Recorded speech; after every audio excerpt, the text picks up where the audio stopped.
वाहिगुरू जी का खालसा वाहिगुरू जी की फतेह। अस्सलाम वालेकुम आदाब वर्ज वहां ਤੁਹਾਡੀ ਹੋਸਟ ਨੀਲਮ ਕੌਰ ਤੇ ਮੈਂ ਟੀਵੀ ਫੋਰ ਦੇ ਸਾਰੇ ਦਰਸ਼ਕਾਂ ਤੇ ਸਰੋਤਿਆਂ ਨੂੰ ਜੀ ਆਇਆਂ ਕਹਿੰਦੀਆਂ ਪ੍ਰੋਗਰਾਮ ਸੱਚਾ ਸੱਚ ਵਿੱਚ ਜਿਹੜੇ ਇਸ ਪ੍ਰੋਗਰਾਮ ਨਾਲ ਦੇਸ਼ਾਂ ਵਿਦੇਸ਼ਾਂ ਤੋਂ ਜੁੜ ਚੁੱਕੇ ਨੇ। ਖਾਲਸਾ ਨੇ ਫਿਰ ਸਾਡੇ ਦੇ ਸੰਚਾਲਕ ਡਾਕਟਰ ਅਮਰਜੀਤ ਸਿੰਘ ਰਸਾਨੀ ਤਰ੍ਹਾਂ ਸਟੂਡੀਓ 'ਚ ਮੇਰੇ ਨਾਲ ਮੌਜੂਦ ਨੇ। ਉਹਨਾਂ ਨਾਲ ਗੱਲਬਾਤ ਕਰਕੇ ਆ ਗਿਆ ਉਹਨਾਂ ਤੋਂ ਉਹਨਾਂ ਦਾ ਤਜ਼ੀਆ ਜਾਣਦੇ ਹਾਂ। जी डॉक्टर साहब वाहिगुरू जी का खालसा वाहिगुरू जी की फतेह। हाँ जी नीलम कौर जी ਤੁਹਾਨੂੰ ਵੀ ਤੇ ਦੁਨੀਆ ਭਰ ਚ ਬੈਠੇ ਸਾਡੇ ਟੀਵੀ 84 ਦੇ ਬਹੁਤ ਹੀ ਪਿਆਰੇ ਸੋਹਣੇ ਸਿਆਣੇ ਵਿਊਅਰਸ ਨੂੰ ਵੀ ਵਾਹਿਗੁਰੂ ਜੀ ਕਾ ਖਾਲਸਾ ਵਾਹਿਗੁਰੂ ਜੀ ਕੀ ਫਤਿਹ। ਸਾਡੇ ਬਹੁਤ ਹੀ ਪਿਆਰੇ ਮੁਸਲਮਾਨ ਭੈਣਾਂ ਭਰਾਵਾਂ ਨੂੰ अस्सलाम वालेकुम। गंगा जमनी तहजीब ਦੇ ਹਿੰਦੂ ਤਵੀਆਂ ਨੂੰ नमो नमे। जी डॉक्टर साहब जी आनू प्रोग्राम सचो सच विच बहुत मेहरबानी जी। डॉक्टर साहब अज 3 अप्रैल 2024 21 चेत नानकशाही संमत 556 का दिन है।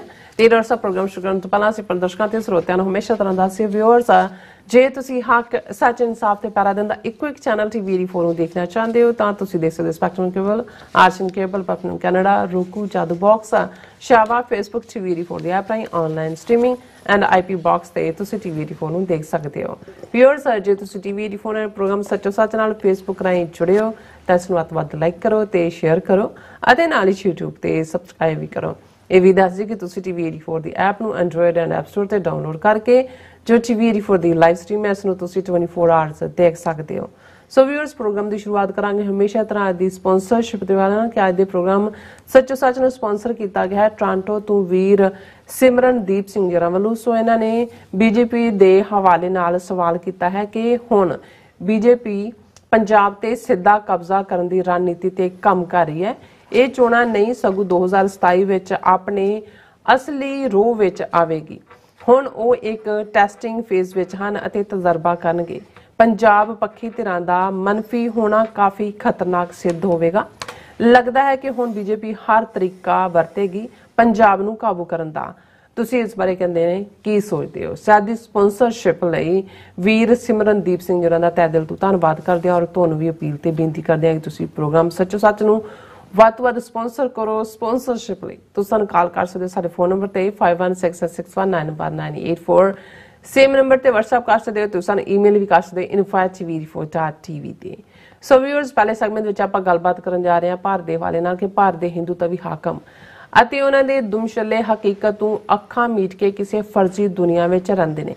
ਉਹ ਸੱਚਮੁੱਚ ਸਮਝਦੇ ਨੇ ਕਿ ਭਾਰਤ ਇੱਕ ਸੁਪਰ ਪਾਵਰ ਬਣ ਗਿਆ और पिछले दिनी भारत के विदेश मंत्री एस जयशंकर ने दावा किया है कि भारत बहुत जल्दी यूनाइटेड नेशन सिक्योरिटी काउंसिल का परमानेंट मैंबर जिहड़ा ओह बन रहा। सच लगता है जां सच की गल यह है कि भारत सोवियत यूनीयन अते युगोस्लाविया वांग टोटे टोटे होण जा रहा। सो इस बारे आपां गलबात करन जा रहे हैं। सो असीं चाहांगे कि तुसां इसी तरह बड़े रहना देखण सुणन लई तुहाडा सब दा बहुत बहुत शुक्रिया जी। डॉक्टर साहब की विचार ने? ਸਭ ਤੋਂ ਪਹਿਲਾਂ ਤਾਂ ਅੱਜ ਦੇ ਪ੍ਰੋਗਰਾਮ ਨੂੰ ਸਪਾਂਸਰ ਕਰਨ ਲਈ ਅਸੀਂ ਵੀਰ ਸਿਮਰਨਦੀਪ ਸਿੰਘ ਟੋਰਾਂਟੋ ਨਿਵਾਸੀ ਉਹਨਾਂ ਦਾ ਸ਼ੁਕਰੀਆ ਅਦਾ ਕਰਦੇ ਹਾਂ ਜੀ।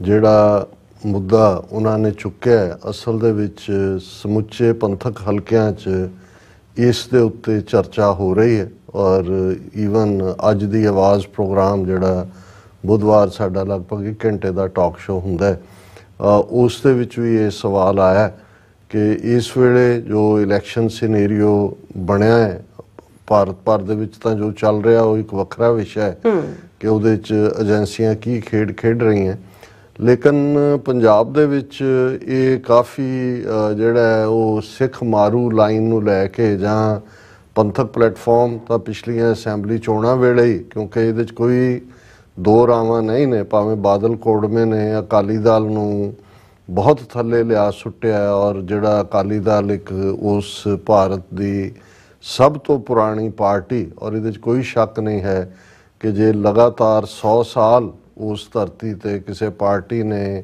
ਸਿੱਖਾਂ ਦੇ ਹੱਕਾਂ ਲਈ ਪੰਜਾਬ ਦੇ ਹੱਕਾਂ ਲਈ ਸੰਘਰਸ਼ ਕੀਤਾ ਤੇ 100 ਸਾਲ ਪੁਰਾਣੀ ਪਾਰਟੀ ਹੈ।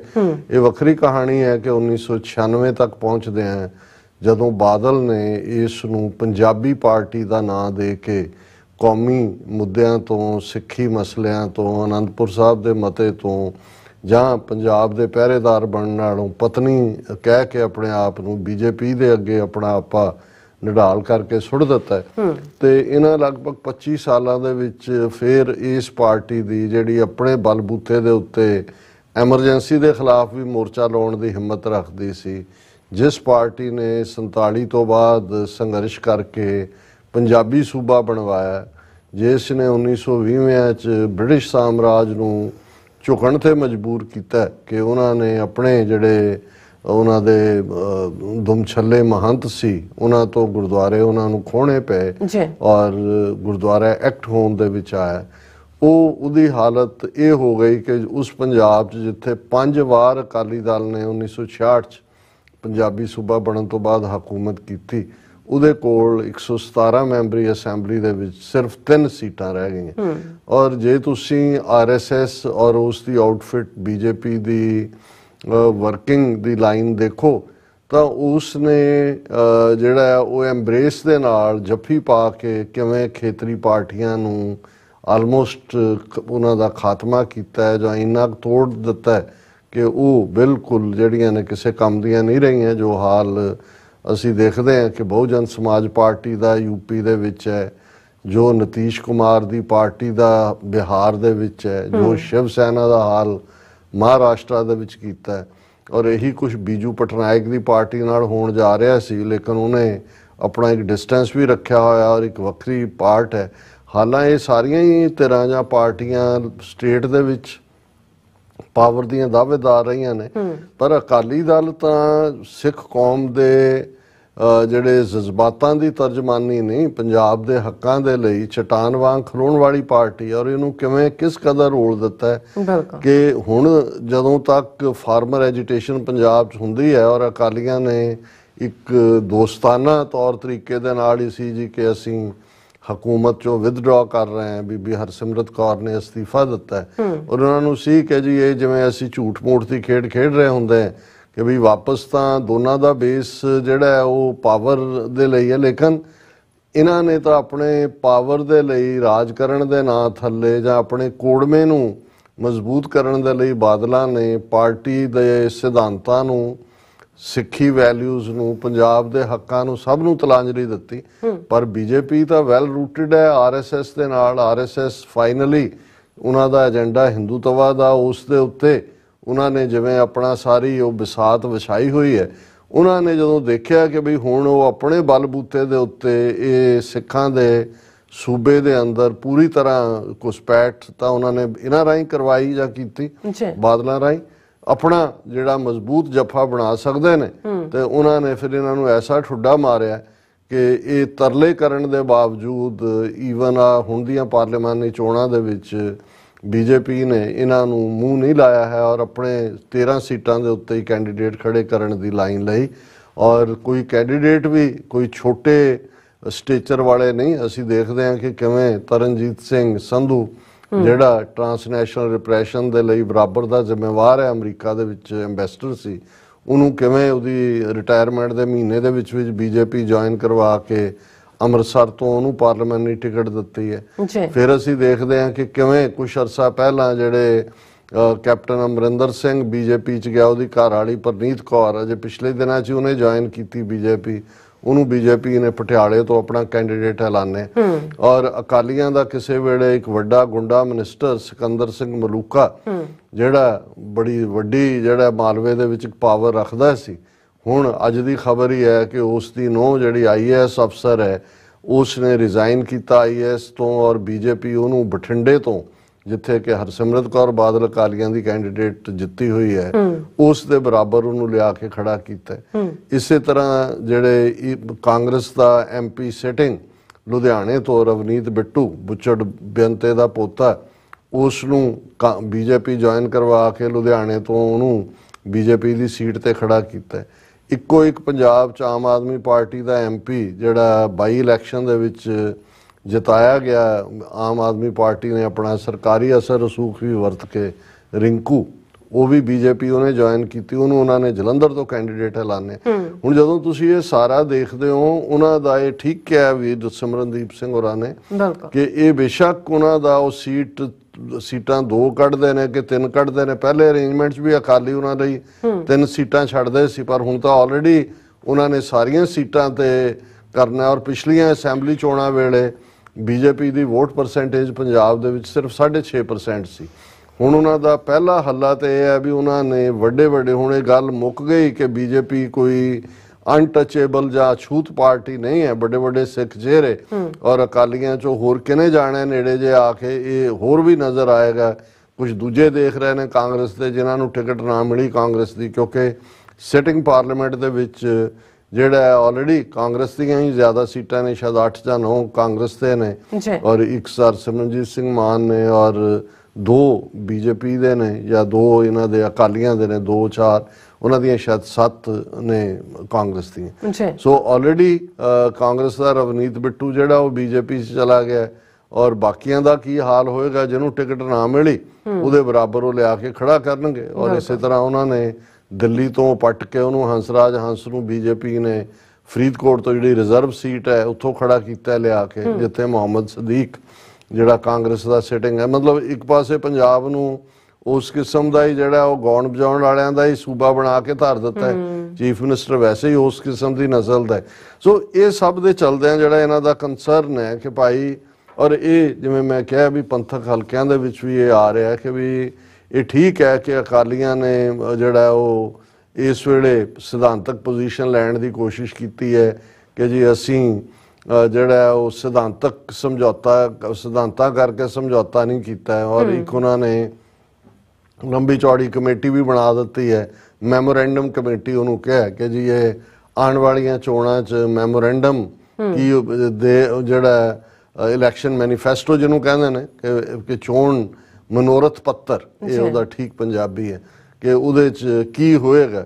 ਹਾਲਾਂਕਿ ਅਕਾਲੀਆਂ ਦਾ ਟਰੈਕ ਰੈਕਡ ਤਾਂ ਇਹ ਹੈ ਕਿ ਜਿਹੜਾ ਇਹਨਾਂ ਦਾ ਚੋਣ ਮਨੋਰਥ ਪੱਤਰ ਹੁੰਦਾ ਹੈ ਉਹ ਜਦੋਂ ਇਹਨਾਂ ਕੋਲ ਪਾਵਰ ਆ ਜਾਂਦੀ ਹੈ ਉਹ ਫਿਰ ਇਹਨਾਂ ਨੂੰ ਭੁੱਲਿਆ ਹੁੰਦਾ ਔਰ ਬਿਲਕੁਲ ਇਹ ਫਿਰ ਆਪਣਾ ਕੋੜਵਾਂ ਪ੍ਰਸਤੀ ਕਰਦੇ ਨੇ, ਜਿਹੜਾ ਅਕਾਲੀ ਦਲ ਦੇ ਨਿਘਾਰ ਦਾ ਕਾਰਨ ਹੈ। ਪਰ ਇਹ ਗੱਲ ਗੰਭੀਰਤਾ ਨਾਲ ਵਿਚਾਰਨ ਵਾਲੀ ਹੈ ਕਿ ਇਸ ਸਾਰੇ ਸਿਨੈਰੀਓ ਦੇ ਵਿੱਚ ਜਿੱਥੇ ਕਿ ਕਾਂਗਰਸ ਆਲਮੋਸਟ ਪੰਜਾਬ ਦੇ ਵਿੱਚ ਇਰਰੈਲੇਵੈਂਟ ਹੋ ਸਕਦੀ ਆਉਣ ਵਾਲੇ ਪੀਰੀਅਡ, ਸਿਟਿੰਗ ਐਮਪੀ ਭਾਵੇਂ ਉਹਨਾਂ ਦੇ 7 ਜਾਂ 8 ਨੇ, ਲੇਕਿਨ ਇਹ ਜਿਹੜੇ ਨੇ ਇਹਨਾਂ ਚੋਂ ਬਹੁਤੇ ਲੂਜ਼ਰ ਹੋਣਗੇ।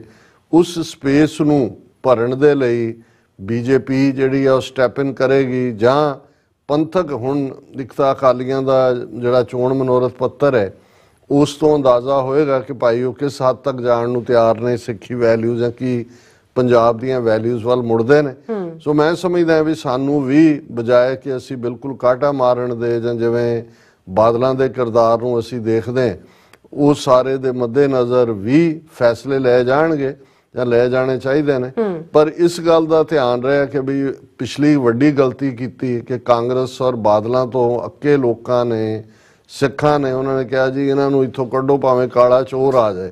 ਉਹ ਲਿਆ ਕੇ ਜਿਹੜੇ ਨੇ 92 ਮਿੱਟੀ ਦੇ ਮਾਧੋ ਬਿਠਾ ਦਿੱਤੇ ਔਰ ਕੇਜਰੀਵਾਲ ਦੀ ਉਸ ਸਰਪ੍ਰਸਤੀ ਦੇ ਥੱਲੇ ਉਸ ਕਿਸਮ ਦਾ ਚੀਫ ਮਿਨਿਸਟਰ ਜਿਹੜਾ ਕਿ RSS ਦੀ B ਟੀਮ ਵਾਂਗ, ਜਿਵੇਂ ਉਹਨਾਂ ਨੇ ਪੰਜਾਬ 'ਚ ਇਹਨਾਂ 2 ਸਾਲਾਂ ਦੇ ਵਿੱਚ ਜਿਹੜੇ ਜਲਵੇ ਦਿਖਾਏ ਨੇ, ਤੇ ਜੇ ਮੈਨੂੰ ਤਾਂ ਵੈਸੇ ਕਈ ਵਾਰ ਲੱਗਦਾ ਵੀ ਕਿਸ ਹੱਦ ਤੱਕ ਬੇਸ਼ਰਮ ਹੋ ਚੁੱਕੇ ਨੇ ਲੋਕ, ਖਾਸ ਤੌਰ ਤੇ ਸਿੱਖ ਚਿਹਰਿਆਂ ਵਾਲੇ, ਕਿ ਇਹਨਾਂ ਨੂੰ ਜਦੋਂ ਸ਼ੀਸ਼ੇ 'ਚ ਆਪਣਾ ਮੂੰਹ ਦੇਖਦੇ ਨੇ ਇਹਨਾਂ ਨੂੰ ਨਜ਼ਰ ਨਹੀਂ ਆਉਂਦਾ ਕਿ ਭਾਈ ਸਹੀ ਇਹ ਹਿੰਦੂਤਵਾਦੀ ਆਈਡੀਓਲੋਜੀ ਵਾਲੇ 700-800 ਕਿਸਾਨ ਦਿੱਲੀ 'ਚ ਮਰਿਆ। ਇਹਨਾਂ ਨੇ ਅਜੇ ਹੁਣੇ ਹੀ ਜੋ ਉਹਨਾਂ ਨੇ ਸਿੱਖ ਨੌਜਵਾਨ ਸ਼ੁਭਕਰਨ ਸਿੰਘ ਨਾਲ ਕੀਤਾ, ਕਿਵੇਂ ਦੇ ਜ਼ੁਲਮਾਂ ਦੀ ਲਾਈਨ ਹੈ। ਔਰ ਇਹਦੇ ਬਾਵਜੂਦ ਧੜਾ ਧੜ ਜਿਹੜਾ ਉਹ ਬੀਜੇਪੀ 'ਚ ਜਾਣ ਵਾਲਿਆਂ ਦੀ ਲਾਈਨ ਲੱਗੀ ਹੋਈ ਹੈ ਕਿ ਭਾਈ ਕਿਤੇ ਇਹ ਗੱਲ ਵੀ ਸ਼ੋਅ ਕਰਦੀ ਹੈ ਕਿ ਵੀ ਕਿਸ ਹੱਦ ਤੱਕ ਨਿਗਾਰ ਆ ਚੁੱਕਾ ਹੈ। ਸੋ ਅਸੀਂ ਜੋ ਵੀਰ ਸਿਮਰਨਦੀਪ ਸਿੰਘ ਹੋਰਾਂ ਨੇ ਆਪਣਾ ਕੰਸਰਨ ਜ਼ਾਹਰ ਕੀਤਾ, ਸਾਡਾ ਵੀ ਇਹੀ ਫਿਕਰ ਹੈ। ਅਸੀਂ ਕਲੋਜ਼ ਦਾਇਰਿਆਂ ਦੇ ਵਿੱਚ ਗੱਲ ਜ਼ਰੂਰ ਕਰਦੇ ਹਾਂ ਵੀ ਇੱਕ ਪਾਸੇ ਤਾਂ ਚਲੋ ਜਿੱਥੇ ਪੰਥਕ ਸਰ ਸਿਮਰਨਜੀਤ ਸਿੰਘ ਮਾਨ ਉਹ ਦੁਬਾਰਾ ਆਪਣੀ ਕਿਸਮਤ ਅਜਮਾਣਗੇ ਉੱਥੇ ਤਾਂ ਕੋਈ ਦੋ ਰਾਵਾਂ ਨਹੀਂ ਨੇ ਕਿ ਸੋਲਿਡ ਸਪੋਰਟ ਉਹਨਾਂ ਦੀ ਹੋਣੀ ਚਾਹੀਦੀ ਹੈ। ਪਰ ਕੁੱਲ ਮਿਲਾ ਕੇ ਰੀਅਲਿਸਟਿਕਲੀ ਵੀ ਇਹ ਦੇਖਣਾ ਹੋਏਗਾ ਕਿ ਪੰਜਾਬ ਦੇ ਵਿੱਚ ਕਿਸੇ ਵੀ ਹਾਲਤ 'ਚ ਬੀਜੇਪੀ ਦੇ ਪੈਰ ਨਹੀਂ ਲੱਗਣ ਦੇਣੇ ਚਾਹੀਦੇ। ਇਹਨਾਂ ਸਾਰਿਆਂ ਦੀਆਂ ਜ਼ਮਾਨਤਾਂ ਜ਼ਬਤ ਕਰਾਉਣ ਤੱਕ ਜਾਣਾ ਹੋਏਗਾ। ਔਰ ਅਦਰਵਾਈਜ਼ ਇੱਕ ਵਾਰ ਇਹਨਾਂ ਚੋਣਾਂ ਜਿਹਨਾਂ ਦੇ ਪੈਰ ਲੱਗ ਗਏ ਤੇ ਫਿਰ ਆਲਰੇਡੀ ਭਗਵੰਤ ਮਾਨ ਦੀ ਸਰਕਾਰ ਹਰ ਫਰੰਟ ਤੇ ਫੇਲਡ ਹੈ। ਫਿਰ ਤਾਂ ਅਸੈਂਬਲੀ ਚੋਣਾਂ ਦੇ ਵਿੱਚ ਜੇ ਹੁਣ ਰਵਨੀਤ ਬਿੱਟੂ ਜਾਂ ਅਮਰਿੰਦਰ ਵਰਗੇ ਗਏ ਨੇ ਬੀਜੇਪੀ ਜਾਂ ਸੁਨੀਲ ਜਾਖੜ ਵਰਗੇ, ਜਿਹੜਾ ਖੁਦ ਕਾਂਗਰਸ ਦਾ ਪ੍ਰਧਾਨ ਸੀ, ਕਿਉਂਕਿ ਇਹ ਲੱਭਦੇ ਨੇ ਕਿ ਇਹਨਾਂ ਨੂੰ ਜਿਹੜਾ ਉਹ ਚੀਫ ਮਿਨਿਸਟਰੀ ਉਹ ਸਮਝਦੇ ਨੇ ਕਿ ਬੀਜੇਪੀ ਆਪਣੇ ਬਲਬੂਤੇ ਤੇ ਪੰਜਾਬ ਦੇ ਉੱਤੇ ਕਰੇਗੀ। ਜੋ ਹਾਲ ਉਹਨਾਂ ਨੇ ਜੰਮੂ ਕਸ਼ਮੀਰ ਦਾ ਕੀਤਾ, ਹੋਰ ਵੀ ਇਹ ਬਰਬਾਦੀ ਕਰਨਗੇ, ਕਿਉਂਕਿ ਜਦੋਂ ਇਹਨਾਂ ਦੇ ਕੋਲ ਜਦੋਂ ਇਹਨਾਂ ਦੀ ਤੀਸਰੀ ਟਰਮ ਜੇ ਦਿੱਲੀ ਦੇ ਵਿੱਚ ਆਉਂਦੀ ਹੈ, ਡੈਮੋਗ੍ਰਾਫਿਕ ਪੰਜਾਬ ਦੇ ਵਿੱਚ ਬਹੁਤ ਤੇਜ਼ੀ ਨਾਲ ਬਦਲ ਰਹੀ ਹੈ। ਵੀਰ ਸੁਖਜਿੰਦਰ ਸਿੰਘ ਬਾਜਵਾ ਜੀ ਨੇ ਮੈਨੂੰ ਇੱਕ ਬੀਬੀ ਦਾ 1.5 ਮਿੰਟ ਦਾ ਕਲਿੱਪ ਭੇਜਿਆ, ਜਿਹਨੇ ਕਿਹਾ ਕਿ ਜੀ ਮੈਂ ਪਿੰਡਾਂ ਦੇ ਵਿੱਚ ਸਰਵੇ ਵੀ ਕਰਦੀ ਹਾਂ, ਔਰ ਦੂਸਰਾ ਵੀ ਸਿੱਖ ਬੀਬੀ ਹੈ, ਉਹਨੇ ਕਿਹਾ ਜੀ ਜਿਹੜੇ ਬਈਏ ਜਾਂ ਦੂਜੇ ਨੇ, ਜਦੋਂ ਉਹਨਾਂ ਦੇ ਮਾਪਿਓ ਦਾ ਨਾਂ ਪੁੱਛਿਆ ਜਾਂਦਾ ਹੈ ਤੇ ਹੁੰਦਾ ਰਮੇਸ਼ ਕੁਮਾਰ, ਸਮਿਤਾ ਦੇਵੀ, ਸਵਿਤਰੀ ਦੇਵੀ, ਬੱਚਿਆਂ ਦਾ ਨਾਂ ਤੇ ਫਿਰ ਹੁੰਦਾ ਜੀ ਹਰਜੀਤ ਸਿੰਘ, ਸਿਮਰਨ ਕੌਰ, ਦੂਜਾ। ਯਾਨੀ ਇਹ ਵੀ ਇੱਕ, ਜੇ ਤਾਂ ਕੋਈ ਜੈਨੂਅਲੀ ਸਿੱਖੀ ਚਾਹੁੰਦਾ ਹੈ ਜਾਂ ਸਿੱਖੀ ਸਰੂਪ, ਫਿਰ ਤਾਂ ਗੱਲ ਡਿਫਰੈਂਟ। ਸੋ ਮਤਲਬ ਇਹ ਵੀ ਜਿਹੜੀ ਇੱਕ ਕੋਈ ਲਾਈਨ, ਜਿਵੇਂ ਉਹਨਾਂ ਨੇ ਕਿਹਾ ਕਿ ਵੀ ਇਹ ਇੱਕ ਪਲੈਨਡ ਤਰੀਕੇ ਦੇ ਨਾਲ, ਤਾਂ ਕਿ ਇਹ ਵੀ ਨਾ ਲੱਗੇ ਕੀ ਹੈ ਅਲਟੀਮੇਟਲੀ ਉਹ ਸਾਰੀ ਡੈਮੋਗ੍ਰਾਫੀ ਦਾ ਬਦਲਣਾ, ਤੇ ਕੱਲ ਨੂੰ ਇਹ ਪੰਜਾਬ ਦੇ 2 ਜ਼ਿਲ੍ਹੇ ਕੱਟ ਕੇ ਰਾਜਸਥਾਨ ਨਾਲ ਲਾ ਦੇਣ, 2 ਹਰਿਆਣੇ ਨਾਲ ਲਾ ਦੇਣ, ਕਹਿਣ ਆ ਲਓ ਜੀ ਤੁਹਾਡਾ ਪੰਜਾਬ ਆ ਹੈਗਾ, ਉੱਥੇ ਜਿਹੜਾ ਉਹ ਦੂਸਰਿਆਂ ਦੇ ਹਵਾਲੇ ਪਾਵਰ ਹੋਏ। ਸੋ ਅਸੀਂ ਵੀਰ ਸਿਮਰਨਦੀਪ ਸਿੰਘ ਹੋਰਾਂ ਦਾ ਸ਼ੁਕਰੀਆ ਅਦਾ ਕਰਦੇ ਹਾਂ, ਕਿਉਂਕਿ ਇੰਪੋਰਟੈਂਟ ਇਸ਼ੂ ਸੀ। ਅਸੀਂ ਇਹਨੂੰ ਐਜ਼ ਏ ਟੌਪਿਕ ਵੀ ਡਿਸਕਸ ਕਰਨਾ ਚਾਹੁੰਦੇ ਸੀ, ਲੇਕਿਨ ਮੈਨੂੰ ਲੱਗਾ ਵੀ ਜਿਹੜਾ ਉਹਨਾਂ ਨੇ ਇਸ ਦੇ ਉੱਤੇ ਸਵਾਲ ਚੁੱਕਿਆ, ਇਹੀ ਸਾਡਾ ਆਪਣੇ ਆਪ 'ਚ ਮੁਕੰਮਲ ਟੌਪਿਕ ਹੈ। ਔਰ ਅਸੀਂ ਇਹਦੇ 'ਚ 2 ਅਨਾਊਂਸਮੈਂਟਸ ਨਾਲ ਦੀ ਨਾਲ ਵੀ ਕਰ ਦਈਏ ਕਿ ਜਿਵੇਂ ਐਡਵਰਟਾਈਜ਼ਮੈਂਟ ਵੀ ਚੱਲ ਰਹੀ ਹੈ TV 84 ਤੇ, ਔਰ ਇਸ ਵਾਰ ਈਸਟ ਕੋਸਟ ਸਿੱਖ ਗੁਰਦੁਆਰਾ ਕਮੇਟੀ ਔਰ ਸਾਡੇ ਮੈਟਰੋ ਵਾਸ਼ਿੰਗਟਨ ਦੇ ਗੁਰਦੁਆਰਿਆਂ ਵੱਲੋਂ ਪੂਰੇ ਉਤਸ਼ਾਹ ਦੇ ਨਾਲ ਆਉਂਦੇ ਸੈਚਰਡੇ ਜਿਹੜੀ ਨੈਸ਼ਨਲ ਸਿੱਖ ਡੇ ਪੈਰੇਡ 7ਵੀਂ ਪੈਰੇਡ ਹੈ, ਉਸ ਦਾ ਜਿਹੜਾ ਉਹ ਪ੍ਰਬੰਧ ਕੀਤਾ ਜਾ ਰਿਹਾ ਹੈ। ਸੋ ਅਸੀਂ ਜ਼ੋਰਦਾਰ ਅਪੀਲ ਕਰਾਂਗੇ ਕਿ ਪਰਿਵਾਰਾਂ ਨਾਲ, ਬੱਚਿਆਂ ਨਾਲ, ਬਹੁਤ ਥਾਂ ਗੁਰਦੁਆਰਿਆਂ ਤੋਂ ਬੱਸਾਂ ਦਾ ਪ੍ਰਬੰਧ ਹੈ। ਇਸ ਵਾਰ ਸਾਡੇ ਲੋਕਲ ਸਿੰਘਾਂ ਨੇ ਵੀ ਬੜੇ ਉਤਸ਼ਾਹ ਨਾਲ, ਗੁਰਦੁਆਰਾ ਸਿੰਘ ਸਭਾ ਬੇਸਿਕਲੀ ਹੱਬ ਹੈ ਸਾਰੀ ਐਕਟੀਵਿਟੀ ਦੀ, ਸਾਰੇ ਵਾਸ਼ਿੰਗਟਨ DC ਦੇ 1 ਦਰਜਨ ਦੇ ਕਰੀਬ ਗੁਰਦੁਆਰਿਆਂ 'ਚ ਅਨਾਊਂਸਮੈਂਟਸ ਔਰ ਦੂਸਰੀਆਂ ਵੀ ਇਨ ਪਰਸਨ ਵੀ ਜਾ ਕੇ ਸਾਰਿਆਂ ਨੇ ਕੀਤਾ ਹੈ। ਬਾਈ ਇੱਧਰੋਂ ਵੀ ਬੱਸਾਂ ਦਾ ਪ੍ਰਬੰਧ ਹੈ। ਸੋ ਅਸੀਂ ਇਹ ਅਪੀਲ ਕਰਾਂਗੇ ਕਿ ਵੱਡੀ ਗਿਣਤੀ ਦੇ ਵਿੱਚ ਸ਼ਮੂਲੀਅਤ ਕਰਨ। ਇਸੇ ਤਰ੍ਹਾਂ ਜਿਵੇਂ ਸਾਡੇ ਵੀਰ ਜਗਦੀਪ ਸਿੰਘ ਸੰਧੂ ਜਿਹੜੇ ਕੌਂਸਲਮੈਨ ਨੇ city of swan western Australia 'ਚ, ਉਹਨਾਂ ਨੇ ਵੀ ਸਾਨੂੰ ਜਾਣਕਾਰੀ ਭੇਜੀ ਹੈ ਕਿ ਹਰ ਸਾਲ ਵਾਂਗ ਇਸ ਸਾਲ ਵੀ ਮਿਡ ਟਾਊਨ ਹਾਲ ਦੇ ਵਿੱਚ, ਜਿੱਥੇ 325ਵਾਂ ਖਾਲਸਾ ਸਾਜਨਾ ਦਿਵਸ ਇਸ ਨੂੰ ਸੈਲੀਬ੍ਰੇਟ ਕੀਤਾ ਜਾਏਗਾ ਸਿਟੀ ਕੌਂਸਲ ਵੱਲੋਂ, ਉੱਥੇ ਜਿਵੇਂ ਪਿਛਲੇ ਸਾਲ ਵੀ ਨੈਸ਼ਨਲ ਸਿੱਖ ਡੇ ਦੇ ਤੌਰ ਦੇ ਉੱਤੇ ਜਿਹੜਾ ਸਿੱਖ ਹੈਰੀਟੇਜ ਮੰਥ ਉਹਨਾਂ ਨੇ ਐਲਾਨਿਆ ਹੋਇਆ ਅਪ੍ਰੈਲ ਮਹੀਨੇ ਨੂੰ, ਔਰ ਇਹ ਨੈਸ਼ਨਲ ਸਿੱਖ ਡੇ ਇਹ ਵੀ 6 ਅਪ੍ਰੈਲ ਨੂੰ ਸੈਚਰਡੇ 1 ਵਜੇ ਮਿਡ ਟਾਊਨ ਹਾਲ ਦੇ ਵਿੱਚ ਸਮਾਗਮ ਹੋਏਗਾ। ਔਰ ਇਸ 'ਚ ਅਸੀਂ ਮੁਬਾਰਕਬਾਦ ਵੀ ਦਿੰਦੇ ਹਾਂ ਜਗਦੀਪ ਸਿੰਘ ਸੰਧੂ, ਅੰਮ੍ਰਿਤਧਾਰੀ ਸਿੰਘ ਨੇ, ਕੌਂਸਲਮੈਨ ਨੇ, ਔਰ ਪੰਥਕ ਜਜ਼ਬਾ ਰੱਖਦੇ ਨੇ, ਖਾਲਿਸਤਾਨ ਦੇ ਨਾਲ ਜੁੜੇ ਹੋਏ ਨੇ, TV 84 ਦੇ ਰੈਗੂਲਰ ਸਾਡੇ ਵਿਊਅਰ ਵੀ ਨੇ, ਔਰ ਅਸੀਂ ਸਮਝਦੇ ਹਾਂ ਕਿ ਔਰ ਉਹਨਾਂ ਨੇ ਸਾਰਿਆਂ ਨੂੰ ਹੀ ਇਨਵਾਈਟ ਕੀਤਾ। ਔਰ ਅਸੀਂ ਤਾਂ ਨਹੀਂ ਜੇ ਪਹੁੰਚ ਸਕਦੇ, ਲੇਕਿਨ ਜਦੋਂ ਵੀ ਅਸੀਂ ਆਸਟ੍ਰੇਲੀਆ ਆਏ ਜ਼ਰੂਰ ਸਵਾਨ ਸਿਟੀ ਵੀ, ਔਰ ਇਹਨਾਂ ਸਾਰੇ ਵੀਰਾਂ ਦੇ ਨਾਲ ਮੁਲਾਕਾਤ ਵੀ ਹੋਏਗੀ। ਹੁਣ ਅਸੀਂ ਗੱਲ ਕਰਦੇ ਹਾਂ ਕਿ ਵੀ ਕਿਵੇਂ, ਵੈਸੇ ਤਾਂ ਇਹ ਫਰੇਜ਼ ਅਕਸਰ ਸਾਡਾ ਪੈਟ ਫਰੇਜ਼ ਹੈ ਕਿ ਕਿਆ ਪਿੱਦੀ ਕਾ ਸ਼ੋਰਬਾ। ਹੁਣ ਜਿਹਨਾਂ ਨੂੰ ਪਤਾ ਵੀ ਸ਼ੋਰਬਾ ਕੀ ਹੁੰਦਾ ਹੈ, ਤੇ ਉਹ ਜਿਨ੍ਹਾਂ ਨੇ ਵੱਡੇ ਵੱਡੇ ਜਾਨਵਰਾਂ ਦੇ ਸ਼ੋਰਬੇ ਪੀਤੇ ਹੋਣ, ਪਿੱਦੀ ਦਾ ਸ਼ੋਰਬਾ ਕੀ ਨਿਕਲੇਗਾ। ਪਰ ਇਹ ਵੀ ਹੁੰਦਾ ਹੈ ਵੀ ਜੇ ਹੁਣ ਪਿੱਦੀ ਇਹ ਸਮਝੇ ਕਿ ਉਹ ਬਾਜ ਦੀ ਵਰਗੀ ਉਡਾਨ ਰੱਖਦੀ ਹੈ ਡ੍ਰੀਮ ਲੈਂਡ 'ਚ, ਤਾਂ ਕਿਸੇ ਦਾ ਨੂੰ ਕੋਈ ਰੋਕ ਨਹੀਂ ਸਕਦਾ। ਸੁਪਨਾ ਤਾਂ ਕੋਈ ਜਿਹੜਾ ਮਰਜ਼ੀ ਸੁਪਨਾ ਲੈ ਲੈ, ਲੇਕਿਨ ਇਹ ਵੀ ਹੁੰਦਾ ਹੈ ਕਿ ਵੀ ਤੁਹਾਡੀ ਔਕਾਤ ਕਾਂ ਵਾਲੀ ਹੋਏ ਔਰ ਤੁਸੀਂ ਇਹ ਕਹੋ ਕਿ ਜੀ ਬਾਜ ਦੇ ਨਾਲ ਤੁਸੀਂ ਟੱਕਰ ਲੈਣੀ ਹੈ। ਔਰ ਇੱਕ ਮੈਂ ਪਿਛਲੇ ਪਤਾ ਨਹੀਂ ਕਿੰਨੀ ਟਰੂ ਹੈ ਪ੍ਰੈਕਟੀਕਲੀ, ਪਰ ਕਿਤੇ ਮੈਂ ਦੇਖ ਰਿਹਾ ਸੀ ਕਿ ਵੀ ਕਈ ਵਾਰ ਇਹ ਹੁੰਦਾ ਹੈ ਵੀ ਕਾਂ ਜਿਹੜਾ ਹੈ ਉਹ ਇਹ ਦੱਸਣ ਲਈ ਵੀ ਮੈਂ ਵੀ ਤਾਕਤਵਰ ਹਾਂ, ਉਹ ਬਾਜ ਦੇ ਉੱਤੇ ਸਵਾਰ ਹੋ ਜਾਂਦਾ, ਪਿੱਠ ਤੇ ਉਹਨੂੰ ਠੂੰਗੇ ਮਾਰਦਾ। ਬਾਜ ਉਹਨੂੰ ਕੁਛ ਨਹੀਂ ਕਹਿੰਦਾ, ਬਾਜ ਜਿਹੜਾ ਉੱਚਾ ਉੱਡਦਾ ਜਾਂਦਾ, ਤੇ ਉਹਨੂੰ ਪਤਾ ਹੁੰਦਾ ਕਿ ਵੀ ਜਦੋਂ ਉਹਨੇ ਬਹੁਤ ਉਚਾਈ ਤੇ, ਬਾਜ ਤਾਂ ਅਸਮਾਨਾਂ 'ਚ ਬਹੁਤ ਉਚਾਈ ਤੇ ਜਾਂਦਾ, ਕਾਂ ਦੀ ਜਿਹੜੀ ਉੱਡਣ ਕੈਪੈਸਿਟੀ ਤਾਂ ਉਹਨੇ ਹੁੰਦੀ ਨਹੀਂ। ਕਹਿੰਦਾ ਵੀ ਫਿਰ ਉਹ ਪਹਿਲਾਂ ਠੂੰਗੇ ਮਾਰਦਾ, ਉਹ ਸਮਝਦਾ ਮੈਂ ਬਾਜ ਨੂੰ ਢਾ ਲਿਆ, ਫਿਰ ਬਹੁਤ ਉੱਪਰ ਜਾ ਕੇ ਉਹ ਜਿਹੜਾ ਐ ਝਟਕਾ ਦਿੰਦਾ ਤੇ ਉਹ ਬਿਲਕੁਲ ਫਿਰ ਉਹ ਜਿਵੇਂ ਪੱਥਰ ਡਿੱਗਦਾ ਆ ਕੇ ਥੱਲੇ ਆ ਕੇ ਡਿੱਗਦਾ, ਉਹਨੂੰ ਉੱਡਣਾ ਭੁੱਲਿਆ, ਉੱਥੇ ਉੱਡ ਹੀ ਨਹੀਂ ਸਕਦਾ। ਸੋ ਇਹਨਾਂ ਨੂੰ ਹੁਣ ਇਹ ਕਹੀਏ ਵੀ ਠੂੰਗੇ ਮਾਰਨ ਵਾਲੇ ਕਾਂ ਨੇ ਜਾਂ ਉਹ ਪਿੱਧੀ ਜਿਹੜੀ ਹੈ ਸਮਝਦੇ ਆ ਕਿ ਅਸੀਂ ਜਿਹੜਾ ਉਹ ਬਾਜ ਵਰਗੀ ਉਡਾਰੀ ਲੈਣੀ ਹੈ। ਹੁਣ ਐਸ ਜੈ ਸ਼ੰਕਰ ਸ਼ਕਲ ਤਾਂ ਉਹਦੀ ਜਿਵੇਂ ਮੈਂ ਕਿਹਾ ਸੀ ਵੀ ਅੱਗੇ ਤਾਂ ਮੈਂ ਜਦੋਂ ਦੇਖਦਾ ਸੀ ਤਾਂ ਮੈਨੂੰ ਲੱਗਦਾ ਸੀ ਵੀ ਇਹਨੂੰ ਕ੍ਰੋਨਿਕ ਕੌਨਸਟੀਪੇਸ਼ਨ ਹੈ, ਇਹਦੀ ਕਬਜ਼ ਜਿਹੜੀ ਹੈ ਦਾਇਮੀ ਕਬਜ਼ ਹੈ। ਕ੍ਰੋਨਿਕ ਹੁੰਦਾ ਜਿਹੜੀ ਬਹੁਤ ਪੁਰਾਣੀ ਦਾਇਮੀ, ਪਰ ਹੁਣ ਮੈਨੂੰ ਲੱਗਦਾ ਵੀ ਕੱਲੀ ਇਹਨੂੰ ਕਬਜ਼ ਹੀ ਨਹੀਂ, ਇਹਨੂੰ ਬਵਾਸੀਰ ਵੀ ਹੈ, ਇਹਦੇ ਹੈਮਰੋਇਡ ਵੀ ਨੇ ਇਹਦੇ ਚਿਹਰੇ ਦੇ ਉੱਤੇ ਉਸ ਕਿਸਮ ਦਾ ਪਾਰਟ। ਲੇਕਿਨ ਜਿਹੜੇ ਦਾਅਵੇ ਨੇ ਉਹ ਇਸ ਕਿਸਮ ਦੇ ਕਿ ਵੀ, ਔਰ ਦੇਖੋ ਇਹ ਵੀ ਇੱਕ ਵਿਹਾਰ ਹੁੰਦਾ ਹੈ ਕਿ, ਔਰ ਅਕਸਰ ਅਸੀਂ ਇਹ ਰਿਪੀਟ ਵੀ ਕੀਤਾ ਅੱਗੇ ਕਿ ਜਿਹੜੇ ਲੋਕ ਝੂਠ ਬੋਲਦੇ ਨੇ ਔਰ ਉਹ ਇਹ ਵੀ ਯਕੀਨ ਕਰਦੇ ਨੇ ਕਿ ਝੂਠ ਇੰਨਾ ਵੱਡਾ ਬੋਲੋ ਕਿ ਕੋਈ ਕਿਸੇ ਨੂੰ ਇਹ ਲੱਗੇ ਹੀ ਨਾ ਕਿ ਵੀ ਇਹ ਵੀ ਝੂਠ ਹੋ ਸਕਦਾ ਹੈ। ਫਿਰ ਇਹ ਹੁੰਦਾ ਵੀ ਝੂਠ ਨੂੰ ਜਚਾਉਣ ਦੇ ਲਈ ਕਿ ਲੋਕ ਬਿਲੀਵ ਕਰਨ, ਬਾਰ-ਬਾਰ ਬੋਲੋ। ਪਰ ਇਸ ਦਾ ਇੱਕ ਇਫੈਕਟ ਹੁੰਦਾ ਜਿਹੜਾ ਉਹਨੂੰ ਵੀ ਝੂਠ ਬੋਲਣ ਵਾਲੇ ਨੂੰ ਪਤਾ ਨਹੀਂ ਹੁੰਦਾ ਕਿ ਜਦੋਂ ਤੁਸੀਂ ਝੂਠ ਬੋਲਦੇ ਜਾਂਦੇ ਹੋ, ਬੋਲਦੇ ਰਹਿੰਦੇ ਹੋ, ਫਿਰ ਤੁਸੀਂ ਉਸ ਝੂਠ ਤੇ ਯਕੀਨ ਵੀ ਕਰਨ ਲੱਗ ਜਾਂਦੇ ਹੋ। ਹੁਣ ਜਿਹੜਾ ਸੱਚ ਬੋਲਣ ਵਾਲਾ ਬੰਦਾ ਹੈ, ਜੇ ਕੋਈ ਕਿਸੇ ਘਟਨਾ ਬਾਰੇ ਤੁਸੀਂ ਜੋ ਤੁਹਾਡੇ ਜੀਵਨ 'ਚ ਵਾਪਰੀ, ਤੁਹਾਨੂੰ ਜੋ ਤੁਸੀਂ 10 ਸਾਲ ਪਹਿਲਾਂ ਬਿਆਨੀ ਹੋਏਗੀ 10 ਸਾਲ ਬਾਅਦ, ਹਾਂ ਅੰਟਲ ਅਨਲੈਸ ਤੁਸੀਂ ਬੁਢਾਪੇ 'ਚ ਚਲੇ ਜਾਓ, ਡਿਮੈਂਸ਼ੀਆ ਹੋ ਜਾਏ, ਅਲਜ਼ਾਈਮਰ ਹੋ ਜਾਏ, ਭੁੱਲਣਾ ਸ਼ੁਰੂ ਹੋ ਜਾਏ, ਉਹ ਵੱਖਰੀ ਕਹਾਣੀ ਹੈ। ਲੇਕਿਨ 20 ਸਾਲ ਬਾਅਦ ਵੀ ਉਹਦੇ 'ਚ ਉਹੀ ਕੁਝ ਹੋਏਗਾ ਜੋ ਤੁਸੀਂ 20 ਸਾਲ ਪਹਿਲਾਂ ਕਿਹਾ ਸੀ। ਤੇ ਜਿਨ੍ਹਾਂ ਨੇ ਕਿਹਾ ਵੀ ਇੱਕ ਝੂਠ ਲਕਾਉਣ ਲਈ 100 ਝੂਠ ਬੋਲਣਾ ਪੈਂਦਾ, ਕਿਉਂਕਿ ਕਿੰਨੇ ਝੂਠ ਤੁਸੀਂ ਯਾਦ ਰੱਖ ਸਕਦੇ ਹੋ, ਇੱਕ ਵੀ ਨਹੀਂ ਯਾਦ ਰਹਿੰਦਾ, ਉਹ ਵੀ ਬਦਲ ਜਾਂਦਾ ਹੈ ਵਕਤ ਪਾ ਕੇ। ਹੁਣ ਇੱਕ ਪਾਸੇ ਤਾਂ ਭਾਰਤ ਦੀ ਅੰਦਰੂਨੀ ਹਾਲਤ ਇਕੋਨਮੀ ਵਾਈਜ਼ ਵੀ, ਔਰ ਅਸੀਂ ਕਿਉਂਕਿ ਵਕਤਨ ਬਾ ਵਕਤਨ ਜਿਹੜੀਆਂ ਵਰਲਡ ਰਿਪੋਰਟਸ ਨੇ, ਔਰ ਇਹਦੇ 'ਚ ਕੋਈ ਸ਼ੱਕ ਨਹੀਂ ਹੈ ਕਿ ਇਸ ਵੇਲੇ ਜਿਹੜੀ ਭਾਰਤ ਦੀ ਵੈਲਥ ਹੈ 1% ਲੋਕਾਂ ਦੇ ਕੋਲ 40% ਦੀ ਦੌਲਤ ਹੈ। ਔਰ ਇਹਦੇ ਕਾਰਨ ਕਰਕੇ ਜੇ ਤਾਂ ਭਾਰਤ ਦੀ ਪ੍ਰੋਸਪੈਰਿਟੀ ਕਿਸੇ ਨੇ ਇਹ ਪਰਖਣੀ ਹੈ ਕਿ ਭਾਰਤ ਦੇ ਵਿੱਚ ਇਸ ਵੇਲੇ ਇੰਨੇ 150 ਕਿ ਕਿੰਨਾ ਬਿਲੀਅਨਰ ਹੈ, ਫਿਰ ਤਾਂ ਭਾਰਤ ਵਾਕਿਆ ਹੀ ਜਿਹੜਾ ਉਹ ਬੜੀ ਤੇਜ਼ੀ ਨਾਲ ਉਹਦੀ ਤਰੱਕੀ ਹੋਈ ਔਰ ਇਕਨੋਮਿਕਲ ਔਰ ਦੂਜਾ।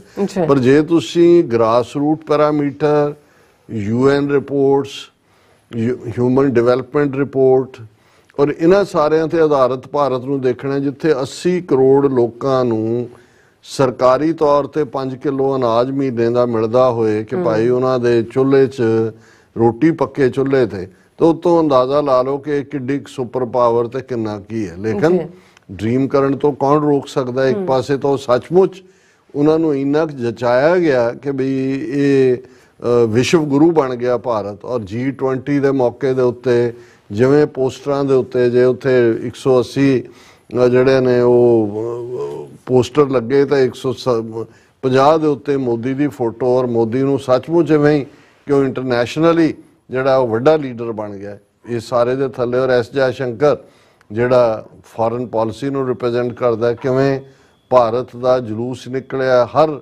ਫਰੰਟ ਦੇ ਉੱਤੇ, ਚਾਈਨਾ ਦੇ ਨਾਲ ਕਿਵੇਂ 4000 ਸਕੁਅਰ ਕਿਲੋਮੀਟਰ ਟੈਰੀਟਰੀ ਗਵਾ ਕੇ ਵੀ ਮੂੰਹ ਚੋਂ ਜਿਹੜਾ ਆਵਾਜ਼ ਨਹੀਂ ਕੱਢਦੇ। ਭ੍ਰਿਸ਼ਟਾਚਾਰ ਜਾਂ ਕਰਪਸ਼ਨ ਦਾ ਸਿਰਾ ਫੜਿਆ ਹੋਇਆ। ਲੇਕਿਨ ਤੁਸੀਂ ਮੋਦੀ ਦੀਆਂ ਮੇਰਠ ਜਾਂ ਤਮਿਲਨਾਡੂ ਜਾਂ ਦੂਸਰੀਆਂ ਸਪੀਚਸ ਪਿਛਲੇ 3 ਦਿਨ ਦੀਆਂ ਸੁਣ ਲਓ, ਉਹ ਇਹ ਕਹਿੰਦਾ ਜੀ ਮੈਂ ਤਾਂ ਮੇਰਾ ਇੱਕੋ ਇੱਕ ਮਕਸਦ ਭ੍ਰਿਸ਼ਟਾਚਾਰ ਨੂੰ ਖਤਮ ਕਰਨਾ ਹੈ, ਮੈਂ ਭ੍ਰਿਸ਼ਟਾਚਾਰ ਦੇ ਖਿਲਾਫ ਪੂਰੀ ਜਿਹੜੀ ਹੈ ਜੰਗ ਲੜ ਰਿਹਾ।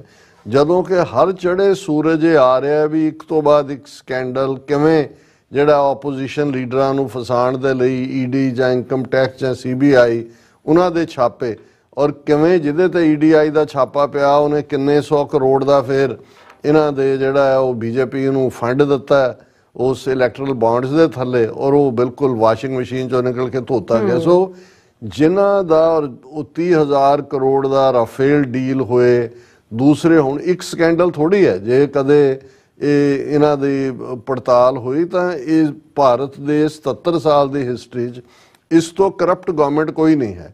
ਲੇਕਿਨ ਜਿਹੜਾ ਦਾਵਾ ਇਹ ਕਰੇ ਕਿ ਜੀ ਮੈਂ ਤਾਂ ਲਾੜੀ ਕਰਪਸ਼ਨ ਦੇ ਖਿਲਾਫ ਰਿਹਾ, ਉਹਦਾ ਤੁਸੀਂ ਕੀ ਕਰ ਸਕਦੇ ਹੋ? ਹੁਣ ਐਸ ਜੈ ਸ਼ੰਕਰ ਗੁਜਰਾਤ ਦੇ ਰਾਏਕੋਟ ਜਿਹੜੀ ਉਹਨਾਂ ਦੀ ਆਪਣੀ ਸਟੇਟ ਹੈ, ਜਿੱਥੇ ਬਿਲਕੁਲ ਉਹਨਾਂ ਨੇ ਆਪੋਜੀਸ਼ਨ ਜਾਂ ਦੂਜੀ ਸਭ ਉਹਨਾਂ ਦਾ ਮਲੀਆਮੇਟ ਕੀਤਾ ਹੋਇਆ। ਉੱਥੇ ਬੋਲਦੇ ਆ ਪਿਛਲੇ ਜਿਹੜਾ ਉਹ ਐਸ ਜੈ ਸ਼ੰਕਰ ਕਹਿੰਦਾ India will get permanent United Nation security council seat but it will have to work harder this time. ਉਹਨੇ ਕਿਹਾ ਜੀ ਸਾਨੂੰ ਅਸੀਂ ਹੁਣ ਭਾਰਤ, ਜਾਪਾਨ ਔਰ ਜਰਮਨੀ ਔਰ ਭਾਰਤ, ਜਾਪਾਨ, ਜਰਮਨੀ ਤੇ ਇਜਿਪਟ ਅਸੀਂ ਇੱਕ ਪ੍ਰਪੋਜ਼ਲ ਤਿਆਰ ਕੀਤੀ ਹੈ ਜਿਹੜੀ ਅਸੀਂ UN ਦੇ ਸਾਹਮਣੇ ਰੱਖੀ ਹੈ ਔਰ ਅਸੀਂ ਇਹ ਸਮਝਦੇ ਹਾਂ ਕਿ ਵੀ ਇਹ ਇਸ ਗੱਲ ਨੂੰ ਥੋੜੀ ਜਿਹੀ ਅੱਗੇ ਲੈ ਕੇ ਜਾਏਗੀ। ਫਿਰ ਉਹਨੇ ਕਿਹਾ ਜੀ ਇਹ ਜਦੋਂ ਯੂਨਾਈਟਿਡ ਨੇਸ਼ਨਸ ਬਣਿਆ ਸੀ 1950 ਦੇ ਨੇੜੇ, ਉਦੋਂ ਸਿਰਫ 50 ਦੇਸ਼ ਹੀ ਸੀ ਦੁਨੀਆ ਦੇ ਮੈਂਬਰ। ਉਦੋਂ ਇਹ 5 ਜਿਹੜੇ ਮੁਲਕ ਨੇ ਅਮਰੀਕਾ, ਰੂਸ, Soviet union, China, UK, France, ਇਹ ਖੁਦ ਹੀ ਸਿਕਿਉਰਿਟੀ ਕਾਉਂਸਲ ਦੇ ਮੈਂਬਰ ਬਣ ਗਏ ਔਰ ਵੀਟੋ ਪਾਵਰ ਇਹਨਾਂ ਨੇ ਕੋਲ ਰੱਖ ਲਈ ਔਰ ਨਤੀਜੇ ਦੇ ਤੌਰ ਤੇ ਹਰ ਇਸ਼ੂ ਦੇ ਉੱਤੇ ਇਹੀ ਡਿਸਾਈਡ ਕਰਦੇ ਨੇ। ਹੁਣ ਹਕੀਕਤ ਬਦਲ ਗਈ ਹੈ, 50 ਦੀ ਥਾਂ ਤੇ 193 ਮੁਲਕ UN ਦੇ ਮੈਂਬਰ ਨੇ ਔਰ ਭਾਰਤ ਇੰਨੀ ਵੱਡੀ ਆਬਾਦੀ ਵਾਲਾ ਮੁਲਕ ਜਾਂ ਦੂਜਾ, ਸਾਡਾ ਵੀ ਹੱਕ ਬਣਦਾ ਹੈ ਕਿ ਅਸੀਂ UN ਸਿਕਿਉਰਿਟੀ ਕਾਉਂਸਲ ਦੇ ਮੈਂਬਰ ਬਣੀਏ ਔਰ ਅਸੀਂ ਇਸ ਪ੍ਰਪੋਜ਼ਲ ਨੂੰ ਅੱਗੇ ਤੋਰ। ਔਰ ਇਹ ਗੱਲ ਸੁਣਦੇ ਆ ਮਨਮੋਹਨ ਸਿੰਘ ਦੇ ਜ਼ਮਾਨੇ ਤੋਂ ਹੀ, ਉਦੋਂ ਵੀ ਇਹ ਦਾਅਵੇ ਇਹਨਾਂ ਦੇ, ਵਾਜਪਾਈ ਦੇ ਜ਼ਮਾਨੇ 'ਚ ਤਾਂ ਬਹੁਤ ਵੱਡੇ ਦਾਅਵੇ ਸੀ ਕਿ ਜੇ ਅਸੀਂ ਭਾਰਤ ਜਿਹੜਾ ਉਹ ਹੁਣ ਇਹਨਾਂ ਨੂੰ ਇਹ ਪਤਾ ਹੀ ਨਹੀਂ ਹੈ ਕਿ UN ਚਾਰਟਰ ਕੀ ਹੈ ਔਰ ਅਲਟੀਮੇਟਲੀ ਕੋਈ ਵੀ UN ਸਿਕਿਉਰਿਟੀ ਕਾਉਂਸਲ ਦਾ ਪਰਮਾਨੈਂਟ ਮੈਂਬਰ, ਜਿਹੜੀ ਕੰਪੋਜੀਸ਼ਨ ਹੈ ਸਿਕਿਉਰਿਟੀ ਕਾਉਂਸਲ ਦੀ, 5 ਪਰਮਾਨੈਂਟ ਮੈਂਬਰ ਨੇ ਵੀਟੋ ਵੀਲਡਿੰਗ, 10 ਜਿਹੜੇ ਨੇ ਉਹ ਰੋਟੇਸ਼ਨ ਵਾਈਜ਼ ਆਉਂਦੇ ਨੇ ਕਿ ਚੋਣ ਕਰਦੀ ਹੈ ਜਿਹੜੀ UN ਜਨਰਲ ਅਸੈਂਬਲੀ 193 ਮੁਲਕਾਂ ਦੀ ਹੈ ਔਰ ਉਹ 2 ਸਾਲ ਲਈ ਰੋਟੇਟਿੰਗ ਮੈਂਬਰ ਹੁੰਦਾ। ਉਹ ਇੰਡੀਆ ਵੀ ਰਿਹਾ ਰੋਟੇਟਿੰਗ ਮੈਂਬਰ, ਪਾਕਿਸਤਾਨ ਵੀ ਰਿਹਾ, ਦੂਜਾ ਵੀ। ਕੋਈ ਵੀ ਤਬਦੀਲੀ UN ਦੇ ਚਾਰਟਰ ਦੇ ਵਿੱਚ ਜਾਂ ਉਹਨਾਂ ਦੇ ਸਟੇਟਸ ਦੇ ਵਿੱਚ ਉਹ UN ਸਿਕਿਉਰਿਟੀ ਕਾਉਂਸਲ ਮੈਂਬਰਾਂ ਦੀ ਯੂਨੈਨਿਮਸ ਰਾਏ ਤੋਂ ਬਿਨਾਂ ਨਹੀਂ ਹੋ ਸਕਦੀ। ਕੋਈ ਵੀ ਮੁਲਕ ਜਿਹੜਾ 5 ਜਿਹੜੇ ਪਾਵਰਫੁਲ ਮੁਲਕ ਨੇ ਜਿਨ੍ਹਾਂ ਦੇ ਕੋਲ ਵੀਟੋ ਹੈ ਉਹ ਕਿਸੇ ਵੀ ਸੁਜੈਸ਼ਨ ਨੂੰ ਵੀਟੋ ਕਰ ਸਕਦੇ। ਹੁਣ ਇੱਕ ਪਾਸੇ ਭਾਰਤ ਚੀਨ ਨੂੰ ਬਦਨਾਮ ਕਰਨ ਦੇ ਲਈ ਸਾਊਥ ਚਾਈਨਾ ਸੀ ਜੋ ਨੀਤੀਆਂ ਅਪਣਾ ਰਿਹਾ ਹੈ, ਜੋ ਅਦਰਵਾਈਜ਼ ਕਰ ਰਿਹਾ, ਤੇ ਚਾਈਨਾ ਜਿਹੜਾ ਉਹ ਭਾਰਤ ਨੂੰ ਆਪਣੇ ਬਰਾਬਰ ਲਿਆ ਕੇ ਬਿਠਾਏਗਾ UN ਸਿਕਿਉਰਿਟੀ ਕਾਉਂਸਲ 'ਚ, ਇਹਨੂੰ ਵੀਟੋ ਦੇਗਾ। ਸੋ ਉਹ ਤਾਂ ਇਹਨਾਂ ਨੂੰ ਨੇੜੇ ਨਹੀਂ ਲੱਗਣ ਦਿੰਦੇ ਹੈ ਕਿਸੇ ਵੀ ਪਾਸਿਓਂ। ਸੋ ਬਿਲਕੁਲ ਅਨਰੀਅਲਿਸਟਿਕ ਜਿਹੀ ਗੱਲ। ਔਰ ਹਕੀਕਤ ਇਹ ਹੈ ਜਿਵੇਂ ਅਸੀਂ ਆਪਣੇ ਟਾਈਟਲ ਦੇ ਵਿੱਚ ਹੀ ਕਿਹਾ, ਇਹਨੇ ਫਿਰ ਇਹਦੇ 'ਚ 5 ਮੁਲਕਾਂ ਨੂੰ ਕਿਹਾ ਜੀ ਆਪੇ ਹੀ ਇੰਨੀਆਂ ਪਾਵਰਫੁਲ ਬਣੇ ਹੋਏ ਨੇ ਔਰ ਦੂਸਰਾ ਹਕੀਕਤ ਇਹ ਹੈ ਕਿ ਭਾਰਤ ਟੁੱਟਣ ਵੱਲ ਵੱਧ ਰਿਹਾ। ਜਦੋਂ ਅਸੀਂ ਕਹਿੰਦੇ ਹਾਂ ਕਿ ਇੰਚਿੰਗ ਟੁਵਰਡਸ ਬ੍ਰੇਕਅਪ, ਹੁਣ ਤੁਸੀਂ ਨਾਰਥ ਈਸਟ ਦਾ ਦੇਖੋ ਹਾਲ, ਗਵਾਂਢੀ ਮੁਲਕਾਂ ਦੇ ਵਿੱਚ ਕੀ ਚੱਲ ਰਿਹਾ, ਕਿਸ ਡਾਇਰੈਕਸ਼ਨ ਦੇ ਵਿੱਚ ਗੱਲ ਗਈ ਹੈ, ਵਿਦਨ ਕੰਟਰੀ ਕੀ ਚੱਲ ਰਿਹਾ ਹੈ ਔਰ ਕਿਵੇਂ ਈਵਨ 5 ਸਾਊਥ ਦੀਆਂ ਸਟੇਟਾਂ ਜਿਹੜੀਆਂ ਆਲਰੇਡੀ ਸੈਪਰੇਟ ਕੰਟਰੀ ਦਾ ਆਈਡੀਆ ਉਹ ਦੇ ਚੁੱਕੀਆਂ ਨੇ ਔਰ ਇਸ ਸਾਰੇ ਦੇ ਚੱਲਦੇ ਆ ਪੂਰਾ ਡਿਵਾਈਡ ਤੁਹਾਨੂੰ ਨਜ਼ਰ ਆ ਰਿਹਾ। ਔਰ ਅਲਟੀਮੇਟਲੀ ਜਿਵੇਂ ਸੋਵੀਅਤ ਯੂਨੀਅਨ ਜਾਂ ਯੂਗੋਸਲਾਵੀਆ ਆਰਟੀਫਿਸ਼ੀਅਲ ਬਣਾਈਆਂ ਹੋਈਆਂ ਤਾਕਤ ਦੇ ਨਾਲ ਗ੍ਰੈਬ ਕਰਕੇ ਇਲਾਕੇ ਕੋਈ ਸੈਂਟਰਲ ਏਸ਼ੀਆ ਦੇ ਖਿੱਚੇ ਸੀ ਸੋਵੀਅਤ ਯੂਨੀਅਨ ਔਰ ਅਲਟੀਮੇਟਲੀ ਉਹਨਾਂ ਦਾ ਹਸ਼ਰ ਉਹੀ ਹੋਇਆ ਕਿ ਸੋਵੀਅਤ ਯੂਨੀਅਨ ਦੇ 15 ਟੁਕੜੇ ਹੋਏ ਔਰ ਯੂਗੋਸਲਾਵੀਆ ਦੇ 7 ਟੁਕੜੇ ਹੋਏ। ਔਰ ਜਿਹੜੀਆਂ ਨੀਤੀਆਂ ਭਾਰਤ ਦੀਆਂ ਨੇ ਉਹਦੇ 'ਚ ਕੋਈ ਇਸ ਵੇਲੇ ਚਾਈਨਾ ਜੇ ਉਹਨੇ 1 ਬੈਲਟ 1 ਰੋਡ ਇਨੀਸ਼ੀਏਟਿਵ ਲਿਆ ਤੇ 140 ਮੁਲਕ 193 ਚੋਂ ਉਹਦੇ ਸਿਗਨੇਟਰੀ ਨੇ, ਉਹਦਾ ਹਿੱਸਾ ਨੇ। ਉਹ ਅਫਰੀਕਨ ਕੰਟੀਨੈਂਟ ਹੋਏ, ਸਾਊਥ ਅਮਰੀਕਾ ਹੋਏ, ਯੂਰਪ ਹੋਏ, ਉਹਨਾਂ ਨੇ ਆਪਣੇ ਸਾਰੇ ਪਾਸੇ ਬਣਾਇਆ। ਔਰ ਭਾਰਤ ਕੀ ਕਰ ਰਿਹਾ? ਯੂਕਰੇਨ ਦੇ ਮੁੱਦੇ ਦੇ ਉੱਤੇ ਐਗਰੈਸਰ ਰਸ਼ੀਆ ਦੇ ਨਾਲ ਖੜਾ ਹੈ। ਇਹ ਕਿਹੜਾ ਕ੍ਰਾਈਟੇਰੀਆ ਇਹਨਾਂ ਦੇ ਕੋਲ ਜਿਹਦੇ ਥੱਲੇ ਡਿਜ਼ਰਵ ਕਰਨਾ ਤੇ ਦੂਰ ਦੀ ਗੱਲ ਹੈ, ਨੇੜੇ ਵੀ ਲੱਗਦੇ ਨੇ। ਹੁਣ ਇਜ਼ਰਾਈਲ ਦੇ ਮੁੱਦੇ ਤੇ ਅਸੀਂ ਦੇਖਿਆ ਕਿ ਭਾਈ ਕਿਵੇਂ ਇਸ ਨੇ ਜਿਹੜਾ ਉਹ ਨੇਤਨਯਾਹੂ ਦੇ ਨਾਲ ਉਹ ਬਿਲਕੁਲ ਟਵਿਨ ਬਣਿਆ ਹੋਇਆ ਉਹਦਾ। ਔਰ ਹੁਣ ਕੱਲ ਦੀ ਖਬਰ ਇਹ ਸੀ ਕਿ first batch of 64 Indian workers from Haryana, Uttar Pradesh leave for Israel. ਥੱਲੇ ਫੋਟੋ ਹੈ ਪੂਰੀ ਕਿ ਵੀ ਇਹ 64 ਵਰਕਰਾਂ ਦਾ ਪਹਿਲਾ ਜਥਾ ਜਿਹੜਾ ਹੈ ਜਿਹਦੇ 'ਚ ਠੇਕੇਦਾਰ, ਇੰਜੀਨੀਅਰ ਔਰ ਦੂਜੇ ਤੀਜੇ ਵਰਕਰ ਨੇ ਬਹੁਤ, ਤੇ ਉਹ ਇਜ਼ਰਾਈਲ ਦੇ ਵਿੱਚ ਜਾ ਰਹੇ ਨੇ ਕੰਮ ਕਰਨ ਦੇ ਲਈ ਕਿਉਂਕਿ ਫਲਸਤੀਨੀ ਜਿਹੜੇ ਉੱਥੋਂ ਮਾਰ ਕੇ ਜੋ ਉਹਨਾਂ ਦਾ ਹਸ਼ਰ ਕੀਤਾ ਹੋਇਆ। ਈਵਨ ਆ UN ਦੇ ਜਿਹੜਾ ਏਡ ਵਰਕਰ ਨੇ ਉਹ ਵੀ 5-6 ਮਾਰਤੇ, ਜਿਨ੍ਹਾਂ 'ਚ ਅਮਰੀਕਨ ਵੀ ਹੈ, ਜਿਨ੍ਹਾਂ 'ਚ UK ਦੇ ਸਿਟੀਜ਼ਨ ਵੀ ਹੈ, ਆਸਟ੍ਰੇਲੀਆ ਦੀ ਵੀ ਬੀਬੀ ਹੈ। ਦਰਸ਼ਕ ਦੇਖ ਸਕਦੇ ਨੇ ਜਿਹੜਾ ਇਹ ਗਰੁੱਪ ਇਹਨਾਂ ਦਾ ਜਾ ਰਿਹਾ। Recruitment process in India sped up after Israel banned Palestinian workers. ਔਰ ਇਹ ਸਾਰੇ ਤੋਂ ਹੁਣ ਜਿੱਥੇ ਇੰਨਾ ਇਨਹਿਊਮਨ ਐਟੀਟਿਊਡ ਹੈ। ਖੁਦ ਉਹ ਕੀ ਕਰ ਰਹੇ ਨੇ, ਟਰਾਂਸਨੈਸ਼ਨਲ ਟਾਰਗੇਟ ਕਿਲਿੰਗ ਜਿਹੜੀ ਹੈ, ਜਿਹਦਾ ਸਿੱਖ ਡਾਇਰੈਕਟ ਸ਼ਿਕਾਰ ਨੇ, ਉਸ ਦਾ ਵੀ ਅਸੀਂ ਜ਼ਿਕਰ ਕਰਾਂਗੇ। ਦੂਸਰਾ ਇੱਕ ਹੋਰ ਡੈਵਲ ਜਿਹੜਾ ਅਜੀਤ ਡੋਵਾਲ, ਉਹ ਅਸਤਾਨਾ ਜਿੱਥੇ ਇਹਨਾਂ ਦੀ SCO ਸ਼ੰਘਾਈ ਕੋਆਪਰੇਸ਼ਨ ਆਰਗੇਨਾਈਜੇਸ਼ਨ ਮੁਲਕਾਂ ਦੀ ਮੀਟਿੰਗ ਹੋ ਰਹੀ ਹੈ, ਉਸ ਦੇ ਵਿੱਚ ਕਿਵੇਂ ਉਪਦੇਸ਼ ਦੇ ਰਿਹਾ। ਪਰ ਹਕੀਕਤ ਬਿਲਕੁਲ ਇੱਕ ਪਾਸੇ ਇਹਨਾਂ ਦਾ ਇਹ ਪਾਰਟ ਹੈ ਕਿ ਜੀ ਸਾਨੂੰ UN ਸਿਕਿਉਰਿਟੀ ਕਾਉਂਸਲ 'ਚ ਸੀਟ ਮਿਲੇਗੀ, ਪਰ ਹਾਲ ਫਿਰ ਉਹੀ ਪੰਜਾਬੀ ਦਾ ਅਖਾਣ ਕਿ ਉਹ ਕਹੇ ਨੱਥ ਕਢਾਉਣ ਨੂੰ ਤੇ ਉਹ ਫਿਰੇ ਨੱਕ ਵਢਾਉਣ ਨੂੰ। ਇਹ ਇੱਕ ਪਾਸੇ ਟੁਕੜੇ ਟੁਕੜੇ ਹੋਣ ਵੱਲ ਵੱਧ ਰਿਹਾ ਤੇ ਇਹ ਡ੍ਰੀਮ ਕਰ ਰਹੇ ਨੇ ਔਰ ਲੋਕਾਂ ਨੂੰ ਇਹ ਜਿਹੜਾ ਉਹ ਗਲਤ ਪਿਕਚਰ ਦਿਖਾ ਰਹੇ ਨੇ, ਜੇ ਕਿ ਭਾਰਤ ਨੂੰ ਬਹੁਤ ਜਲਦੀ ਦੁਨੀਆ ਦੇ ਵਿੱਚ UN ਸਿਕਿਉਰਿਟੀ ਕਾਉਂਸਲ ਦਾ ਪੱਕਾ ਮੈਂਬਰ ਦੇ ਤੌਰ ਤੇ ਪ੍ਰਵਾਨਿਆ ਜਾਏਗਾ। ਜੀ ਰਾਸਾ, ਤੁਹਾਡਾ ਬਹੁਤ ਬਹੁਤ ਧੰਨਵਾਦ। ਸੋ ਥਲੇ ਬ੍ਰੇਕ ਔਰ ਬ੍ਰੇਕ ਤੇ ਜਾਣ ਤੋਂ ਪਹਿਲਾਂ ਅਸੀਂ ਪ੍ਰਦਰਸ਼ਕਾਂ ਤੇ ਸਰੋਤਿਆਂ ਨੂੰ ਅਪੀਲ ਤੇ ਬੇਨਤੀ ਕਰਦੀ ਹੈ, ਵਿਊਅਰਸ, ਜਿਸ ਤਰ੍ਹਾਂ ਕਿ ਤੁਸੀਂ ਜਾਣਦੇ ਹੋ ਕਿ TV 84 ਇੱਕ ਪੰਥਕ ਚੈਨਲ ਹੈ। TV 84 ਦੀ ਚੜ੍ਹਦੀ ਕਲਾ ਲਈ ਵੱਧ ਤੋਂ ਵੱਧ ਡੋਨੇਟ ਕਰੋ। ਡੋਨੇਟ ਕਰਨ ਲਈ ਸਾਡੀ ਵੈਬਸਾਈਟ tv84.tv ਤੇ ਜਾ ਕੇ ਪੇਪਲ ਦੀ ਵਰਤੋਂ ਕਰਕੇ ਵਨ ਟਾਈਮ ਡੋਨੇਟ ਕਰ ਸਕਦੇ ਹੋ, ਮੰਥਲੀ ਡੋਨੇਟ ਵੀ ਕਰ ਸਕਦੇ ਹੋ। ਤੁਸੀਂ TV 84 ਦੇ ਨਾਮ ਤੇ ਚੈੱਕ ਬਣਾ ਕੇ ਸਾਨੂੰ ਮੇਲ ਵੀ ਕਰ ਸਕਦੇ ਹੋ ਸਾਡੇ ਇਸ ਪਤੇ ਤੇ 36-01 37th Avenue, Long Island City, New York 11101 USA, ਜਾਂ ਫਿਰ ਤੁਸੀਂ ਸਾਨੂੰ ਫੋਨ ਰਾਹੀਂ ਸੰਪਰਕ ਕਰ ਸਕਦੇ ਹੋ 5166191984। ਤੁਸੀਂ ਸਾਨੂੰ ਈਮੇਲ ਵੀ ਕਰ ਸਕਦੇ ਹੋ info@tv84.tv ਤੇ। ਅਸੀਂ ਤੁਹਾਡੇ ਤਹਿ ਦਿਲ ਤੋਂ ਸ਼ੁਕਰਗੁਜ਼ਾਰ ਹੋਵਾਂਗੇ। ਸੋ ਥਲੇ ਨੇ ਬ੍ਰੇਕ। ਵਿਊਅਰਸ, ਤੁਸੀਂ ਸਾਨੂੰ ਇਸੇ ਤਰ੍ਹਾਂ ਬਣੇ ਰਹਿਣਾ। ਮਿਲਦੇ ਹਾਂ after this short break.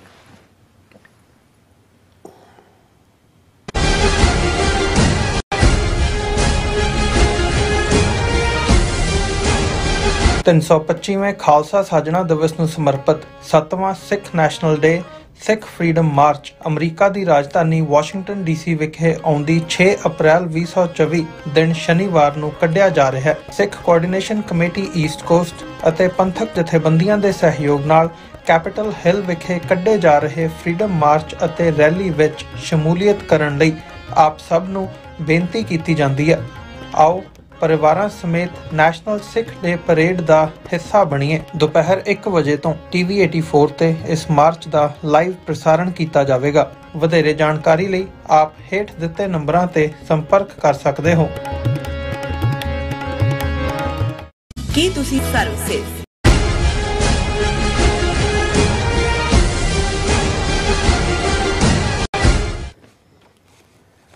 Viewers, welcome back on program. So viewers, ਗੱਲਬਾਤ ਕਰਨ ਜਾ ਰਹੇ ਹਾਂ ਕਿ ਗੁਰੂ ਨਾਨਕ ਸਾਹਿਬ ਜੀ ਦਾ ਫਰਮਾਨ ਹੈ, ਕਾਜ਼ੀਆਂ ਬਾਮਨਾ ਕੀ ਗੱਲ ਥੱਕੀ, ਅਗਦ ਪੜੇ ਸ਼ੈਤਾਨ ਵੇ ਲਾ ਲੋ। ਭਾਰਤ ਦੇ ਸੁਰੱਖਿਆ ਸਲਾਹਕਾਰ ਤੇ ਟਾਰਗੇਟ ਕਿਲਿੰਗ ਦੇ ਮਾਸਟਰਮਾਈਂਡ ਅਜੀਤ ਡੋਵਾਲ ਨੇ ਸ਼ੰਘਾਈ ਕਾਰਪੋਰੇਸ਼ਨ ਆਰਗੇਨਾਈਜੇਸ਼ਨ ਦੇ ਕਾਨਫਰੰਸ ਵਿੱਚ ਬੋਲਦਿਆਂ ਕਿਹਾ ਹੈ ਕਿ ਭਾਰਤ ਨੂੰ ਸਭ ਤੋਂ ਜ਼ਿਆਦਾ ਖਤਰਾ ਦਹਿਸ਼ਤਗਰਦੀ ਤੋਂ ਹੈ ਅਤੇ ਕ੍ਰਾਸ ਬਾਰਡਰ ਦਹਿਸ਼ਤਗਰਦੀ ਕਰਨ ਵਾਲਿਆਂ ਨੂੰ ਜਵਾਬਦੇਹ ਬਣਾਉਣਾ ਚਾਹੀਦਾ ਹੈ। ਸੋ ਹਕੀਕਤ ਵਿੱਚ ਇਸ ਵੇਲੇ ਫਾਈਵ ਆਈਜ਼ ਕੰਟਰੀਜ਼ ਵੱਲੋਂ ਭਾਰਤ ਨੂੰ ਟ੍ਰਾਂਸਨੈਸ਼ਨਲ ਪ੍ਰੈਸ਼ਨ ਕ੍ਰਾਈਮ ਲਈ ਜ਼ਿੰਮੇਵਾਰ ਠਹਿਰਾਇਆ ਜਾ ਰਿਹਾ ਹੈ। ਸੋ ਵਿਊਅਰਸ, ਯਾਦ ਰਹੇ ਕਿ ਇਹ ਸ਼ੰਘਾਈ ਕਾਰਪੋਰੇਸ਼ਨ ਆਰਗੇਨਾਈਜੇਸ਼ਨ ਕਾਨਫਰੰਸ ਜਿਹੜੀ ਹੈ ਉਹ ਕਜ਼ਾਕਿਸਤਾਨ ਮੁਲਕ ਦੇ ਸ਼ਹਿਰ ਵਿੱਚ ਜਿਹੜਾ ਹੈਗਾ ਅਸਤਾਨਾ ਸ਼ਹਿਰ ਵਿੱਚ ਉਹ ਹੋਈ ਹੈ। Sorry about that. ਸੋ ਇਸ ਬਾਰੇ ਆਪਾਂ ਗੱਲਬਾਤ ਕਰਨ ਜਾ ਰਹੇ ਹਾਂ। ਸੋ ਅਸੀਂ ਚਾਹਾਂਗੇ ਕਿ ਤੁਸੀਂ ਇਸੇ ਤਰ੍ਹਾਂ ਬੜੇ ਰਹਿਣਾ, ਦੇਖਣ ਸੁਣ ਲਈ, ਲਿਖਣ ਲਈ ਤੁਹਾਡਾ ਸਭ ਦਾ ਬਹੁਤ ਬਹੁਤ ਸ਼ੁਕਰੀਆ। ਜੀ ਡਾਕਟਰ ਸਾਹਿਬ, ਕੀ ਕਹਿਣਾ ਚਾਹੋਗੇ?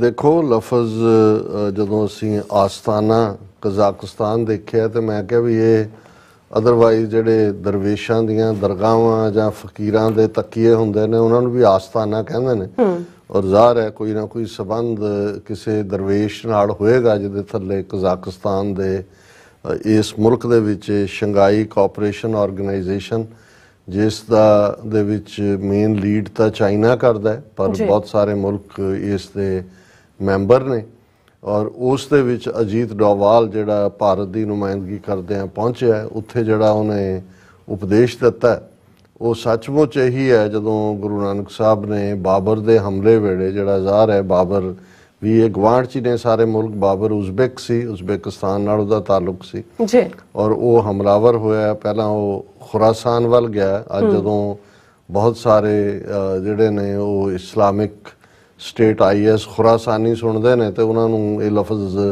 ਨਵਾਂ ਲੱਗਦਾ। ਮੈਂ ਕਿਹਾ ਨਹੀਂ, ਅਸੀਂ ਤਾਂ ਸਾਡੀ ਤਾਂ ਬਾਣੀ ਦੇ ਵਿੱਚ ਖੁਰਾਸਾਨ ਦਾ ਜ਼ਿਕਰ ਹੈ, ਕਿਉਂਕਿ ਇੱਕ ਜ਼ਮਾਨਾ ਸੀ ਕਿ ਵੀ ਇਹ ਪ੍ਰੋਵਿੰਸ ਹੀ ਇਹ ਖੁਰਾਸਾਨ ਦੇ ਵਿੱਚ ਅੱਜ ਜਿਹੜਾ ਈਰਾਨ ਦਾ ਹੈਰਾਤ ਹੈ और ये ਜਿਹੜੇ ਨੇ ਉਜ਼ਬੇਕਿਸਤਾਨ और अफगानिस्तान ਦੇ बल्ख बुखारा शहर और काबल और ये सारे इसਦੇ हिस्से सी बड़ा पावरफुल स्टेट सी ये, क्योंकि अफगानिस्तान मॉडर्न स्टेट के बॉर्डर तो अहमद शाह अब्दाली ने ही ड्रॉ किए ने और उस दे विच बाबर जिहड़ा है वो उज़बेक ओरीजन का सी और जदों उन्होंने उत्थों कढ़िया गया तो उन्हें सब तो पहला खुरासान वाली मूँह किया सी और खुरासान च उन्होंने डिफीट हुई और गुरु नानक साहब ने फरमाया खुरासान खसमाना किया हिंदुस्तान डराया आपे दोष ना दई करता जम कर मुगल चढ़ाया कि खुरासान नू रब ने प्रोटैक्ट किया ते इधर बाबर जिहड़ा है वो फिर हिंदुस्तान दे उत्ते हमलावर होया और पानीपत की लड़ाई च लोधी पठाणा नू हरा के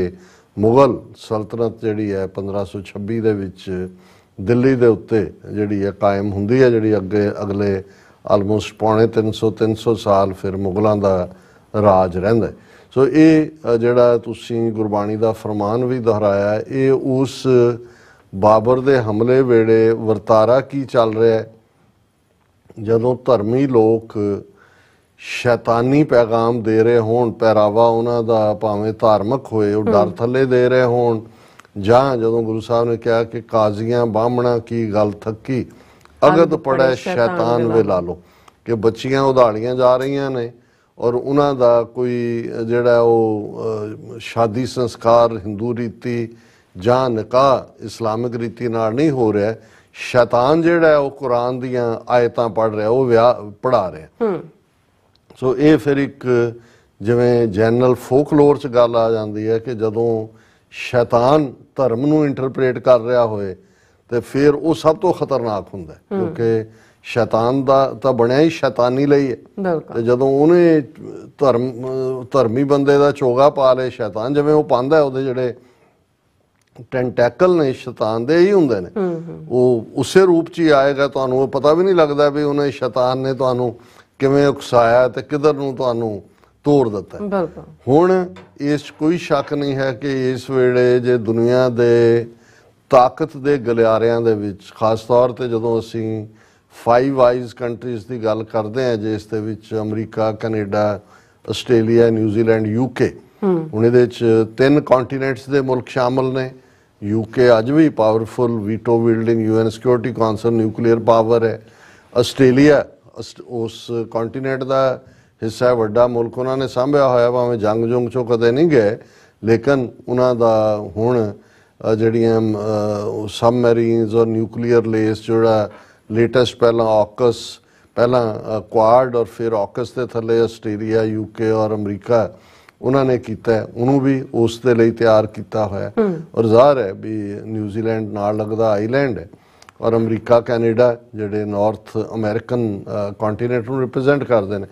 हुण जदों इन्हां दे विच भारत दे उत्ते पक्के तौर ते ट्रांसनैशनल रिप्रैशन क्राइम दा जिहड़ा वो ठप्पा लग गया होए और भारत ने खुद भी एज पर ब्लूमबर्ग न्यूज़ मन्निया होए कि भाई ये साडा घर है, भावें उन्होंने रोग एलीमेंट के उत्ते इहनूं शिफ्ट करने की कोशिश की और इहदे च किसी नूं कोई जिहड़ा भी थोड़ा बहुत इंटैलीजेंस नैटवर्क जां इंटैलीजेंस दुनिया नूं समझदा है कि भारत दे विच जिहड़ी डिसीजन मेकिंग है इस वेले उस दे विच खास तौर ते ये दहशतगर्दी और इस किस्म के जिहड़े नीति मामले ने वो अजीत डोवाल है। वो कला नैशनल सिक्योरिटी एडवाइजर ही नहीं है, मिनिस्टर का दर्जा भी है, पर मोदी अमित शाह और अजीत डोवाल ये डिसाइड करते हैं, तिकड़ी जिहड़ी है ये डिसीजन मेकर है हर पक्षों। बाकी किनू नाल दिनकर गुप्ते नूं लैंदे ने कि सामंत गोयल नूं लैंदे ने, ये वो लोअर कैडर ते ने।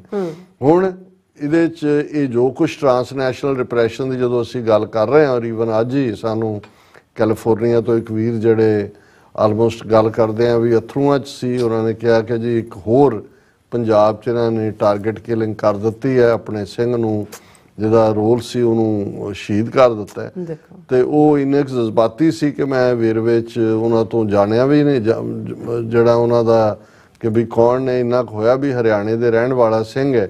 और जो ही मैं सोशल मीडिया ते वापस मुड़िया तो किन्नियां ही पोस्टां सी कि किवें रतनदीप सिंह पुत्र जगीर सिंह जिहड़े जींद दे रहण वाले और जिन्हां दे उत्ते 10 लाख का इनाम पता नहीं कदों दा रखिया होया सी, वो आम अपनी जिंदगी जी रहे सी और ਜ਼ਿਲ੍ਹਾ ਜੀਂਦ ਹਰਿਆਣਾ ਦੇ ਨਾਲ ਉਹਨਾਂ ਦਾ ਸੰਬੰਧ ਸੀ, ਉਹਨਾਂ ਨੂੰ ਅੱਜ ਗੋਲੀਆਂ ਮਾਰ ਕੇ ਅਨਨੋਨ ਕੋਈ ਜਿਹੜਾ ਹੈ ਮਾਰਿਆ। ਉਹਨਾਂ ਨੇ ਕਿਹਾ ਜੀ ਇਹ ਟਾਰਗੇਟ ਕਿਲਿੰਗ ਹੈ।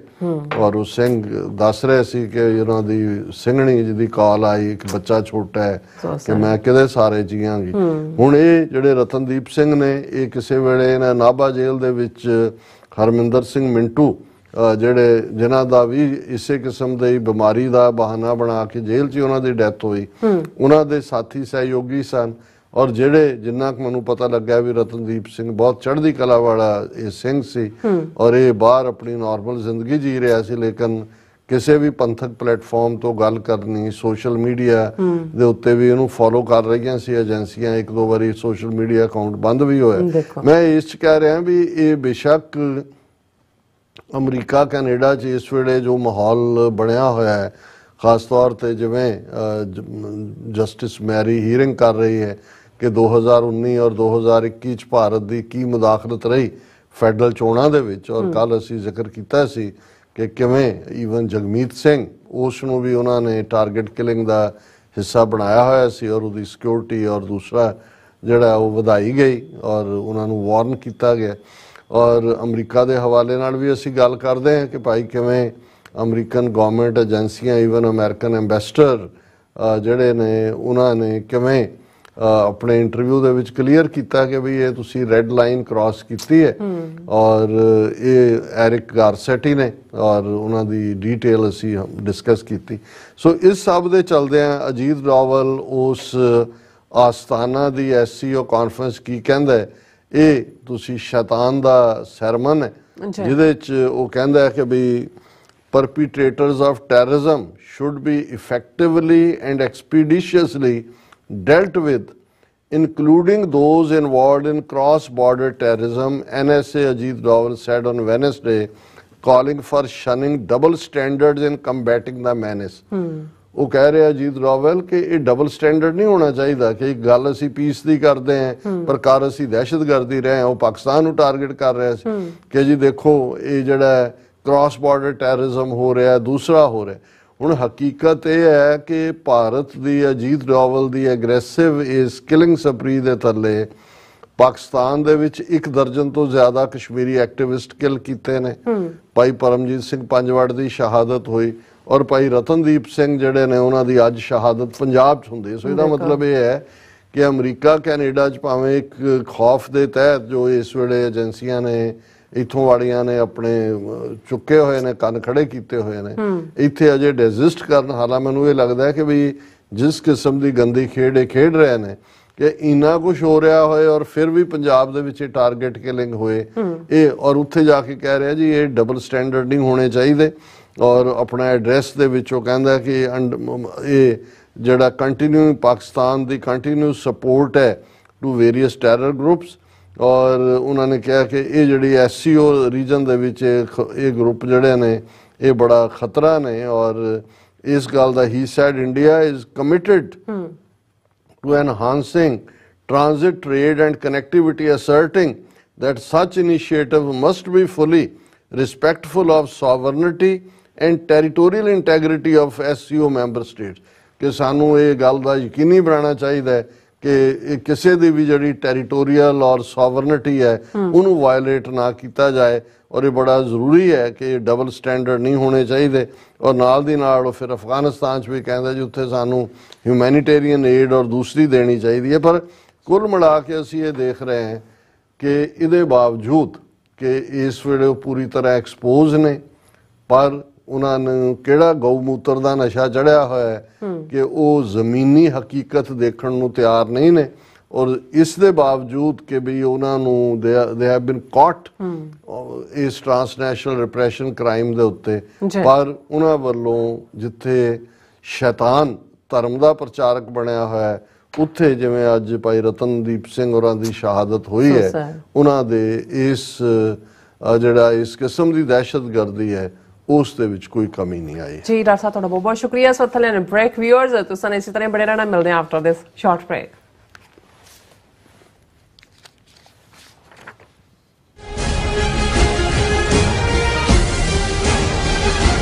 तीन सौ 325वें खालसा साजना दिवस ਨੂੰ ਸਮਰਪਿਤ 7ਵਾਂ ਸਿੱਖ ਨੈਸ਼ਨਲ ਡੇ ਸਿੱਖ ਫਰੀडम ਮਾਰਚ ਅਮਰੀਕਾ ਦੀ ਰਾਜਧਾਨੀ ਵਾਸ਼ਿੰਗਟਨ ਡੀਸੀ ਵਿਖੇ ਆਉਂਦੀ 6 ਅਪ੍ਰੈਲ 2024 ਦਿਨ ਸ਼ਨੀਵਾਰ ਨੂੰ ਕੱਢਿਆ ਜਾ ਰਿਹਾ ਹੈ। ਸਿੱਖ ਕੋਆਰਡੀਨੇਸ਼ਨ ਕਮੇਟੀ ਈਸਟ ਕੋਸਟ ਅਤੇ ਪੰਥਕ ਜਥੇਬੰਦੀਆਂ ਦੇ ਸਹਿਯੋਗ ਨਾਲ ਕੈਪੀਟਲ ਹਿੱਲ ਵਿਖੇ ਕੱਢੇ ਜਾ ਰਹੇ ਫਰੀडम ਮਾਰਚ ਅਤੇ ਰੈਲੀ ਵਿੱਚ ਸ਼ਮੂਲੀਅਤ ਕਰਨ ਲਈ ਆਪ ਸਭ ਨੂੰ ਬੇਨਤੀ ਕੀਤੀ ਜਾਂਦੀ ਹੈ। ਆਓ ਪਰਿਵਾਰਾਂ ਸਮੇਤ ਨੈਸ਼ਨਲ ਸਿੱਖ ਡੇ ਪਰੇਡ ਦਾ ਹਿੱਸਾ ਬਣੀਏ। ਦੁਪਹਿਰ 1 ਵਜੇ ਤੋਂ TV 84 ਤੇ ਇਸ ਮਾਰਚ ਦਾ ਲਾਈਵ ਪ੍ਰਸਾਰਣ ਕੀਤਾ ਜਾਵੇਗਾ। ਵਧੇਰੇ ਜਾਣਕਾਰੀ ਲਈ ਆਪ ਹੇਠ ਦਿੱਤੇ ਨੰਬਰਾਂ ਤੇ ਸੰਪਰਕ ਕਰ ਸਕਦੇ ਹੋ। ਸਿਗਨੇਚਰ ਟਰੱਕ ਸਰਵਿਸ ਰਾਊਟ 81 ਉੱਤੇ ਐਗਜ਼ਿਟ 235 ਤੇ ਟਰੱਕਰ ਵੀਰਾਂ ਲਈ 24 ਘੰਟੇ ਰੋਡ ਸਰਵਿਸ ਦੀ ਸੁਵਿਧਾ ਮੌਜੂਦ। Heavy duty repair, oil change, ਪੁਰਾਣੇ ਅਤੇ ਨਵੇਂ tyre, computer diagnostic, DPF cleaning, brake service ਜਾਂ ਰਸਤੇ ਵਿੱਚ ਆਈ ਹਰ ਤਰ੍ਹਾਂ ਦੀ ਰਿਪੇਅਰ ਪ੍ਰੋਫੈਸ਼ਨਲ ਟੀਮ ਵੱਲੋਂ ਕੀਤੀ ਜਾਂਦੀ ਹੈ।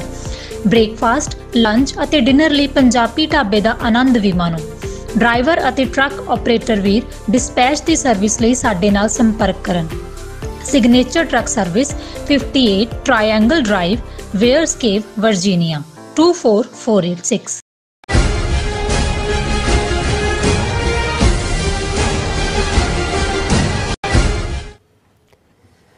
Viewers welcome back on program. So इस गलबात करन जा रहे हैं कि हिमाचल के मंडी पार्लीमानी हलके तो बीजेपी की उम्मीदवार कंगना रनौत ने एक पब्लिक मीटिंग में बोलदियां कहा है कि प्रधानमंत्री मोदी भगवान राम ਅਤੇ ਵਿਸ਼ਨੂੰ ਦਾ ਅੰਸ਼ ਹਨ। ਜਿਸ ਮੁਲਕ ਵਿੱਚ ਇੱਥੋਂ ਤੱਕ ਨਿਗਾਰਾ ਆ ਜਾਏ ਕਿ ਉਹ ਆਪਣੇ ਭਗਵਾਨਾਂ ਨੂੰ ਵੀ ਤੁੱਛ ਸਮਝਣ, ਉਸ ਦਾ ਕੀ ਭਵਿੱਖ ਹੋਏਗਾ। ਸੋ ਇਸ ਬਾਰੇ ਕਿਸੇ ਨੂੰ ਕੋਈ ਭੁਲੇਖਾ ਨਹੀਂ ਹੋਣਾ ਚਾਹੀਦਾ। ਸੋ ਇਸ ਬਾਰੇ ਆਪਾਂ ਗੱਲਬਾਤ ਕਰਨ ਜਾ ਰਹੇ ਹਾਂ। ਸੋ ਅਸੀਂ ਚਾਹਾਂਗੇ ਕਿ ਤੁਸੀਂ ਇਸੇ ਤਰ੍ਹਾਂ ਬਣੇ ਰਹਿਣਾ, ਦੇਖਣ ਸੁਣਨ ਲਈ ਐਂਡ ਲਿਖਣ ਲਈ ਤੁਹਾਡਾ ਸਭ ਦਾ ਬਹੁਤ ਬਹੁਤ ਧੰਨਵਾਦ। ਜੀ ਰਾਜ ਸਾਹਿਬ, ਕੀ ਵਿਚਾਰਾਂ ਨੇ? ਦੇਖੋ, ਇਹ ਸਾਡੀ ਇਹ ਕੋਸ਼ਿਸ਼ ਹੁੰਦੀ ਹੈ ਵੀ ਜਦੋਂ ਵੀ ਅਸੀਂ ਕਿਸੇ ਵਿਸ਼ੇ ਤੇ ਗੱਲ ਕਰੀਏ, ਕਿਸੇ ਦੇ ਧਾਰਮਿਕ ਜਜ਼ਬਾਤ ਜਾਂ ਉਸ ਦਾ ਫੇਥ ਜਾਂ ਵਿਸ਼ਵਾਸ, ਉਸ ਦੇ ਉੱਤੇ ਕੋਈ ਚੋਟ ਨਾ ਹੋਏ ਜੀ। ਪਰ ਜਦੋਂ ਨਿਗਾਰ ਦੀ ਗੱਲ ਤੁਸੀਂ ਕੀਤੀ ਵੀ ਇਸ ਹੱਦ ਤੱਕ ਨਿਗਾਰ ਹੋਏ ਕਿ ਇੱਕੋ ਬੰਦਾ ਜਿਸ ਬਾਰੇ ਕੋਈ ਭੁਲੇਖਾ ਨਹੀਂ ਹੈ ਕਿ ਜਿਸ ਨੇ 2002 ਦੇ ਵਿੱਚ ਹਜ਼ਾਰਾਂ ਬੇਗੁਨਾਹ ਦੇ ਮਰਡਰ ਕੀਤੇ ਗੁਜਰਾਤ ਦੇ ਵਿੱਚ, ਔਰ ਖੁਦ ਇਸ ਨੇ ਔਰ ਅਮਿਤ ਸ਼ਾਹ ਦੀ ਟੀਮ ਨੇ ਉਹਨਾਂ ਨੂੰ ਪੁਲਿਸ ਅਫਸਰਾਂ ਰਾਹੀਂ ਹਜ਼ਾਰਾਂ ਮੁਸਲਮਾਨਾਂ ਦੀ ਨਸਲਕੁਸ਼ੀ ਕਰਵਾਈ। ਔਨ ਰੈਕਰਡ ਆਇਆ ਇਹੀ ਕਾਰਨ ਸੀ ਕਿ 12 ਸਾਲ 2002 ਤੋਂ 2014 ਤੱਕ ਮੋਦੀ ਦੇ ਅਮਰੀਕਾ, ਕੈਨੇਡਾ, UK ਵਰਗੇ ਮੁਲਕਾਂ 'ਚ ਦਾਖਲੇ ਤੇ ਪਾਬੰਦੀ ਲੱਗੀ ਰਹੀ, ਜਿਸ ਨੇ ਸਾਰੀਆਂ ਹੱਦਾਂ ਟੱਪ ਕੇ, ਬੇਸ਼ੱਕ ਜੇ ਅਸੀਂ ਇਸ 10 ਸਾਲ ਦੇ ਪੀਰੀਅਡ 'ਚ ਦੇਖੀਏ ਤੇ ਇੱਕ ਤੋਂ ਬਾਅਦ ਇੱਕ ਫਰਾਡ, ਔਰ ਕਿਵੇਂ ਅੰਬਾਨੀ, ਅਡਾਨੀ ਜਿਹੜੇ ਬਿਲਕੁਲ ਮਾਰਜਨਲਾਈਜ਼ ਸੀ, ਈਵਨ ਉਹਨਾਂ ਦੀ ਆਪਣੀ ਕੈਪੀਟਲ ਉਹਨਾਂ ਨੂੰ ਲਿਆ ਕੇ ਦੁਨੀਆ ਦੇ ਜੇ ਪ੍ਰਮੁੱਖ 10 ਅਮੀਰਾਂ ਦੇ ਵਿੱਚ ਉਹਨਾਂ ਨੂੰ ਲਿਆਉਣ ਦੀ ਲਾਈਨ ਰੱਖੀ ਤੇ ਉਹ ਕੋਈ ਨਾਰਮਲ ਪ੍ਰੈਕਟਿਸਿਸ ਨਹੀਂ ਨੇ। ਕਿਵੇਂ ਇਲੈਕਟਰਲ ਬੌਂਡਸ ਵਰਗੇ ਲਾਅ ਪਾਸ ਕਰਵਾ ਕੇ ਕਿੰਨੇ ਹਜ਼ਾਰ ਕਰੋੜ ਜਿਹੜਾ ਉਹ ਇਹਨਾਂ ਭ੍ਰਿਸ਼ਟ ਕੰਪਨੀਆਂ ਤੋਂ, ਕਈਆਂ ਦੀਆਂ ਦਵਾਈਆਂ ਬੈਨ ਨੇ ਅਮਰੀਕਾ 'ਚ, ਉੱਥੇ ਉਹਨਾਂ ਨੂੰ ਕਲੀਨ ਚਿੱਟ ਦਿੱਤੀ। ਕਿਵੇਂ ਰਾਮਦੇਵ ਵਰਗੇ ਫਰਾਡੀਏ ਦੇ ਨਾਲ ਖਲੋ ਕੇ ਇਹਨਾਂ ਨੇ ਜਾਲੀ ਦਵਾਈਆਂ ਬਣਾ ਕੇ ਜੀ ਕੋਵਿਡ ਦਾ ਇਲਾਜ ਕਰਦੇ, ਉਹਨਾਂ ਦਾ ਆਪਣਾ ਸੁਪਰੀਮ ਕੋਰਟ ਉਹਨੂੰ ਪਾ ਕੇ ਜਿਹੜਾ ਲਾਹਨਤ ਪਾ ਰਿਹਾ, ਔਰ ਉਹ ਉੱਥੇ ਲੰਮਾ ਪੈ ਕੇ ਮਾਫੀ ਮੰਗ ਰਿਹਾ ਰਾਮਦੇਵ।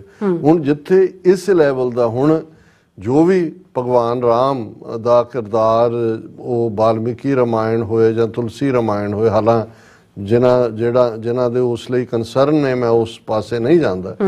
ਆਮ ਲੋਕਾਂ ਦੇ ਜੇ ਕਹਿਣਾ ਹੋਏ, ਜਦੋਂ ਤੋਂ ਅਸੀਂ ਵੀ ਗਰੋ ਹੋਏ ਜਾਂ ਜਦੋਂ ਅਸੀਂ ਗੁਰਬਾਣੀ ਵੀ ਪੜ੍ਹਦੇ ਹਾਂ, ਰਾਮ ਔਰ ਰਾਵਣ ਦਾ ਜਦੋਂ ਵੀ ਜ਼ਿਕਰ ਹੁੰਦਾ ਤੇ ਰਾਮ ਇੱਕ ਨੋਬਿਲਿਟੀ ਦਾ, ਭਲਾਈ ਦਾ ਇਮੇਜ ਨੇ, ਰਾਵਣ ਇੱਕ ਈਵਲ ਦਾ ਇਮੇਜ ਹੈ। ਹਾਲਾਂ ਜਦੋਂ ਤੁਸੀਂ ਡ੍ਰੈਵਿਡਨ ਵਰਜਨ ਜਾਂ ਦਲਿਤ ਵਰਜਨ ਇਸ ਦੀ ਦੇਖੋਗੇ ਤੇ ਉਹ ਇਸ ਨੂੰ ਇੱਕ ਡਿਫਰੈਂਟ ਐਂਗਲ ਤੋਂ ਦੇਖਦੇ ਨੇ। ਮੈਂ ਉਹਦੇ 'ਚ ਵੀ ਨਹੀਂ ਜਾਵਾਂਗਾ। ਆਮ ਲੋਕ, ਔਰ ਇਹੀ ਕਾਰਨ ਸੀ ਕਿ ਜਦੋਂ ਗੁਰੂ ਤੇਗ ਬਹਾਦਰ ਸਾਹਿਬ ਦੀ ਅਸੀਂ ਬਾਣੀ ਦਾ ਇਹ ਸ਼ਲੋਕ ਪੜ੍ਹਦੇ ਹਾਂ ਕਿ ਰਾਮ ਗਇਓ ਰਾਵਣ ਗਇਓ, ਜਾਂ ਕੋ ਬਹੁ ਪਰਿਵਾਰ, ਕਹੋ ਨਾਨਕ ਥਿਰ ਕੱਛ ਨਹੀਂ, ਸੁਪਨੇ ਜਿਉ ਸੰਸਾਰ। ਹੁਣ ਇਸ ਦੇ ਵਿੱਚ ਕੋਈ ਹਿਸਟੋਰੀਸਿਟੀ ਕਿਸੇ ਦੀ ਪ੍ਰੂਵ ਕਰਨ ਦੀ ਲਾਈਨ ਨਹੀਂ ਹੈ। ਲੋਕ ਯਾਦਾਂ ਦੇ ਵਿੱਚ, ਲੋਕ ਨਜ਼ਰੀਏ ਦੇ ਵਿੱਚ, ਲੋਕਾਂ ਦੇ ਫੇਥ ਦੇ ਵਿੱਚ ਰਾਮ ਇੱਕ ਭਲਾਈ ਦਾ ਚਿੰਨ੍ਹ ਨੇ, ਨੋਬਿਲਿਟੀ ਹੈ। ਰਾਵਣ ਇੱਕ ਈਵਲ ਹੈ। ਹੁਣ ਲੋਕ ਇਹ ਨਾ ਸਮਝਣ ਕਿ ਜਿਹੜਾ ਭਲਾ ਬੰਦਾ ਹੈ ਉਹਨੂੰ ਇੱਥੇ ਹਮੇਸ਼ਾ ਉਹਨੂੰ ਮਰਨਾ ਨਹੀਂ ਚਾਹੀਦਾ ਤੇ ਮੌਤ ਬੁਰੇ ਨੂੰ ਆਉਣੀ ਚਾਹੀਦੀ ਹੈ। ਗੁਰੂ ਸਾਹਿਬ ਨੇ ਸਭ ਤੋਂ ਪਹਿਲਾਂ ਮਰਨ ਦੀ ਗੱਲ ਰਾਮ ਦੀ ਕੀਤੀ, ਫਿਰ ਰਾਵਣ ਦੀ ਕੀਤੀ। ਆਪਣਾ ਮੈਸੇਜ ਇਹ ਦਿੱਤਾ ਕਿ ਕਹ ਨਾਨਕ ਥਿਰ ਕੱਛ ਨਹੀਂ ਸੁਪਨੇ ਜਿਉਂ ਸੰਸਾਰ, ਕਿ ਜਿਵੇਂ ਜਦੋਂ ਸੁਪਨਾ ਚੱਲ ਰਿਹਾ ਹੁੰਦਾ ਹੈ ਸਾਡੀਆਂ ਅੱਖਾਂ ਬੰਦ ਹੁੰਦੀਆਂ ਨੇ ਪਰ ਸਾਨੂੰ ਲੱਗ ਰਿਹਾ ਹੁੰਦਾ ਵੀ ਹਕੀਕਤ ਹੈ, ਜੋ ਵਾਪਰ ਰਿਹਾ ਠੀਕ ਹੈ। ਜਿਉਂ ਹੀ ਅੱਖਾਂ ਖੁੱਲਦੀਆਂ ਨੇ ਭਾਵੇਂ ਪਸੀਨਾ ਵੀ ਮੱਥੇ ਤੇ ਆਇਆ ਹੁੰਦਾ ਜਿਹੜਾ ਕੁੱਟਿਆ ਹੁੰਦਾ ਸੁਪਨੇ 'ਚ ਕਿਸੇ ਨੇ ਵੜ ਕੇ, ਲੇਕਿਨ ਸਾਨੂੰ ਲੱਗਦਾ ਵੀ ਇਹ ਸੁਪਨਾ ਸੀ ਹੋਇਆ। ਇਸੇ ਤਰ੍ਹਾਂ ਜਦੋਂ ਤੱਕ ਸਾਡੀਆਂ ਅੱਖਾਂ ਖੁੱਲੀਆਂ ਨੇ ਜੋ ਸਾਨੂੰ ਹਕੀਕਤ ਨਜ਼ਰ ਆ ਰਹੀ ਹੈ ਜਾਂ ਜਿਹਦੇ ਲਈ ਅਸੀਂ ਤਰੱਦਦ ਕਰਦੇ ਹਾਂ, ਆਪਣਾ ਜੀਵਨ ਇਸ ਪਾਸੇ ਲਾਇਆ ਹੋਇਆ ਜਿਹਨੂੰ ਮੋਹ ਮਾਇਆ ਜਾਂ ਬਾਕੀ ਲਫ਼ਜ਼ ਸਾਰੇ ਧਾਰਮਿਕ ਦੁਨੀਆ ਨੇ ਵਰਤੇ ਹੋਏ ਨੇ, ਜਿਵੇਂ ਅੱਖਾਂ ਬੰਦ ਅੱਖਾਂ 'ਚ ਦੇਖਿਆ ਜਾ ਰਿਹਾ ਸੁਪਨਾ ਝੂਠ ਹੋਏਗਾ ਜਦੋਂ ਅੱਖਾਂ ਖੁੱਲਦੀਆਂ ਨੇ। ਇਸੇ ਤਰ੍ਹਾਂ ਜਦੋਂ ਅੱਖਾਂ ਬੰਦ ਹੁੰਦੀਆਂ ਨੇ ਜੋ ਅਸੀਂ ਦੇਖ ਰਹੇ ਹਾਂ ਸਾਨੂੰ ਇਹ ਰਿਅਲਾਈਜ਼ ਹੋਏਗਾ ਕਿ ਅਲਟੀਮੇਟ ਟਰੂਥ ਇਹ ਨਹੀਂ ਸੀ। ਟਰੂਥ ਵਾਲਾ ਬ੍ਰਹਿਮੰਡ ਦਾ ਮਾਲਕ ਜਿਹੜਾ ਕੋਟ ਬ੍ਰਹਿਮੰਡ ਕੋ ਠਾਕਰ ਸੁਆਮੀ, ਉਹਦੀ ਇੱਕ ਵੱਖਰੀ ਦੁਨੀਆ। ਹੁਣ ਇਸ ਲੈਵਲ ਦੇ ਉੱਤੇ ਔਰ ਜਦੋਂ ਤੁਸੀਂ ਲੋਕਾਂ ਦੇ ਵਿਸ਼ਵਾਸ ਨਾਲ ਖੇਡਦੇ ਹੋ, ਆਸਥਾ ਨਾਲ ਖੇਡਦੇ ਹੋ, ਔਰ ਜਦੋਂ ਸੋ ਕਾਲਡ ਪ੍ਰਾਣ ਪ੍ਰਤਿਸ਼ਠਾ ਦੇ ਨਾਂ ਥੱਲੇ ਅਯੁੱਧਿਆ 'ਚ ਜਿਵੇਂ ਇਹਨੂੰ ਮੋਦੀ ਨੂੰ ਪ੍ਰੈਜ਼ੈਂਟ ਕੀਤਾ ਜਾ ਰਿਹਾ ਸੀ, ਉਦੋਂ ਵੀ ਅਸੀਂ ਆਪਣੇ ਪ੍ਰੋਗਰਾਮ 'ਚ ਕਿਹਾ ਸੀ ਕਿ ਅੱਗੇ ਤਾਂ ਇਹ ਕਹਿੰਦੇ ਸੀ ਕਿ ਮੋਦੀ ਜਿਹੜਾ ਹੈ ਉਹ ਰਾਮ ਦਾ ਅਵਤਾਰ ਹੈ, ਵੀ ਹੁਣ ਤਾਂ ਉਹਨੂੰ ਇਹ ਹੋ ਗਿਆ ਵੀ ਮੈਂ ਖੁਦ ਹੀ ਰਾਮ ਹਾਂ, ਵੀ ਉਹਨੂੰ ਪ੍ਰੈਜ਼ੈਂਟ ਹੀ ਇਵੇਂ ਕੀਤਾ ਔਰ ਜਿਸ ਤਰੀਕੇ ਨਾਲ ਉਹ ਬੈਠਦਾ ਹੈ ਜਾਂ ਉਸ ਨੂੰ ਜਿਹੜਾ ਪ੍ਰੈਜ਼ੈਂਟ ਕੀਤਾ ਗਿਆ। ਔਰ ਇਹ ਬੀਬੀ ਕੰਗਣਾ ਰਣੌਤ, ਮੇਰੀ ਕੋਸ਼ਿਸ਼ ਹੁੰਦੀ ਹੈ ਕਿ ਵੀ ਮੈਂ ਕੋਈ ਐਸੀ ਗੱਲ ਨਾ ਕਵਾਂ ਜਦੋਂ ਕਿਸੇ ਬੀਬੀ ਦਾ ਜ਼ਿਕਰ ਹੁੰਦਾ ਜਿਹੜੀ ਲੱਗੇ ਕਿ ਵੀ ਇਹ ਜਿਹੜਾ ਉਹ ਸੰਵੇਦਨਸ਼ੀਲਤਾ ਨਹੀਂ ਹੈ, ਪਰ ਤੁਸੀਂ ਇਹਦਾ ਕਿਰਦਾਰ ਦੇਖੋ, ਇਹਦਾ ਅਦਰਵਾਈਜ਼ ਕੀ ਹੈ। ਕਿਸਾਨ ਮੂਵਮੈਂਟ ਦੇ ਵੇਲੇ ਇਹਦਾ ਰੋਲ ਦੇਖੋ, ਨਫ਼ਰਤ ਨਾਲ ਭਰੀ ਹੋਈ, ਜੇ ਮੈਂ ਦੁਰਾਚਾਰ ਲਫ਼ਜ਼ ਕਵਾਂ ਤੇ ਗਲਤ ਨਹੀਂ ਹੋਏਗਾ, ਜਿਹੜੇ ਲੋਕ ਸੋਸ਼ਲ ਮੀਡੀਆ ਸੋਸ਼ਲ ਪ੍ਰੋਫਾਈਲਸ ਦੇਖਦੇ ਨੇ ਉਹਨਾਂ ਨੂੰ ਕੋਈ ਭੁਲੇਖਾ ਨਹੀਂ ਹੈ ਵੀ ਕੀ ਹੈ। ਹੁਣ ਉਸ ਸਾਰੇ ਦੀ ਭਗਤੀ ਹਿੰਦੂਤਵਾ ਦਾ ਔਰ ਸਿੱਖਾਂ ਦੇ ਨਾਲ ਟਕਰਾਣਾ ਔਰ ਦੂਜਾ ਉਹਦਾ ਉਹਨੂੰ ਰਿਵਾਰਡ ਅਵਾਰਡ ਉਹਨਾਂ ਨੇ ਦਿੱਤਾ ਕਿ ਹਿਮਾਚਲ ਪ੍ਰਦੇਸ਼ ਦੇ ਮੰਡੀ ਪਾਰਲੀਮੈਂਟਰੀ ਹਲਕੇ ਤੋਂ ਕੰਗਣਾ ਰਣੌਤ ਨੂੰ ਟਿਕਟ ਦਿੱਤੀ। ਚਲੋ ਉਹ ਵੀ ਸਮਝ ਆਇਆ, ਇਹਨਾਂ ਨੇ ਕਾਤਲਾਂ ਨੂੰ ਵੀ ਦਿੱਤਾ। ਪ੍ਰਗਿਆ ਸਾਧਵੀ ਜਿਹੜੀ ਮਾਲੇਗਾਂਵ ਦੇ ਵਿੱਚ ਇਨਵੋਲਵ ਸੀ ਸਾਰੇ ਚ, ਉਹਨੂੰ ਵੀ ਹੁਣ ਐਤਕੀ ਉਹਦੀ ਟਿਕਟ ਕੱਟੀ ਹੈ, ਉਹਨੂੰ ਵੀ MP ਬਣਾਇਆ ਹੋਇਆ ਸੀ। ਜਿੰਨੇ ਢਾਉਣ ਵਾਲੇ ਮਸੀਤ ਨੇ ਬਾਬਰੀ ਮਸੀਤ, ਉਹ ਤਾਂ ਉਹਨਾਂ ਦਾ ਕ੍ਰਾਈਟੇਰੀਆ ਹੈ। ਪਰ ਕਿਸ ਹੱਦ ਤੱਕ ਨਿਗਾਰ ਹੈ ਕਿ ਉਹ ਆਪਣਾ ਇੱਕ ਪਬਲਿਕ ਮੀਟਿੰਗ ਨੂੰ ਐਡਰੈਸ ਕਰ ਰਹੀ ਹੈ। ਔਰ PTI ਇਕੱਲਾ ਇਹ ਨਹੀਂ ਹੈ, ਅਦਰਵਾਈਜ਼ ਕਿਸੇ ਨੇ ਕਿਸੇ ਨੂੰ ਕੀ ਕਿਹਾ ਜਦੋਂ ਬੁੱਚੜ ਬੇਅੰਤਾ ਪੰਜਾਬ ਦੇ ਵਿੱਚ ਸਿੱਖ ਜਵਾਨੀ ਦਾ ਘਾਣ ਕਰ ਰਿਹਾ ਸੀ, ਪੰਜਾਬ ਦੇ ਵਿੱਚ ਉਹਦੇ ਮਿਨਿਸਟਰ ਕਹਿ ਰਹੇ ਸੀ ਜੀ ਇਹ ਤਾਂ ਰਾਮ ਜੀ ਦਾ ਅਵਤਾਰ ਹੈ। ਇੱਕ ਨੇ ਗੁਰੂ ਨਾਨਕ ਦਾ ਅਵਤਾਰ ਵੀ ਦੱਸਿਆ ਸੀ। ਹਾਲਾਂ ਵੱਖਰੀ ਗੱਲ ਹੈ ਵੀ ਝਾੜੂ ਨਾਲ ਮੁੜ ਕੇ ਇਕੱਠਾ ਕੀਤਾ ਗਿਆ, ਉਹ ਸਮਝ ਆ ਸਕਦਾ ਕੋਈ ਕਿਸ ਹੱਦ, ਪਰ PTI ਭਾਰਤ ਦੀ ਆਫੀਸ਼ੀਅਲ ਨਿਊਜ਼ ਏਜੰਸੀ ਇਸ ਖਬਰ ਨੂੰ, ਕਿਉਂਕਿ ਉਹ ਸੱਚਮੁੱਚ ਹੀ ਭਾਰਤ ਦੇ ਲੋਕਾਂ ਨੂੰ ਯਕੀਨ ਕਰਵਾਉਣਾ ਚਾਹੁੰਦੇ ਨੇ ਕਿ ਮੋਦੀ ਦੇ ਵਿੱਚ ਮੋਦੀ ਖੁਦ ਹੀ ਰਾਮ ਹੈ। ਔਰ ਇਹ PTI ਨੇ ਹੈਡਲਾਈਨ ਲਾਈ, prime minister Modi Ansh of Lord Rama Vishnu Kangana Ranaut. ਇਹ ਹੈਡਲਾਈਨ ਲਾ ਕੇ ਫਿਰ ਖਬਰ ਹੈ ਜੀ ਕਿ ਉਹਨੇ ਬੋਲਦਿਆਂ ਜਿਹੜਾ ਉਹਨੇ ਮੰਡੀ ਦੇ ਵਿੱਚ ਇੱਕ ਜਨ ਸਭਾ ਨੂੰ ਸੰਬੋਧਨ ਕਰਦਿਆਂ ਕਿਹਾ ਕਿ it can be said that Narendra Modi is an अंश of Lord Ram and Vishnu who takes care of us। ਕਿ ਜਿੱਦਾਂ ਰਾਮ ਤੇ ਵਿਸ਼ਨੂੰ ਸੰਸਾਰ ਦੀ ਟੇਕ ਕੇਅਰ ਕਰਦੇ ਹੋਣਗੇ ਕਿਸੇ ਜ਼ਮਾਨੇ 'ਚ, ਮੋਦੀ ਅੱਜ ਦਾ ਜਿਹੜਾ ਰਾਮ ਹੈ ਇਹ ਰਾਮ ਦੀ ਅੰਸ਼ ਹੈ ਔਰ ਇਹ ਟੇਕ ਕੇਅਰ ਕਰ ਰਿਹਾ। ਹੁਣ ਇਸ ਤੋਂ ਤੁਸੀਂ ਅੰਦਾਜ਼ਾ ਲਾਓ ਕਿ ਜਦੋਂ ਜਿਨ੍ਹਾਂ ਨੂੰ ਅੰਨੇ ਭਗਤ ਕਿਹਾ ਜਾਂਦਾ, ਇਹ ਤਾਂ ਇਹਨਾਂ ਨੇ ਇਹ ਆਪਣੇ ਰਾਮ ਜਾਂ ਵਿਸ਼ਨੂੰ ਜਿਨ੍ਹਾਂ ਦੇ ਵਿੱਚ ਵੀ ਉਹਨਾਂ ਨੂੰ ਕਿੰਨਾ ਬਿਲਿਟਲ ਕਰ ਰਹੇ ਨੇ। ਗੱਲ ਇਹ ਨਹੀਂ ਹੈ ਕਿ ਇਸ ਫਰਾਡੀਏ ਨੂੰ ਜਿਹੜਾ ਇਸ ਨੌਟੰਕੀ ਮਾਸਟਰ ਨੂੰ ਜਿਹੜਾ ਉਹ ਕਿੱਥੋਂ ਤੱਕ ਲੈ ਜਾ ਰਹੇ ਨੇ, ਉਹਨਾਂ ਨੂੰ ਕਿਸ ਹੱਦ ਤੱਕ ਬਿਲਿਟਲ ਕਰ ਰਹੇ ਨੇ। ਇੱਕ ਪਾਸੇ ਤਾਂ ਲੋਕਾਂ ਦੇ ਵਿੱਚ ਇਹ ਨੈਰੇਟਿਵ ਜਿਹੜਾ ਇਹ ਬਿਲਡ ਕਰ ਰਹੇ ਨੇ, ਦੂਸਰੇ ਪਾਸੇ ਉਹਨਾਂ ਨੇ ਥਾਂ ਤੇ ਜਿਹੜੀਆਂ ਮਸੀਤਾਂ ਨੇ ਜਾਂ ਕੋਈ ਹੋਰ ਥਾਵਾਂ ਨੇ ਉਹਨਾਂ 'ਚ ਮੰਦਰ ਬਣਾਉਣ ਦੀ ਲਾਈਨ ਦੇ ਥੱਲੇ ਉਹ ਸ਼ੁਰੂ ਕੀਤਾ ਹੋਇਆ। ਜਿਵੇਂ ਇਹ ਵੀ PTI ਦੀ ਖਬਰ ਹੈ, ਹਿੰਦੂ ਸਿੰਬਲਸ ਫਾਊਂਡ ਇਨ MP ਭੋਜਸ਼ਾਲਾ ਸਰਵੇ। ਹੁਣ ਮੱਧ ਪ੍ਰਦੇਸ਼ ਔਰ UP ਜਿੱਥੇ ਇਹਨਾਂ ਦੀਆਂ ਸਟੇਟਾਂ ਨੇ ਉੱਥੇ ਇੱਕ ਭੋਜਸ਼ਾਲਾ, ਇਹ ਕਮਾਲ ਮੌਲਾ ਮੌਸਕ ਹੈ ਮੱਧ ਪ੍ਰਦੇਸ਼ ਦੇ ਧਾਰ ਡਿਸਟ੍ਰਿਕਟ ਦੇ ਵਿੱਚ। ਉੱਥੇ ਉਹਨਾਂ ਨੇ ਜਾ ਕੇ ਕਿਸੇ ਨੇ ਕਿਹਾ ਦੇਖੋ ਜੀ ਇੱਥੇ ਇਹ ਜਿਹੜਾ ਸਿੰਬਲ ਮਿਲਿਆ ਪੱਥਰ ਆਪੇ ਜਾ ਕੇ ਰੱਖ ਦਿੰਦੇ ਨੇ ਰਾਤ ਨੂੰ, ਅਗਲੇ ਦਿਨ ਭੀੜ ਜਾ ਕੇ ਕਹਿੰਦੇ ਆ ਕਿ ਵੀ ਇਹਦੀ ਬੇਸਮੈਂਟ 'ਚੋਂ ਰਿਲੀਜੀਅਸ ਸਿੰਬਲ ਮਿਲੇ, ਫਿਰ ਉਹ ਕੋਰਟ 'ਚ ਜਾਂਦੇ ਨੇ। ਕੋਰਟ ਜਿਹੜਾ ਆਰਕੀਓਲੋਜੀਕਲ ਸਰਵੇ ਆਫ ਇੰਡੀਆ ਨੂੰ ਕਹਿੰਦਾ ਜੀ ਸਥਾਨ ਨੂੰ ਸੀਲ ਕਰ ਦਿਓ, ਇੱਥੇ ਤਾਂ ਸ਼ਿਵਲਿੰਗ ਮਿਲਿਆ ਜਾਂ ਇੱਥੇ ਮੂਰਤੀ ਮਿਲੀ ਹੈ, ਇੱਥੇ ਉਹਨੂੰ ਮੁੜ ਕੇ ਕਹਿ ਦਿੰਦੇ ਨੇ ਜੀ ਵਾਕਿਆ ਹੀ ਇਹ ਤਾਂ ਪੁਰਾਣਾ ਮੰਦਿਰ ਸੀ, ਇੱਥੇ ਢਾਹ ਕੇ ਮਸਜਿਦ ਬਣਾਈ ਹੈ। ਔਰ ਇਹਨਾਂ ਦੇ ਇਹੀ ਕੰਮ ਇਹਨਾਂ ਨੇ ਬਾਬਰੀ ਮਸਜਿਦ ਵੇਲੇ ਕੀਤਾ ਹੈ, ਇਹੀ ਜਿਹੜਾ ਉਹ ਮਥੁਰਾ ਦੇ ਵਿੱਚ ਔਰ ਬਨਾਰਸ ਦੇ ਵਿੱਚ ਕਰ ਰਹੇ ਨੇ। ਔਰ ਇਹੀ ਹੁਣ ਇਹ ਜਿਹੜਾ ਕਮਾਲ ਮੌਲਾ ਮੌਸਕ ਕੰਪਲੈਕਸ ਹੈ ਮੱਧ ਪ੍ਰਦੇਸ਼ ਦੇ ਧਾਰ ਡਿਸਟ੍ਰਿਕਟ, ਇਹ ਪੂਰੀ ਖਬਰ ਇਸ ਦੇ ਨਾਲ ਜੁੜੀ ਹੋਈ ਹੈ। ਔਰ ਫਿਰ ਐਜੂਕੇਸ਼ਨਲ ਇੰਸਟੀਟਿਊਸ਼ਨਸ ਨੂੰ ਕਿਵੇਂ RSS, ਇੱਕ ਤਾਂ RSS ਦਾ ਆਪਣਾ ਨੈਟਵਰਕ ਹੈ, ਜਿਵੇਂ ਪੰਜਾਬ 'ਚ ਵੀ ਜਦੋਂ ਇਹ ਸਾਹਮਣੇ ਆਇਆ ਸੀ ਇੱਕ ਸਕੂਲ ਦੇ ਹਵਾਲੇ ਨਾਲ ਕਿ ਬੱਚਿਆਂ ਨੂੰ ਕੜੇ ਲਵਾ ਲੈਣੇ ਜਾਂ ਦੂਜੇ, ਔਰ ਉਦੋਂ ਪਤਾ ਲੱਗਾ ਵੀ RSS ਦੇ ਕਿੰਨੇ ਸਕੂਲ ਨੇ ਪੰਜਾਬ ਜਿਹੜੇ ਉਹ ਡਾਇਰੈਕਟ ਕੰਟਰੋਲ ਕਰ ਰਹੇ ਨੇ। ਹੁਣ ਅੱਜ ਦੀ ਇਹ ਖਬਰ ਜਿਹੜੀ ਕਿ ਸਕਰੋਲ ਨੇ ਛਾਪੀ, centre awarded agreements to run 40 Sainik schools to RSS Hindutva groups report. ਹੁਣ ਇੱਕ ਸੱਜਣ ਨੇ ਆਪਣੇ ਰਾਈਟ ਟੂ ਇਨਫੋਰਮੇਸ਼ਨ ਐਕਟ ਦੇ ਥੱਲੇ ਜਾਣਕਾਰੀ ਮੰਗੀ ਕਿ ਬਈ ਕਿੰਨੇ ਨੇ ਸਕੂਲ ਜਿਹੜੇ ਉਹਨੂੰ RSS ਰਨ ਕਰਦੇ, ਔਰ ਉਸ ਜਾਣਕਾਰੀ ਤੋਂ ਸਾਹਮਣੇ ਆਇਆ ਕਿ ਸੈਂਟਰ ਗਵਰਨਮੈਂਟ ਨੇ, ਮੋਦੀ ਸਰਕਾਰ ਨੇ 2022 ਔਰ 2023 ਦੇ ਵਿਚਾਲੇ ਇੱਕ ਸਾਲ ਪਹਿਲਾਂ ਹੀ 40 ਸੈਨਿਕ ਸਕੂਲ, ਹੁਣ ਸੈਨਿਕ ਸਕੂਲ ਜਿਨ੍ਹਾਂ ਨੇ ਸੈਨਿਕ ਸਕੂਲ ਕਪੂਰਥਲਾ ਦੇਖਿਆ ਜਾਂ ਸਾਡੇ ਨਾਲ ਜਿਹਨਾਂ ਸਕੂਲ ਡੇਜ਼ 'ਚ ਅਸੀਂ ਪੜ੍ਹਦੇ ਸੀ, ਜਿਹੜੇ ਥੋੜ੍ਹੇ ਬਹੁਤ ਫੌਜ 'ਚ ਜਾਣ ਦੀ ਰੁਚੀ ਰੱਖਦੇ ਸੀ, ਉਹ ਮੁੱਢਲੀਆਂ ਕਲਾਸਾਂ 'ਚ ਹੀ ਸੈਨਿਕ ਸਕੂਲ, ਉਹਨਾਂ ਦਾ ਬੜਾ ਸਖਤ ਡਿਸਿਪਲਿਨ, ਸਖਤ ਕ੍ਰਾਈਟੇਰੀਆ, ਫਿਰ ਉਹਨਾਂ ਦੀ ਟ੍ਰੇਨਿੰਗ ਹੀ ਉਸ ਕਿਸਮ ਦੀ ਹੁੰਦੀ ਸੀ, ਉਹਨਾਂ 'ਚੋਂ ਬਹੁਤ ਸਾਰੇ ਕਮਿਸ਼ਨ ਅਫਸਰ ਬਣਦੇ ਸੀ ਜਾ ਕੇ। ਹੁਣ ਸੈਨਿਕ ਸਕੂਲ ਜਿਨ੍ਹਾਂ ਦੇ ਨਾਲ ਅਰਬਾਂ ਰੁਪਏ ਦੀ ਪ੍ਰਾਪਰਟੀ ਹੁੰਦੀ ਹੈ, ਕਰੋੜਾਂ ਦੀ ਨਹੀਂ। ਜੇ ਤੁਸੀਂ ਸੈਨਿਕ ਸਕੂਲ ਕਪੂਰਥਲਾ ਹੀ ਦੇਖੋ, ਗਵਰਨਮੈਂਟ, ਸੈਂਟਰ ਗਵਰਨਮੈਂਟ ਨੂੰ ਮੈਨੇਜ ਕਰਦੀ ਹੈ। ਹੁਣ 40 ਸੈਨਿਕ ਸਕੂਲ, ਹੁਣ ਜਿਨ੍ਹਾਂ ਨੇ ਫੌਜ, ਇੱਕ ਪਾਸੇ ਤੁਸੀਂ ਦੇਖੋ ਕਿ ਅਗਨੀਵੀਰ ਸਕੀਮ ਸੋ ਕਾਲਡ ਦੇ ਥੱਲੇ ਉਹਨਾਂ ਨੇ ਕਿਵੇਂ ਹਿੰਦੂਤਵਾ ਦੇ ਫੁੱਟ ਸੋਲਜਰਸ ਜਿਹੜੇ ਨੇ ਉਹਨਾਂ ਦੇ ਲਈ ਜੌਬਸ ਦੇ ਐਵਨਿਊ ਖੋਲੇ। 40 ਸੈਨਿਕ ਸਕੂਲ ਇੱਕ ਸਟੇਟ ਦੇ ਵਿੱਚ ਬਹੁਤ ਘੱਟ ਹੁੰਦੇ ਨੇ, ਪੰਜਾਬ 'ਚ ਮੈਨੂੰ ਨਹੀਂ ਪਤਾ ਕਿੰਨੇ, ਉਦੋਂ ਕਪੂਰਥਲੇ ਦਾ ਮਸ਼ਹੂਰ ਸੀ, 3-4 ਹੋਰ ਸੀ, ਤੇ 40 ਦਾ ਮਤਲਬ ਤੇ ਹੈ ਵੀ ਕਿੰਨੇ ਜਿਹੜੇ ਨੇ ਉਹ ਉਹਨਾਂ ਦੇ ਹਵਾਲੇ ਕੀਤੇ ਨੇ। ਔਰ ਇਸ ਤੋਂ ਸਾਹਮਣੇ ਆਇਆ linked with between 2022 and 2023 the center awarded 40 Sainik school agreements to educational institutes linked with RSS, Hindutva organizations and leaders of Bharatiya Janata Party or its allies. Oh, yeah, right to information. The move did not extend to any private schools run by Christian, Muslim or other religious minority organizations in India.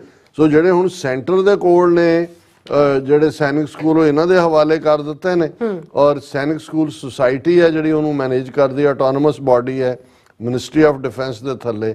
ਔਰ parliament standing committee ਦੀ report ਦੇ ਵਿੱਚ ਆਇਆ ਸੀ ਕਿ ਜਿਹੜੇ 20% cadet ਜਿਹੜੇ enrol ਹੁੰਦੇ ਨੇ national defence academy 'ਚ ਜਾਂ ਦੂਜੇ, ਉਹ ਸੈਨਿਕ, ਯਾਨੀ ਹਰ 5ਵਾਂ ਬੱਚਾ ਜਿਹੜਾ ਸੈਨਿਕ ਸਕੂਲ ਦਾ ਉਹ ਅਫਸਰ ਬਣਦਾ, ਉਹ NDA ਦਾ ਐਗਜ਼ਾਮ ਕਲੀਅਰ ਕਰਦਾ ਜਾਂ ਇੰਡੀਅਨ ਨੇਵਲ ਅਕੈਡਮੀ 'ਚ ਜਾਂਦਾ। ਔਰ ਉਹਦੇ 'ਚ before 2022 the centre and state governments had been jointly running 33 Sainik schools. However, in October 2021, the BJP-led government at center allowed private players to partner with the Sainik School Society and operate their own branches of Sainik schools with partial financial support. कि थोड़ी जी दियो बाकी सारा तुहानू। सो मतलब ये है कि उन्होंने जिहड़ी फौज है वही RSS ऑलरेडी फौज का जिहड़ा हिंदूकरण किया है, पर ये बहुत वड्डी गल है कि चुपचाप और किसी ओपोजिशन पार्टी के लीडर ने या किसी की कोई स्टेटमेंट नज़र नहीं आई कि सैनिक स्कूल तो बहुत वड्डी विरासत है उस सिस्टम की, शायद ब्रिटिश पीरीयड तो ही चल रहे थे कि जिन्होंने जाना उसकी ट्रेनिंग, उहदे चों एक सैकुलर किस्म की एजुकेशन और फिजिकल ट्रेनिंग और जो उन्होंने रिक्वायरमेंट्स ने, पर इत्थे तो पूरा हिंदुत्व भारत माता की जय वाली सारी थ्योरी दे नाल नफरत और सारे नूं फैलाया जा रहा है किस लैवल ते है।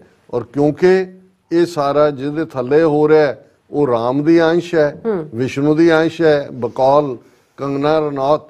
ਸੋ ਵਿਸ਼ਨੂੰ ਔਰ ਰਾਮ ਦੀ ਜਿਹੜੀ ਪਰਜਾ ਦੇ ਵਿੱਚ ਫਿਰ ਕੌਣ ਰਾਮ ਨੂੰ ਕਹਿ ਸਕਦਾ ਜਾਂ ਵਿਸ਼ਨੂੰ ਨੂੰ ਕਹਿ ਸਕਦਾ ਵੀ ਤੂੰ ਗਲਤ ਕਰ ਰਿਹਾ। ਜੀ ਬਿਲकुल डॉक्टर साहब, ਤੁਹਾਡਾ बहुत बहुत शुक्रिया। ਸੋ ਲੈਣ ਬ੍ਰੇਕ व्यूअर्स, ਤੁਸੀਂ ਇਸੇ ਤਰ੍ਹਾਂ ਬੜੇ ਰਹਿਣਾ, ਮਿਲਦੇ ਹਾਂ ਛੋਟੇ ਜਿਹੇ ਵਕਤ ਦੇ ਬਾਅਦ।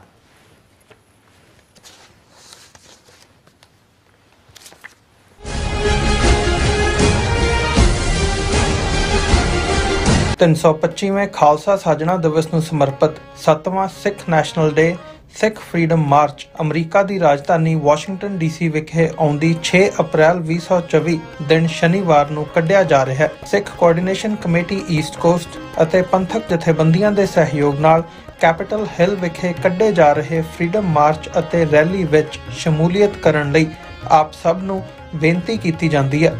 ਆਓ ਪਰਿਵਾਰਾਂ ਸਮੇਤ ਨੈਸ਼ਨਲ ਸਿੱਖ ਡੇ ਪਰੇਡ ਦਾ ਹਿੱਸਾ ਬਣੀਏ। ਦੁਪਹਿਰ 1 ਵਜੇ ਤੋਂ TV 84 ਤੇ ਇਸ ਮਾਰਚ ਦਾ ਲਾਈਵ ਪ੍ਰਸਾਰਣ ਕੀਤਾ ਜਾਵੇਗਾ। ਵਧੇਰੇ ਜਾਣਕਾਰੀ ਲਈ ਆਪ ਹੇਠ ਦਿੱਤੇ ਨੰਬਰਾਂ ਤੇ ਸੰਪਰਕ ਕਰ ਸਕਦੇ ਹੋ। ਕੀ ਤੁਹਾਨੂੰ 30, 40 ਜਾਂ 50 ਦਿਨ ਵੇਟ ਕਰਨੀ ਪੈ ਰਹੀ ਹੈ ਤੁਹਾਡੇ ਚੈੱਕ ਲਈ? ਫਿਰ ਬ੍ਰੋਕਰਾਂ ਪਿੱਛੇ ਭੱਜਦੇ ਫਿਰਦੇ ਹੋ ਪੈਸੇ ਲਈ। ਬਹੁਤ ਜ਼ਿਆਦਾ ਟਾਈਮ ਵੇਸਟ ਹੋ ਜਾਂਦਾ ਇੱਦਾਂ ਤਾਂ। ਜੇ ਤੁਸੀਂ ਅੱਜ ਹੀ ਪੈਸੇ ਲੈਣੇ ਤਾਂ ਬਾਬ ਟੇਲ ਨੂੰ ਕਾਲ ਕਰੋ। ਬਾਬ ਟੇਲ ਤੁਹਾਡੀਆਂ ਇਨਵੋਇਸਿਸ ਸੇਮ ਡੇ ਫੰਡ ਕਰ ਸਕਦੇ ਹਨ for a small fee, no contract, no reserve and no hidden fees। ਅੱਜ ਹੀ ਕਾਲ ਕਰੋ ਬਾਬ ਟੇਲ ਨੂੰ ਤੇ ਤੁਹਾਡਾ ਪਹਿਲਾ ਮਹੀਨਾ ਫ੍ਰੀ। 410 204 2084। ਅਗੇਨ 410 204 2084।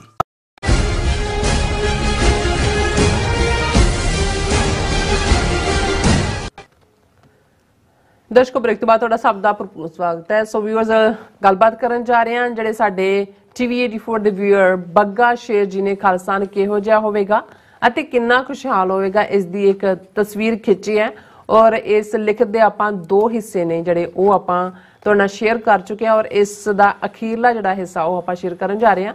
ਸੋ ਅਸੀਂ ਚਾਹਾਂਗੇ ਕਿ ਤੁਸੀਂ ਇਸੇ ਤਰ੍ਹਾਂ ਬੜੇ ਰਹਿਣਾ, ਦੇਖਣ ਸੁਣਨ ਲਈ ਐਂਡ ਲਿਖਣ ਲਈ ਤੁਹਾਡਾ ਸਭ ਦਾ ਬਹੁਤ ਬਹੁਤ ਸ਼ੁਕਰੀਆ। ਜੀ ਡਾਕਟਰ ਸਾਹਿਬ, ਕੀ ਕਹਿਣਾ ਚਾਹੋਗੇ? ਦੇਖੋ, ਪਿਛਲੇ ਦਿਨਾਂ 'ਚ ਇੱਕ ਮੈਂ 1.5-2 ਮਿੰਟ ਦੀ ਵੀਡੀਓ YouTube ਦੇ ਉੱਤੇ ਦੇਖੀ ਸੁਖਬੀਰ ਬਾਦਲ ਦੀ। ਹੁਣ ਕਿਉਂਕਿ YouTube ਦਾ ਕਾਪੀਰਾਈਟ ਹੁੰਦਾ ਹੈ, ਅਸੀਂ ਉਹ ਦਿਖਾ ਨਹੀਂ ਸਕਦੇ, ਪਰ ਉਹਦੇ 'ਚ ਉਹ ਕਹਿੰਦਾ ਜੀ ਇਹ ਗੱਲ ਕਹਿਣੀ ਤਾਂ ਨਹੀਂ ਚਾਹੀਦੀ, ਪਰ ਕੁਝ ਲੋਕ ਜਿਹੜੇ ਨੇ ਉਹ ਪੰਜਾਬ, ਆਜ਼ਾਦ ਪੰਜਾਬ ਦੀ ਗੱਲ ਕਰਦੇ ਨੇ। ਕਹਿੰਦੇ ਮੈਂ ਸੋਚਦਾ ਹਾਂ ਕਿ ਜੀ ਪੰਜਾਬ 'ਚ ਅਸੀਂ ਕੀ ਕਰਦੇ, ਸਾਡੇ ਕੋਲ ਕੀ ਹੈ, ਕਣਕ ਤੇ ਝੋਨਾ ਹੈ, ਕਿੰਨਾ ਕੁ ਅਸੀਂ ਵੇਚ ਲਾਂਗੇ, ਕਿੰਨਾ ਕਰ ਲਾਂਗੇ, 60,000 ਕਰੋੜ ਦਾ, 70,000 ਕਰੋੜ ਦਾ। ਤੇ ਫਿਰ ਕਹਿੰਦਾ ਜੀ ਇਹ ਤਾਂ ਪੰਜਾਬ ਦੇ ਮੁਲਾਜ਼ਮਾਂ ਦੀ ਤਨਖਾਹ ਹੀ 50,000 ਕਰੋੜ ਹੈ। ਤੇ ਫਿਰ ਉਹ ਖਿਸਿਆਣਾ ਜਿਹਾ ਹੱਸ ਕੇ ਅੱਗੇ ਚਲਾ ਜਾਂਦਾ। ਯਾਨੀ ਮੈਨੂੰ ਜਦੋਂ ਮੈਂ ਉਹ ਸੁਣ ਰਿਹਾ ਸੀ ਤੇ ਮੈਨੂੰ ਸਾਚੀ ਸਾਖੀ 'ਚ ਸਰ ਕਪੂਰ ਸਿੰਘ ਹੋਰਾਂ ਦੀ ਗੱਲ ਜਿਹੜੀ ਉਹਨਾਂ ਨੇ ਲਿਖੀ ਕਿ ਜਦੋਂ ਅੰਗਰੇਜ਼ਾਂ ਵੱਲੋਂ 47 ਦੌਰ ਦੇ ਵਿੱਚ ਸਿੱਖਾਂ ਨੂੰ ਆਫਰ ਸੀ ਆਜ਼ਾਦ ਮੁਲਕ ਖਾਲਿਸਤਾਨ ਦੀ, ਔਰ ਉਸ ਮੈਸੇਜ ਨੂੰ ਸਰ ਕਪੂਰ ਸਿੰਘ ਖੁਦ ਡਿਲੀਵਰ ਕਰਨ ਗਏ ਕਿਉਂਕਿ ICS ਅਫਸਰ ਸਨ, ਉਹਨਾਂ ਰਾਹੀਂ ਹਕੂਮਤ ਗੱਲਬਾਤ ਕਰ ਰਹੀ ਸੀ। ਔਰ ਗਿਆਨੀ ਕਰਤਾਰ ਸਿੰਘ, ਜਿਨ੍ਹਾਂ ਨੂੰ ਅੱਜ ਵੀ ਤੁਸੀਂ ਦੇਖੋਗੇ ਜਿਹੜੇ ਉਸ ਦੌਰ ਦੇ, ਹੁਣ ਤਾਂ ਖੈਰ ਬਚੇ ਹੀ ਬਹੁਤ ਘੱਟ ਨੇ ਅਕਾਲੀ, ਉਹ ਕਹਿੰਦੇ ਸੀ ਸਿੱਖਾਂ ਦਾ ਦਿਮਾਗ ਹੈ ਜੀ, ਸਿੱਖਾਂ ਦਾ ਦਿਮਾਗ ਹੈ।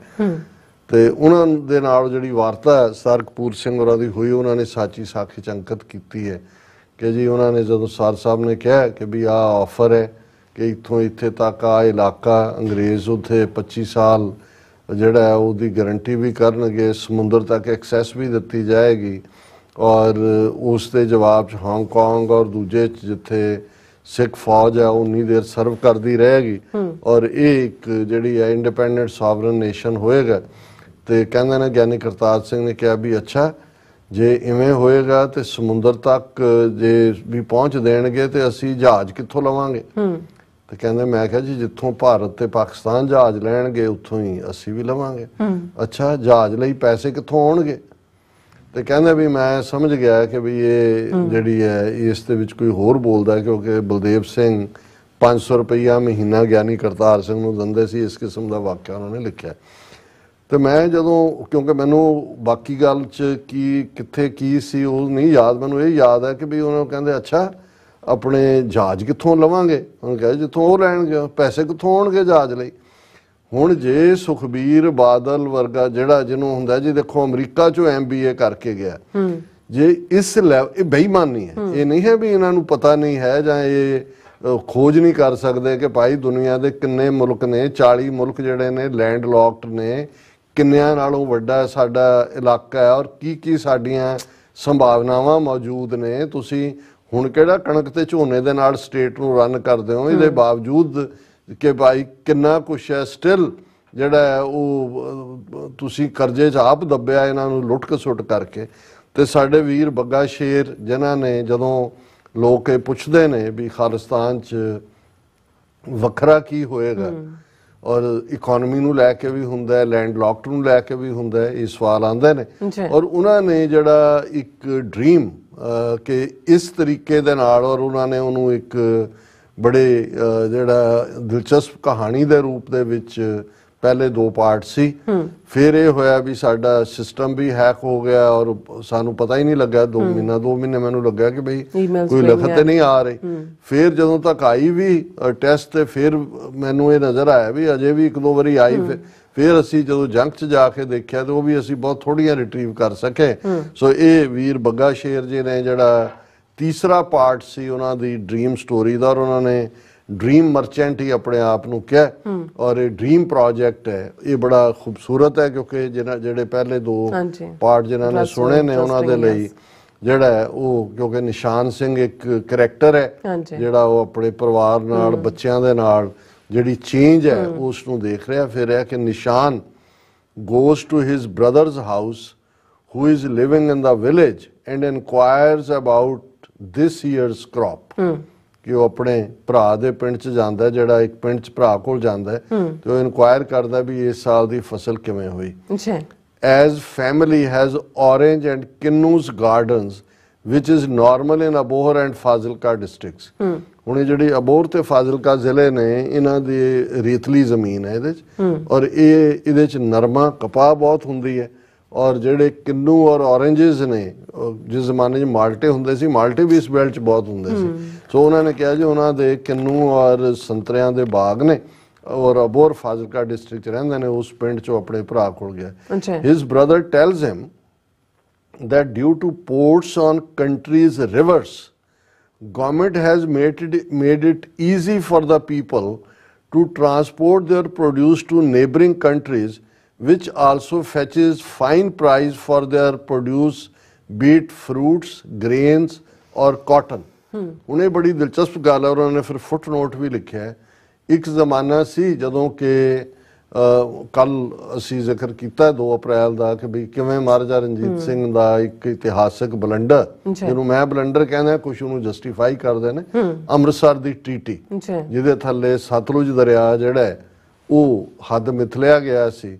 ਔਰ ਇਹੀ ਕਾਰਨ ਸੀ ਕਿ ਜਦੋਂ ਸਿੱਖ ਬਿਲਕੁਲ ਸਿੰਧ ਫਤਿਹ ਕਰਨ ਦੇ ਨੇੜੇ ਸੀ, ਅੰਗਰੇਜ਼ਾਂ ਨੇ ਰੋਕ ਦਿੱਤਾ ਕਿਉਂਕਿ ਉਸ ਸਿੰਧ ਸਤਲੁਜ ਦੇ ਪਰਲੇ ਪਾਸੇ। ਔਰ ਮੈਂ ਇਹ ਕਿਹਾ ਸੀ ਕਿ ਵੀ ਜੇ ਉਹ ਹੁੰਦਾ ਨਾ ਸੰਧੀ ਹੋਈ ਹੁੰਦੀ ਤਾਂ ਫਿਰ ਸਿੰਧ ਦੇ ਰਾਹੀਂ ਤੁਸੀਂ ਸਮੁੰਦਰ ਦੇ ਉੱਤੇ ਵੀ ਤੁਸੀਂ ਗਲੋਬਲ ਪਾਵਰ ਬਣਨ ਦੀ ਸਮਰੱਥਾ ਰੱਖਦੇ ਸੀ। ਪਰ ਇੱਕ ਵਾਕਿਆ ਜਿਹੜਾ ਉਸ ਪੀਰੀਅਡ 'ਚ ਹੋਇਆ ਕਿ ਕਿਉਂਕਿ ਅਜੇ ਅੰਗਰੇਜ਼ਾਂ ਨੇ ਇੰਡਸ ਰਿਵਰ ਜਿਹੜੀ ਹੈ ਦਰਿਆਏ ਸਿੰਧ, ਜਿਹਨੂੰ ਰਣਜੀਤ ਸਿੰਘ ਨੇ ਕ੍ਰਾਸ ਕਰਕੇ ਪੇਸ਼ਾਵਰ ਔਰ ਜਮਰੌਦ ਤੱਕ ਰਾਜ ਵਧਾਇਆ ਸੀ, ਉਹਨੂੰ ਅਜੇ ਐਕਸਪਲੋਰ ਨਹੀਂ ਸੀ ਕੀਤਾ। ਔਰ ਇੰਗਲੈਂਡ ਦੀ ਰਾਣੀ ਨੇ, ਉਹਨਾਂ ਨੇ ਵਾਇਸਰਾਏ ਨੇ ਕਿਹਾ ਉੱਥੇ ਕਿ ਜੀ ਰਾਣੀ ਤੁਹਾਡੇ ਲਈ ਘੋੜੇ ਭੇਜਣਾ ਚਾਹੁੰਦੀ ਹੈ ਔਰ ਉਹਦੇ ਲਈ ਉਹ ਦਰਿਆ ਦਾ ਰਾਊਟ ਜਿਹੜਾ ਦਰਿਆਏ ਸਿੰਧ ਦਾ ਲੈਣਾ ਚਾਹੁੰਦੀ ਹੈ ਔਰ ਇਹ ਉਹ। ਹਾਲਾਂ ਉਹਦੇ ਰਾਹੀਂ ਉਹ ਆਏ ਜਾਂ ਨਹੀਂ ਹੈ ਮੈਨੂੰ ਹੁਣ ਐਗਜ਼ੈਕਟ ਤਾਂ ਯਾਦ ਨਹੀਂ ਹੈ, ਪਰ ਉਦੋਂ ਇਹ ਕਿਹਾ ਗਿਆ ਸੀ ਉਹ ਐਕਚੁਅਲੀ ਅੰਗਰੇਜ਼ ਇੱਕ ਤਾਂ ਸਿੰਧ ਨੂੰ ਐਕਸਪਲੋਰ ਵੀ ਕਰਨਾ ਚਾਹੁੰਦੇ ਸੀ ਔਰ ਦੇਖਣਾ ਚਾਹੁੰਦੇ ਸੀ ਕਿ ਦਰਿਆਈ ਰਾਊਟ ਰਾਹੀਂ ਉਹ ਉਹਨਾਂ ਦੀ ਜਿਹੜੀ ਉਹ ਵਪਾਰ ਕਰ ਸਕਦੇ ਨੇ ਕਿ ਨਹੀਂ। ਪਰ ਕੁਝ ਕਿਹਾ ਗਿਆ ਸੀ ਕਿ ਜੀ ਵਾਟਰ ਕਰੰਟ ਨਹੀਂ ਹੈ। ਹਾਲਾਂਕਿ ਮੈਨੂੰ ਇਹ ਲੱਗਦਾ ਕਿ ਈਵਨ ਜਿਹੜੇ ਘੋੜਿਆਂ ਦੀ ਗਿਫਟ ਜਾਂ ਦੂਜੀ ਆਈ ਉਹ ਉਸ ਦਰਿਆ ਸਿੰਧ ਦੇ ਪਾਣੀ ਰਾਹੀਂ ਆਈ। ਹੁਣ ਇੱਥੇ ਉਹਨਾਂ ਨੇ ਜਿਹੜਾ ਪੁਆਇੰਟ ਵੀਰ ਨੇ ਲਿਆ, ਜਿਹੜਾ ਬੱਗਾ ਸ਼ੇਰ ਜੀ ਨੇ, ਕਿ ਕਿਵੇਂ ਉਹਨਾਂ ਨੇ ਈਵਨ ਜਿਹੜੇ ਪੰਜਾਬ ਦੇ ਦਰਿਆ ਨੇ ਉਹਨਾਂ ਦੇ ਉੱਤੇ ਵੀ ਜਿਹੜੀ ਹੈ ਉਹ ਵਰਚੁਅਲ ਪੋਰਟ, ਤਾਂ ਕਿ ਉਹਨੂੰ ਵੀ ਜਿਹੜਾ ਹੈ ਉਸ ਦੇ ਲਈ ਵਪਾਰ ਲਈ ਵਰਤਿਆ ਜਾਏ। ਹਾਲਾਂ ਹੁਣ ਤਾਂ ਇੰਨਾ ਫਾਸਟ ਜਿਹੜਾ ਹੈ ਔਰ ਦੁਨੀਆ ਦੀਆਂ ਟ੍ਰੀਟੀਜ਼ ਨੇ ਲੈਂਡ ਲੌਕਡ ਕੰਟਰੀਜ਼ ਨੂੰ, ਤੁਸੀਂ ਹੁਣ ਭਾਵੇਂ ਪਾਕਿਸਤਾਨ ਨੇ ਇੰਡੀਆ ਦੇ ਨਾਲ ਟ੍ਰੇਡ ਡੀਲ ਕੱਟ ਕੀਤੀ ਹੋਈ ਹੈ, ਵਪਾਰ ਪਾਕਿਸਤਾਨ ਅਮਰੀਕਾ ਦਾ ਬਿਲਕੁਲ ਨਹੀਂ ਹੈ, ਲੇਕਿਨ ਇੰਡੀਆ ਔਰ ਅਫਗਾਨਿਸਤਾਨ ਦਾ ਵਪਾਰ ਹੈ ਵਾਇਆ ਪਾਕਿਸਤਾਨ, ਕਿਉਂਕਿ ਅਫਗਾਨਿਸਤਾਨ ਲੈਂਡਲੌਕਡ ਕੰਟਰੀ ਔਰ ਪਾਕਿਸਤਾਨ ਉਹਨੂੰ ਸਭ ਨੂੰ ਐਕਸੈਸ ਦਿੰਦਾ ਹੈ ਜੋ ਸਮਾਨ ਅਫਗਾਨਿਸਤਾਨ ਤੋਂ ਇੰਡੀਆ ਜਾਂਦਾ ਹੈ ਔਰ ਇੰਡੀਆ ਤੋਂ ਅਫਗਾਨਿਸਤਾਨ ਜਾਂਦਾ ਹੈ। ਸੋ ਜਦੋਂ ਕੋਈ ਸੋਵਰਨ ਮੁਲਕ ਬਣ ਜਾਂਦਾ ਹੈ ਉਹ ਲੈਂਡਲੌਕਡ ਹੋਏ ਨਾ ਹੀ ਤੁਸੀਂ ਉਹਦਾ ਹਵਾਈ ਜਿਹੜਾ ਸਫ਼ਰ ਉਹਨੂੰ ਕੱਟ ਸਕਦੇ ਹੋ ਜਾਂ ਉਸ ਨੂੰ ਉਹ ਵੀ ਅੰਟਿਲ ਅਨਲੈਸ ਵਾਰ ਡਿਕਲੇਅਰ ਕਰ ਦੇਣ ਕਿ ਜੀ ਇਹ ਸਾਡੇ ਸਪੇਸ 'ਚ ਨਹੀਂ ਆਉਣਾ, ਜੰਗ ਚੱਲ ਰਹੀ ਹੈ। ਸੋ ਉਹਨਾਂ ਨੇ ਕਿਹਾ ਕਿ ਵੀ ਗਵਰਨਮੈਂਟ ਨੇ ਈਜ਼ੀ ਕਰ ਦਿੱਤਾ ਹੈ ਕਿ ਇਹ ਜਿਹੜੇ ਪ੍ਰੋਡਿਊਸ ਨੇ ਇਹ ਗਵਾਂਢੀ ਮੁਲਕਾਂ ਤੱਕ ਪਹੁੰਚ ਸਕਣ। Government has also established agro industry and textile mills which makes it even easier to give the great price for their produce कि भी गवर्नमेंट established agro industry है और textile और horticulture ਜਦੋਂ ਅਸੀਂ oranges और apples और दूसरा ਇਹ ਸਾਰੀ fruit ਦੇ ਨਾਲ ਸੰਬੰਧਿਤ ਹੈ। ਇਹਦੇ ਥੱਲੇ ਤੁਹਾਡੇ ਜੂਸ ਪਲਾਂਟ ਹੁੰਦੇ ਨੇ, ਤੁਸੀਂ ਦੂਜਾ ਤੁਹਾਡਾ ਐਗਰੋ ਬੇਸ ਜਿਹੜਾ ਹੈ ਤੁਸੀਂ ਪੋਟੇਟੋ ਚਿਪਸ ਹੀ ਬਣਾਓ, ਦੁਨੀਆ 'ਚ $200 ਬਿਲੀਅਨ ਦੀ ਤਾਂ ਪੋਟੇਟੋ ਚਿਪ ਇੰਡਸਟਰੀ ਹੈ। ਸੋ ਉਹਦੇ ਸਾਰਿਆਂ ਦੇ ਮੁਕਾਮ ਨੇ ਕਿਉਂ ਕ੍ਰੌਪ ਤਾਂ ਉੱਥੇ ਹਰ ਕਿਸਮ ਦੀ ਪੈਦਾ ਹੁੰਦੀ ਹੈ। ਸੋ ਉਹਨਾਂ ਨੇ ਕਿਹਾ agro industry and textile mills ਵਿਚ makes it even easier to give the great price for their produce. Nishan remembers the time when they were under occupied rule and everyone was saying Punjab is landlocked state. They were not even thinking that transportation is possible in these rivers which give them access to Arabian Sea. But as governments were not exploring the technology and potential of this aspect, they were fooling the people around.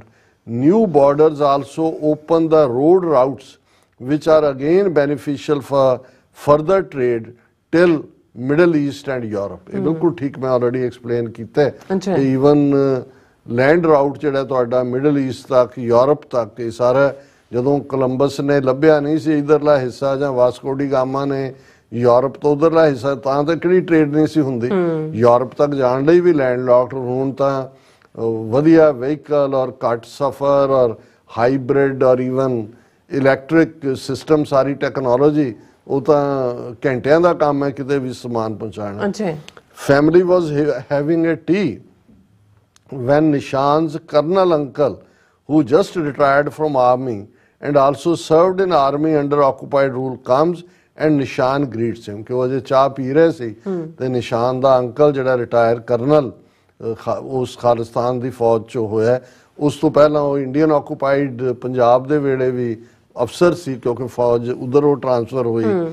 निशान asks him how is it doing, how is it going in armed forces? मैं पूछा भी किवें फौज चल रहा है। His uncle tells him that country's soldiers are more energetic and excited now when they are serving in their own army कि ਉਹਨਾਂ ਨੂੰ ਲੱਗਦਾ ਵੀ ਅਸੀਂ ਤਾਂ ਦੂਜਿਆਂ ਲਈ ਲੜਦੇ ਰਹੇ ਇਹ ਸਾਡੀ ਆਪਣੀ ਫੌਜ ਅਸੀਂ ਸਰਵ ਕਰ ਰਹੇ। They are now feeling that they were working as mercenaries under occupied rule.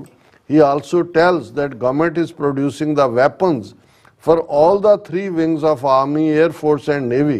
Sikligar 6, which are producing weapons since Guruji's times, are involved in these factories as they are masters of this skill and government has brought them in from all around the other countries. Nishan was relieved to hear that as he has seen these Sikligar 6 as selling only locks and keys under occupied rule.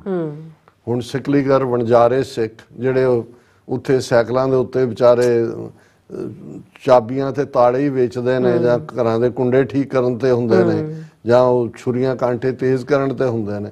In fact 6ਵੇਂ ਪਾਤਸ਼ਾਹ ਦੇ ਵੇਲੇ ਵੀ 10ਵੇਂ ਪਾਤਸ਼ਾਹ ਦੇ ਵੇਲੇ ਹਥਿਆਰ ਬਣਾਉਣ ਅੱਜ ਵੀ ਉਹ ਜਿਵੇਂ ਜਿਸ ਕਿਸਮ ਦਾ ਉਹ ਕੱਟਾ ਬਣਾ ਕੇ ਦੇ ਦਿੰਦੇ ਨੇ ਪਿਸਤੌਲ ਉਹ ਦੂਜੇ ਨਾਲੋਂ ਜ਼ਿਆਦਾ ਕਈ ਵਾਰੀ ਉਹ ਹਲਕਾ ਵੀ ਹੁੰਦਾ ਔਰ ਸੋਹਣਾ ਵੀ ਹੁੰਦਾ ਹੈ।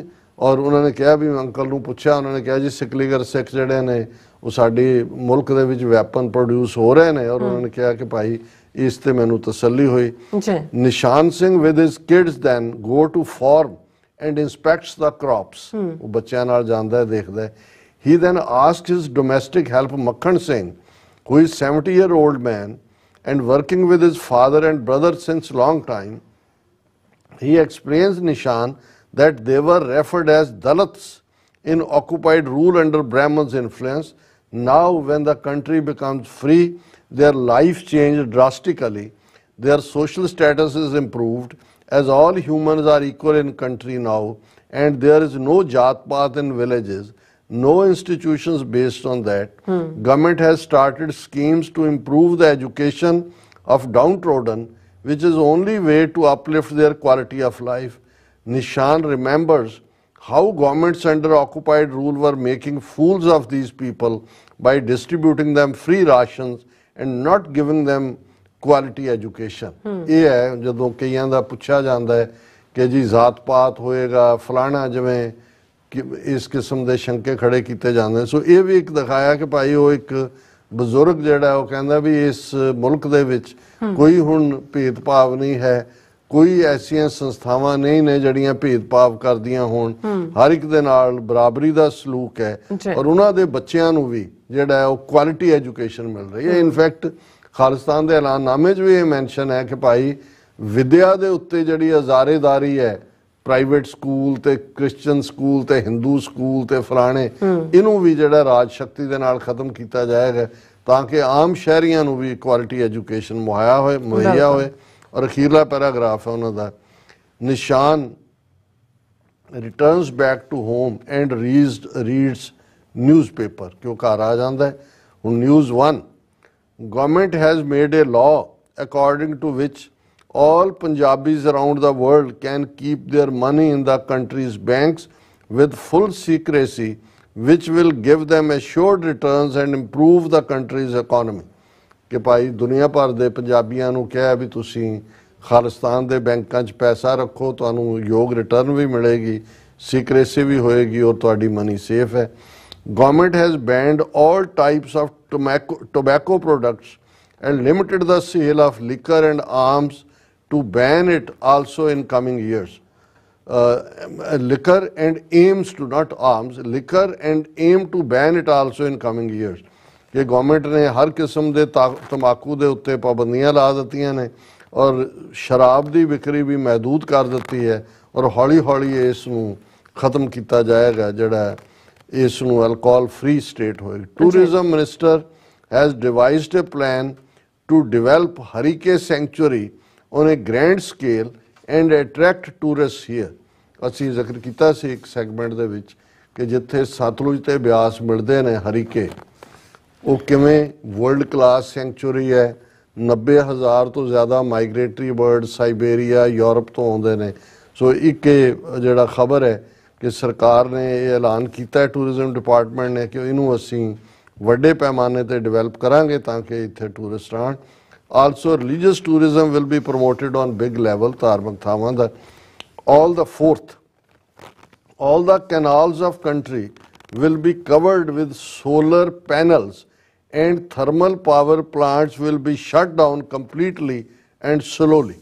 ये सोलर पावर, क्योंकि गर्म सूबा है, ट्रॉपिक रीजन है, उस पावर ਨੂੰ जनरेट ਕਰਨ ਲਈ सोलर प्लांट होणगे, थर्मल पावर प्लांट बंद किए जाएंगे। All the electricity will only be generated from solar energy. Solar energy the full use. 5th, country is ranked number 1 in freedom of speech. ये भी खबर है कि दुनिया दियां जड़ियां ऑर्गेनाइजेशंस फ्रीडम ऑफ स्पीच कहंदियां ने भी खालिस्तान फर्स्ट दुनिया दे विच रैंक करदा है freedom of speech. And there is not any crack down on any type of protest up to any level. किसी किस्म दे भी प्रोटेस्ट दे उत्ते कोई पाबंदी नहीं है। Anyone can criticise the government and there is no VIP culture in a new country. कोई वो हॉर्न मार दियां गड्डियां, 10 जीपां अगे 10 पिछे ते लोकां नूं डंडे मारन वाला कोई VIP कल्चर नहीं होएगा। निशान then feels sleepy and takes a nap feeling all the happiness of his own dream country in his mind। कि वो खुशी महसूस करता है और वो आराम दी नींद सौंदा है। थल्ले उन्होंने कहा भी योर ड्रीम मर्चेंट बग्गा शेर, क्योंकि पहले 2 पार्ट बहुत ज़्यादा पसंद किए गए सी साढ़े सारे व्यूअर्स वालों और इंतजार कई ने लिखा भी जी कि उस तो बाद मैं क्या जी पता नहीं साढ़े आ नहीं रहा कुछ भी। सो असी ये बेशक तुसी ये ड्रीम स्टोरी एंड की है बग्गा शेर जी, पर तुहाडी लिखत यही नहीं भी दिल नूं खिच पाती है। तुसी सचमुच ही जिहड़ी है एक आइडियल खालिस्तान स्टेट उसका जिहड़ा तुसी नक्शा खिच के दे दिता है। उस दी इकनॉमिक पॉलिसीज, धार्मिक सहनशीलता, एजुकेशन सिस्टम army और system, प्रॉस्पेरिटी, आर्मी और वट नॉट। बहुत बहुत शुक्रिया। बहुत शुक्रिया। सो इत्थे लेना ब्रेक। व्यूअर्स तुसीं किते नहीं जाना, मिलदे after this short break.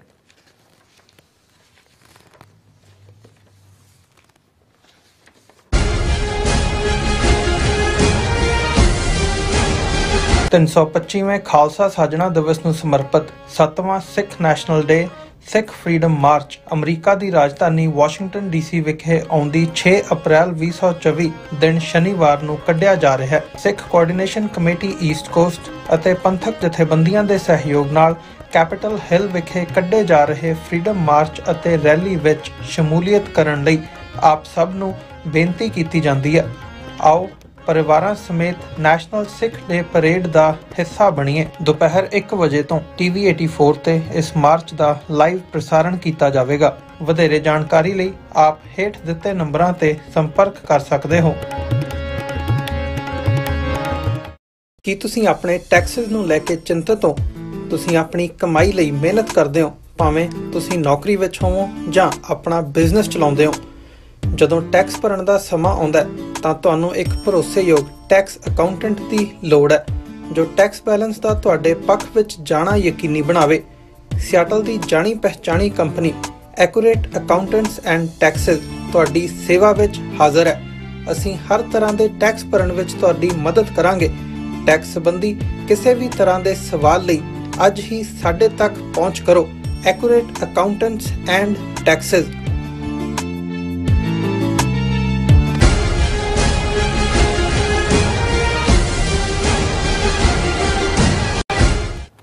Viewers welcome back program. So viewers गलबात करन जा रहे हैं कि एक पासे हिंदुत्वा हाकमां ਵੱਲੋਂ ਸਿੱਖੀ ਦਾ ਪੂਰਾ ਖੁਰਾ ਕੋਈ ਮਿਟਾਉਣ ਲਈ ਸਾਰੇ ਹੱਥ ਕੰਡੇ ਵਰਤਾਏ ਜਾ ਰਹੇ ਨੇ ਔਰ ਇਸੇ ਤਰ੍ਹਾਂ ਦੂਸਰੇ ਪਾਸੇ ਗੁਰੂ ਦੀ ਪ੍ਰਥਾ ਕਲਾ ਵਾਪਰ ਰਹੀ ਹੈ। ਸੋ ਲਗਭਗ 13 ਮਹੀਨੇ ਚੱਲੇ ਕਿਸਾਨ ਮੋਰਚੇ ਦੌਰਾਨ ਤਾਮਿਲਨਾਡੂ ਦੇ ਵਸਨੀਕਾਂ ਵੱਲੋਂ ਇਸ ਵਿੱਚ ਸ਼ਮੂਲੀਅਤ ਕੀਤੀ ਗਈ। ਸੋ ਉਹਨਾਂ ਦੇ ਸਿੱਖੀਦਾਰ ਐਸਾ ਉਹਨਾਂ ਤੇ ਅਸਰ ਹੋਇਆ ਕਿ ਇੱਕ ਸੱਜਣ ਸਿੰਘ ਸੱਜੇ ਜਿਨ੍ਹਾਂ ਦਾ ਦਰਾਵੜ ਨਾਂ ਜੀਵਨ ਸਿੰਘ ਹੈ, ਉਹਨਾਂ ਨੇ ਬਹੁਜਨ ਦਰਾਵੜ ਪਾਰਟੀ ਬਣਾਈ ਹੈ ਅਤੇ ਦੱਖਣੀ ਭਾਰਤ ਦੇ ਦਰਾਵੜ ਲੋਕਾਂ ਨੂੰ ਸਿੱਖੀ ਦਾ ਕਾਰਜ ਆਰੰਭਿਆ। ਸੋ ਉਹਨਾਂ ਨੇ ਆਉਂਦੀਆਂ ਲੋਕ ਸਭਾ ਚੋਣਾਂ ਦੀਆਂ ਵਿੱਚ 7 ਤਾਮਿਲ ਸਿੱਖਾਂ ਨੂੰ ਬਹੁਜਨ ਦਰਾਵੜ ਪਾਰਟੀ ਦੇ ਉਮੀਦਵਾਰ ਬਣਾਇਆ।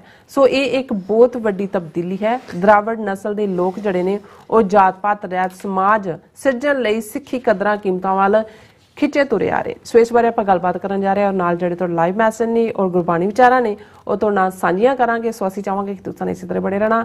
ਦੇਖਣ ਸੁਣ ਲਈ ਲਿਖਣ ਲਈ ਤੁਹਾਡਾ ਸਭ ਦਾ ਬਹੁਤ ਬਹੁਤ ਧੰਨਵਾਦ। ਜੀ ਰਾਜ ਸਾਹਿਬ ਕੀ ਕਹਿਣਾ ਚਾਹੋਗੇ?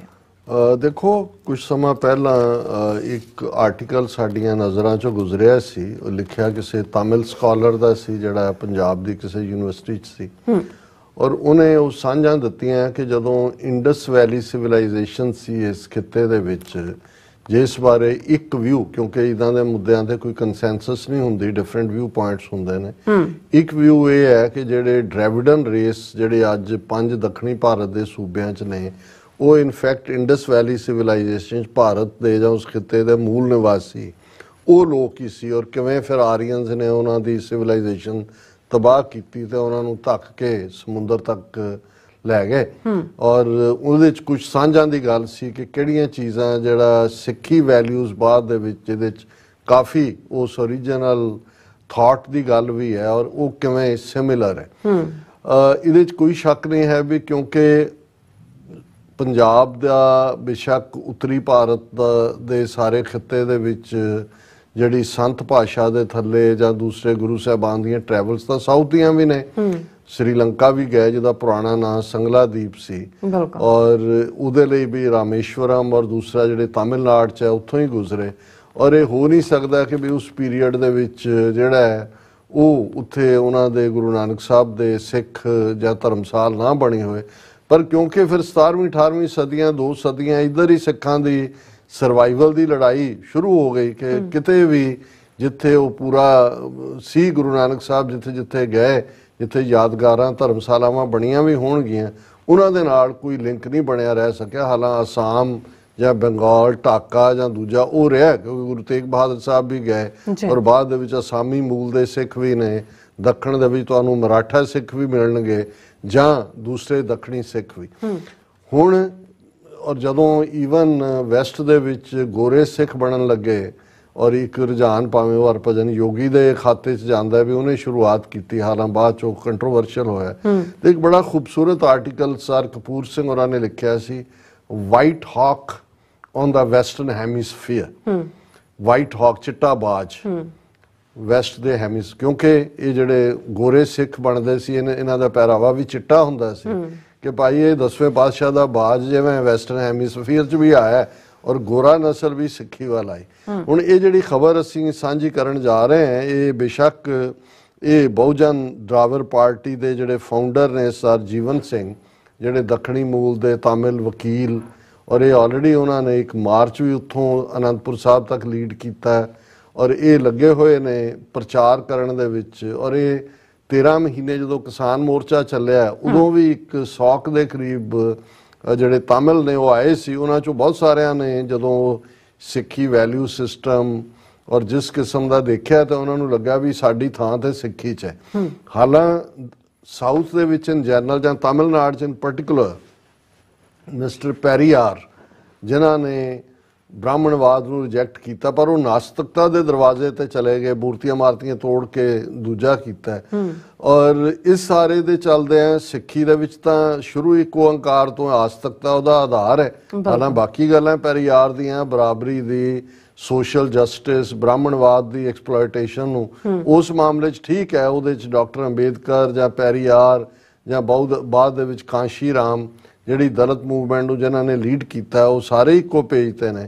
ਪਰ ਅੰਬੇਦਕਰ ਬੁੱਧਿਜ਼ਮ ਵੱਲ ਚਲੇ ਗਏ, ਪੈਰੀਆਰ ਨਾਸਤਿਕਤਾ ਦੇ ਦਰਵਾਜ਼ੇ ਤੇ ਖਲੋ ਗਏ, ਇਧਰ ਕਾਂਸ਼ੀ ਰਾਮ ਸਿੱਖੀ ਦੇ ਨਾਲ। ਉਹ ਹਾਲਾਂਕਿ ਕਹਿੰਦੇ ਸੀ ਕਿ ਜੀ ਫਿਊਚਰ ਦਾ ਜਿਹੜਾ ਕਨਸਟੀਟਿਊਸ਼ਨ ਤਾਂ ਗੁਰੂ ਗ੍ਰੰਥ ਸਾਹਿਬ ਸਾਡਾ ਕਨਸਟੀਟਿਊਸ਼ਨ ਹੈ, ਸੋ ਬੇਸਿਕਲੀ ਆਸਤਕ ਸੀ। ਪਰ ਜਿਵੇਂ ਮਾਇਆਵਤੀ ਨੇ ਅਖੀਰਲੇ ਪੀਰੀਅਡ 'ਚ ਕੈਦ ਕਰਕੇ ਉਹਨੂੰ ਕਾਂਸ਼ੀ ਰਾਮ ਦਾ ਐਂਡ ਕਿਵੇਂ ਹੋਇਆ ਕਿਸੇ ਨੂੰ ਕੋਈ ਪਤਾ ਨਹੀਂ ਹੈ।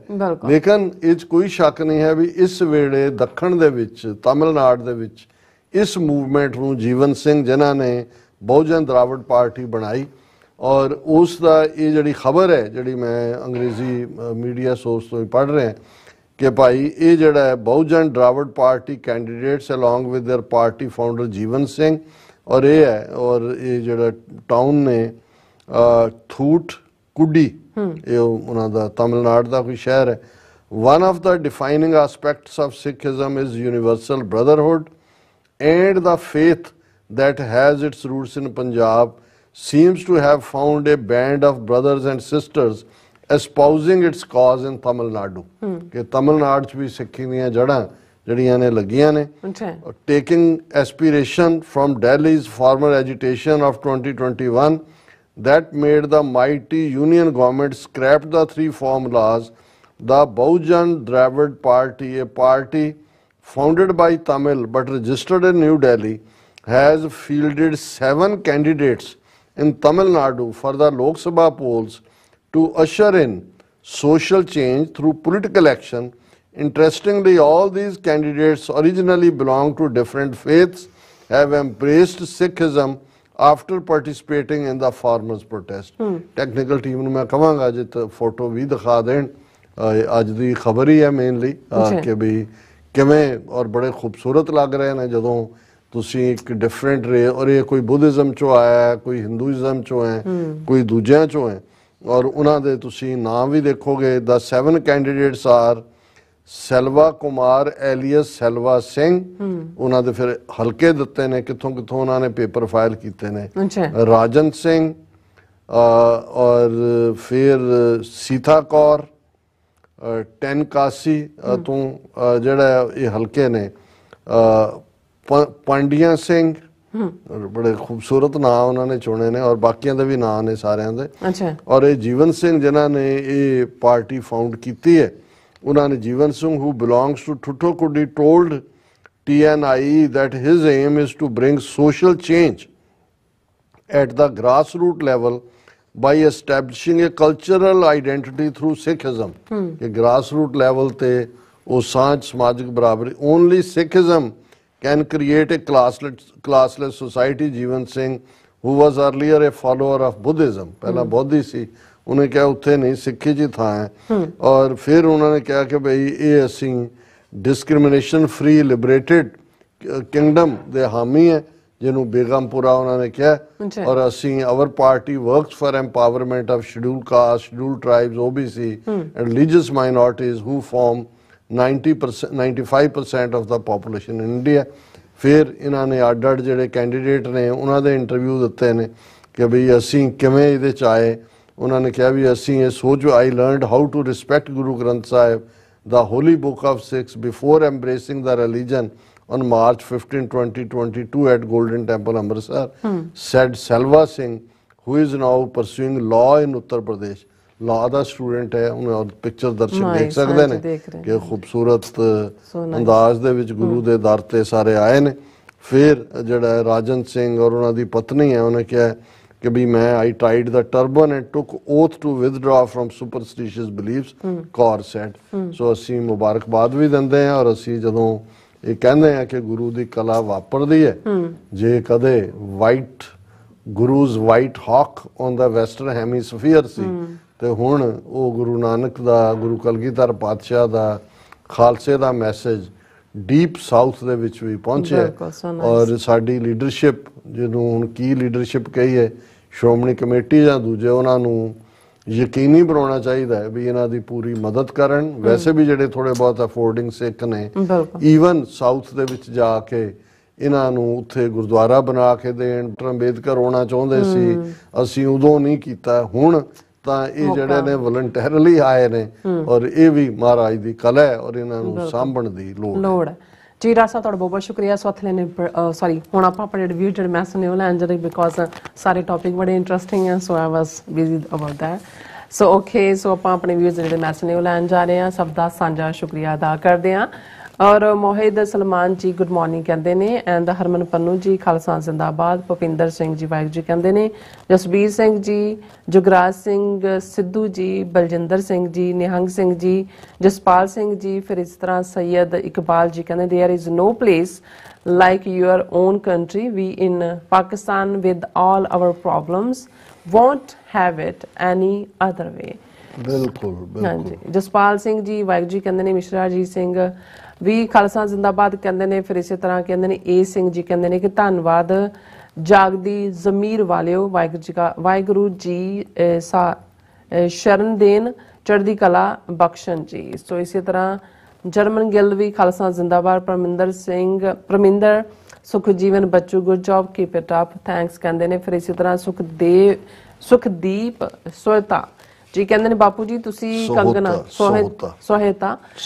ਸੋਹਤਾ ਹਾਂਜੀ ਬਾਪੂ ਜੀ ਤੁਸੀਂ ਕੰਗਨਾ ਦਾ ਨਾਮ ਲੈ ਕੇ ਤੁਸੀਂ ਇਸ ਨੂੰ ਪਪੂਲਰ ਕਰ ਰਹੇ ਹੋ। ਇਹਨਾਂ ਦੀ ਖਬਰ ਨੂੰ ਇਹਨੂੰ ਸੀਰੀਅਸ ਨਾ ਲਿਆ ਕਰਿਓ, ਇੰਨੇ ਫੇਮਸ ਨਹੀਂ ਹੋਗੀ। TV 84 ਦੇ ਚੈਨਲ ਤੇ ਇਸ ਲੇਡੀ ਦੀ ਖਬਰ ਚੱਲੇ, ਬਿਜ਼ੀ ਪੀਪਲ ਲਿਸਨ ਕਰਦੇ ਆ। सो पिंकी राठौर जी भी ने। सो धर्म सिंह जी ने और सतनाम सिंह जी। फिर इसी तरह लवप्रीत सिंह जी, जसविंदर अटवाल जी, बलजीत वरैत जी। फिर इसी तरह करमजीत सिद्धू जी, हरदीप सिंह जी। फिर इसी तरह छिंदा सिंह गिल खालिस्तानी जी। निहंग सिंह जी कहते ने के हाँ जी कहते के सिंह होरां ने साडे ते कीता कमेंट कीता लेकिन what a great show by Dr. Saib and the Madam नीलम कौर जी। फिर उन्हें अगू जवाब दिता है के सिंह really great program सच्चो सच। बहुत शुक्रिया भाई साहब। हाँ जी फिर इसी तरह सिंह गरचा जी, करम सिंह जी। फिर इसी तरह सुरमुख मुंद्रा जी ये फतेह बुलाते ने सानू। दीप सिंह सिद्धू जी खालसा जिंदाबाद। हरमन पन्नू जी। फिर इसी तरह Balwinder Singh ji, Jasveer Baraj ji, all about truth and Sikhism ji. Jaskirat Singh ji, Jatinder Singh ji, Bachan Singh जी कहते नाइस प्रोग्राम फ्रॉम अप। फिर इसी तरह सुरजीत सिंह जी, सतनाम औजला जी, गुरविंदर सिंह जी। फिर इसी तरह कुलदीप कौर जी, सुखदेव सिंह जी, लखविंदर सिंह जी, लक्की सेंखों। फिर इसी तरह अवतार सिंह जी, अमृतपाल सिंह जी, खालसा देश पंजाब जी, अमरजीत सैनी जी, सिंह नवजोत जी। फिर इसी तरह दलजीत सिंह जी, इंद्रजीत सिंह संधू जी। सब का बहुत बहुत शुक्रिया। इन्हों के मैसेज ने खालसा जिंदाबाद या फतेह के मैसेज ने। सो सब का बहुत बहुत शुक्रिया जी। हाँ जी फेसबुक ते मोहम्मद अनवर, दविंदर सिंह, जसबीर सिंह, M जावेद बाबर, नरिंदरपाल ततला, ਪ੍ਰਭਦਿਆਲ ਸਿੰਘ ਹਰਮਿੰਦਰ, ਇਹਨਾਂ ਸਾਰਿਆਂ ਦੀ ਫਤਿਹ। ਖਾਲਿਸਤਾਨ ਜ਼ਿੰਦਾਬਾਦ ਹੈ ਜੀ। ਵੀਰ ਕਮਲ ਸਿੰਘ ਲਿਖਦੇ ਨੇ, ਜਿਹੜੀ ਗੱਲ ਤੁਸੀਂ ਕੱਲ 1909 ਸੀ ਮੇਰਾ ਖਿਆਲ ਹੈ ਦੀ ਸੰਧੀ ਦੀ ਕਰਦੇ ਸੀ, ਮੈਨੂੰ ਲੱਗਦਾ ਉਸ ਵਿੱਚ ਨਿੱਜ ਪ੍ਰਸਤੀ ਨੇ ਵੀ ਰੋਲ ਨਿਭਾਇਆ ਹੋਏਗਾ, ਕਿਉਂਕਿ ਇਹੋ ਹੀ ਸਿੱਖ ਮਿਸਲਾਂ ਦੀ ਲੜਾਈ ਤੇ ਰਾਜ ਜਾਣ ਦਾ ਕਾਰਨ ਤੇ ਅੱਜ ਵੀ ਵਿਵਾਦਾਂ ਦੀ ਜੜ ਹੈ। ਉਦੋਂ ਵੀ ਇਹੀ ਭਾਵਨਾ ਸਿੱਖ ਆਗੂਆਂ ਵਿੱਚ ਪੈਦਾ ਹੋ ਗਈ ਸੀ ਕਿ ਮੇਰਾ ਰਾਜ, ਮੇਰਾ ਇਲਾਕਾ ਤੇ ਮੇਰੇ ਨਿਆਣਿਆਂ ਨੇ ਰਾਜ ਕਿੱਦਾਂ ਸਾਂਭਣਾ। ਜੇ ਸਾਰਾ ਕੁਝ ਗੁਰੂ ਸਾਹਿਬ ਦਾ ਤੇ ਪੰਥ ਦਾ ਸਮਝਿਆ ਜਾਵੇ ਤੇ ਪੰਥ ਦਾ ਭਵਿੱਖ ਦੇਖਿਆ ਜਾਵੇ ਤਾਂ ਫੈਸਲੇ ਹੋਰ ਤਰੀਕੇ ਨਾਲ ਲਏ ਜਾਂਦੇ ਹਨ, ਜਿਸ ਤਰ੍ਹਾਂ ਸੰਤ ਜਰਨੈਲ ਸਿੰਘ ਜੀ ਦੁਆਰਾ ਲੈ ਗਏ ਫੈਸਲੇ। ਤੁਸੀਂ ਠੀਕ ਫਰਮਾਇਆ ਕਮਲ ਸਿੰਘ ਜੀ, ਮਲਟੀਪਲ ਫੈਕਟਰ ਸਨ, ਟਰਸਟ ਨਹੀਂ ਸੀ ਇੱਕ ਦੂਸਰੇ ਤੋਂ, ਕਿਉਂਕਿ ਤੀਸਰੀ ਜਨਰੇਸ਼ਨ ਪਹੁੰਚ ਗਈ ਸੀ ਹਰ ਇੱਕ ਦੀ, ਜਿਨ੍ਹਾਂ ਦੇ ਬਾਬਿਆਂ ਨੇ ਐਸਟੈਬਲਿਸ਼ ਕੀਤੀ ਸੀ ਮਿਸਲ। ਔਰ ਇਹ ਪਹਿਲੀ ਸਟੇਜ ਦੇ ਜਥੇਦਾਰ ਤਾਂ ਭਾਵੇਂ ਮਿਸਲ ਦਾ ਨਾਂ ਕੋਈ ਵੀ ਸੀ, ਪਰ ਐਬਿਲਿਟੀ ਦੇ ਲਿਹਾਜ਼ ਨਾਲ ਜਥੇਦਾਰ ਬਣਦੇ ਸੀ। ਫਿਰ ਇਹ ਪਿਤਾ ਪੁਰਖੀ ਹੋ ਗਿਆ ਸੀ, ਔਰ ਇਨਸਿਕਿਉਰਿਟੀ ਵੀ ਬਹੁਤ ਜ਼ਿਆਦਾ ਸੀ, ਔਰ ਮਹਾਰਾਜਾ ਰਣਜੀਤ ਸਿੰਘ ਅਜੇ ਟੂ ਯੰਗ ਵੀ ਸੀ, ਔਰ ਇਨਸਿਕਿਉਰਿਟੀ ਚੋਂ ਹੀ ਉਸ ਦਾ ਪਾਲਣ ਪੋਸ਼ਣ ਵੀ ਹੋ ਰਿਹਾ ਸੀ, ਕਿਉਂਕਿ ਜਿਵੇਂ ਮਿਸਲਾਂ ਦੇ ਆਪਸੀ ਟਕਰਾਅ ਦਾ ਪੀਰੀਅਡ ਵੀ ਸੀ। ਲੇਕਿਨ ਫਿਰ ਵੀ ਇੱਕ ਕੁਝ ਚੀਜ਼ਾਂ ਸ਼ਾਇਦ ਜਿਵੇਂ ਮੈਂ ਕਿਹਾ ਕਿ ਵੀ ਜੇ ਕੋਈ ਜੋਗਰਾਫੀਏ ਦੇ ਐਕਸਪਰਟ ਹੁੰਦੇ, ਜਿਹੜੇ ਨਕਸ਼ੇ ਦੇ ਹੁੰਦੇ, ਉਹਨਾਂ ਨੇ ਸ਼ਾਇਦ ਜਦੋਂ ਈਵਨ ਸਤਲੁਜ ਨੂੰ ਵੀ ਮੰਨ ਲਿਆ ਤੇ ਉਹਨਾਂ ਨੇ ਸਤਲੁਜ ਦਾ ਜਿਹੜਾ ਡਾਊਨ ਸਟਰੀਮ ਕੋਰਸ ਆ ਉਹ ਦੇਖਿਆ ਹੀ ਨਹੀਂ ਹੋਏਗਾ, ਜਾਂ ਉਦੋਂ ਇਮੈਜਿਨ ਵੀ ਨਹੀਂ ਕੀਤਾ ਹੋਏਗਾ ਵੀ ਅਸੀਂ ਕਦੇ ਸਿੰਧ ਵੀ ਫਤਿਹ ਕਰਨੇ। ਸੋ ਮਲਟੀਪਲ ਰੀਜ਼ਨ ਹੋਣਗੇ, ਪਰ ਮੈਨੂੰ ਲੱਗਦਾ ਕਿ ਵੀ ਇਹ ਸੰਧੀ ਬਹੁਤ ਵੱਡੀ ਰੁਕਾਵਟ ਬਣੀ। ਹਾਲਾਂਕਿ ਜਦੋਂ ਤੱਕ ਮਹਾਰਾਜਾ ਰਣਜੀਤ ਸਿੰਘ ਪਾਵਰਫੁਲ ਹੋ ਗਏ ਸੀ 1830 ਤੱਕ ਪਹੁੰਚਦੇ ਆ, ਜਦੋਂ ਉਹਨਾਂ ਨੇ ਸ਼ਿਕਾਰਪੁਰ ਔਰ ਡੇਰਾ ਇਸਮਾਇਲ ਖਾਂ, ਗਾਜ਼ੀ ਖਾਂ ਕੰਕਰ ਕਰ ਲਿਆ, ਉਹ ਚਾਹੁੰਦੇ ਤਾਂ ਅੰਗਰੇਜ਼ਾਂ ਨਾਲ ਟੱਕਰ ਵੀ ਲੈ ਸਕਦੇ ਸੀ, ਪਰ ਫਿਰ ਉੱਥੇ ਇਹ ਆ ਜਾਂਦਾ ਕਿ ਜੀ ਅਸੀਂ ਜੋ ਸੰਧੀ ਕੀਤੀ ਹੈ ਇਹਦੇ ਤੇ ਪੱਕੇ ਰਹਿਣਾ। ਹਾਲਾਂਕਿ ਅੰਗਰੇਜ਼ ਲਗਾਤਾਰ ਉਹਨਾਂ ਨੇ ਕਿਵੇਂ ਸੰਧੀ ਦੀਆਂ ਧੱਜੀਆਂ ਉਡਾਈਆਂ, ਇੱਕ ਵੱਖਰੀ ਕਹਾਣੀ ਹੈ। ਮੁਹੰਮਦ ਅਨਵਰ, ਰਾਜਵਿੰਦਰ ਸਿੰਘ, ਸੋਹਣ ਸਿੰਘ ਮਾਇਲ, ਦੀਪ ਸਿੰਘ, ਉਹਨਾਂ ਸਾਰਿਆਂ ਦਾ ਸ਼ੁਕਰੀਆ। ਸਭ ਨੇ ਕਿਸੇ ਨੇ ਫਤਿਹ ਔਰ जिंदाबाद किया है। मोहम्मद तायब जी कहते हैं कंगना रनौत अपनी घटिया ज़ुबान की वजह से जिस तरह फिल्मों में फ्लॉप हुई है इसी तरह सियासत में भी फ्लॉप होगी। इस चवल को हिंदू तवियों की खुशामद में गरीब किसानों और माइनॉरिटीज़ के खिलाफ बक बक करने की वजह से खुदा की मार पड़ी हुई है। बड़ा खूबसूरत कमेंट है भी, फटकारी हुई है। और असी तो एक ट्रेंड शो किया ਇਹਦੇ ਨਾਲ, ਕੋਈ ਸਾਨੂੰ ਵੀ ਪਤਾ ਹੈ ਕਿ ਵੀ ਉਹਨੂੰ ਅਸੀਂ ਕੋਈ ਅਹਿਮੀਅਤ ਨਹੀਂ ਦੇਣੀ ਹੈ, ਲੇਕਿਨ ਕਈ ਵਾਰੀ ਗੱਲ ਦੇ ਬਹਾਨੇ ਨਾਲ ਤੁਸੀਂ ਦੱਸਦੇ ਹੋ ਕਿ ਉੱਥੇ ਮੋਦੀ ਕਲਚਰ ਜਾਂ ਹਿੰਦੂਤਵਾ ਕਲਚਰ ਨੇ ਕਿਸ ਲੈਵਲ ਦੇ ਅੰਨੇ ਭਗਤ ਜਿਹੜੇ ਨੇ ਉਹ ਪੈਦਾ ਕੀਤੇ ਹੋਏ ਨੇ। ਔਰ ਜਿਵੇਂ ਅਸੀਂ ਕਲੋਜ਼ਿੰਗ ਦੇ ਵਿੱਚ ਗੁਰਬਾਣੀ ਵਿਚਾਰ ਕਰਦੇ, ਅਸੀਂ ਇਹ ਵੀ ਦੱਸਦੇ ਹੀ ਹੈ ਕਿ ਆਉਣ ਵਾਲੇ ਦਿਨਾਂ 'ਚ ਕੁਛ ਨਿੱਜੀ ਜਿਹੜੇ ਰੁਝੇਵੇਂ ਵੀ ਨੇ ਸਾਡੇ, ਔਰ ਜੇ ਅਸੀਂ ਰੈਗੂਲਰ ਪ੍ਰੋਗਰਾਮ ਤੇ ਨਾ ਆ ਸਕੀਏ ਜਾਂ ਸਾਡਾ ਆਲਟਰਨੇਟ ਕੋਈ ਹੋਰ ਕਰ ਰਿਹਾ ਤਾਂ ਫਿਕਰਮੰਦੀ ਨਹੀਂ ਹੋਣੀ ਚਾਹੀਦੀ।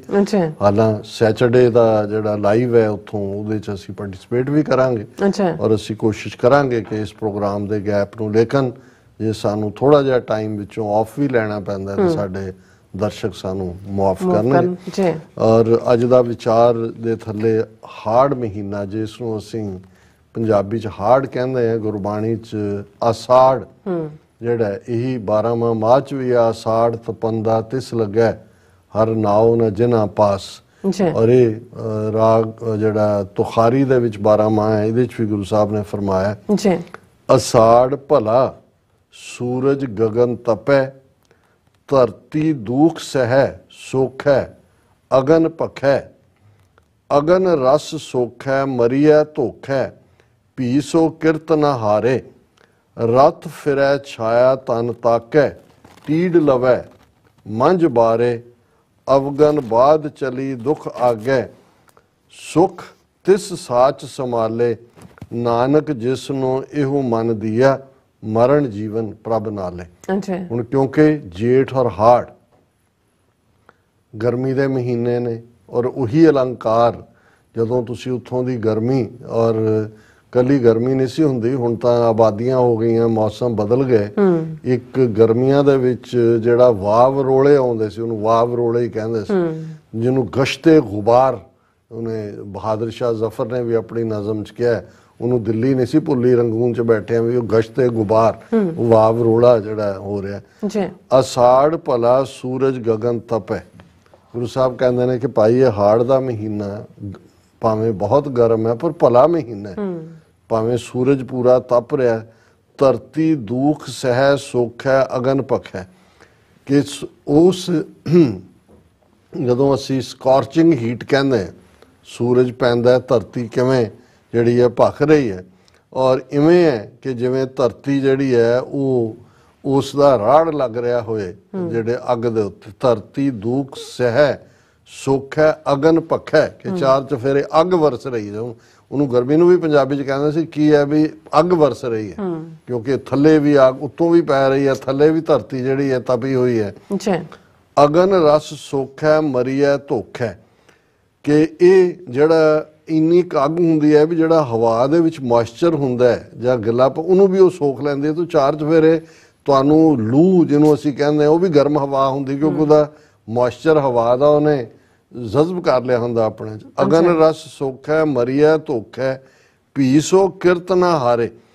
ਇਸ ਦੇ ਬਾਵਜੂਦ ਜਿਹੜਾ ਸੂਰਜ ਹੈ ਉਹ ਥੱਕਦਾ ਨਹੀਂ ਹੈ, ਉਹਨੇ ਧਰਤੀ ਵੀ ਤਪਾ ਦਿੱਤੀ ਹੈ, ਮੋਇਸਚਰ ਵੀ ਉਹਨੇ ਸੋਖ ਲਿਆ, ਉਸਨੇ ਹਰ ਚੀਜ਼ ਨੂੰ ਅੱਗ ਬਣਾ ਦਿੱਤਾ। ਅਗਨ ਰਸ ਸੁੱਖ ਹੈ ਮਰੀਐ ਧੋਖ ਹੈ, ਭੀ ਸੋ ਕਿਰਤ ਨਾ ਹਾਰੇ। ਸੂਰਜ ਆਪਣਾ ਕੰਮ ਕਰਦਾ ਜਾ ਰਿਹਾ।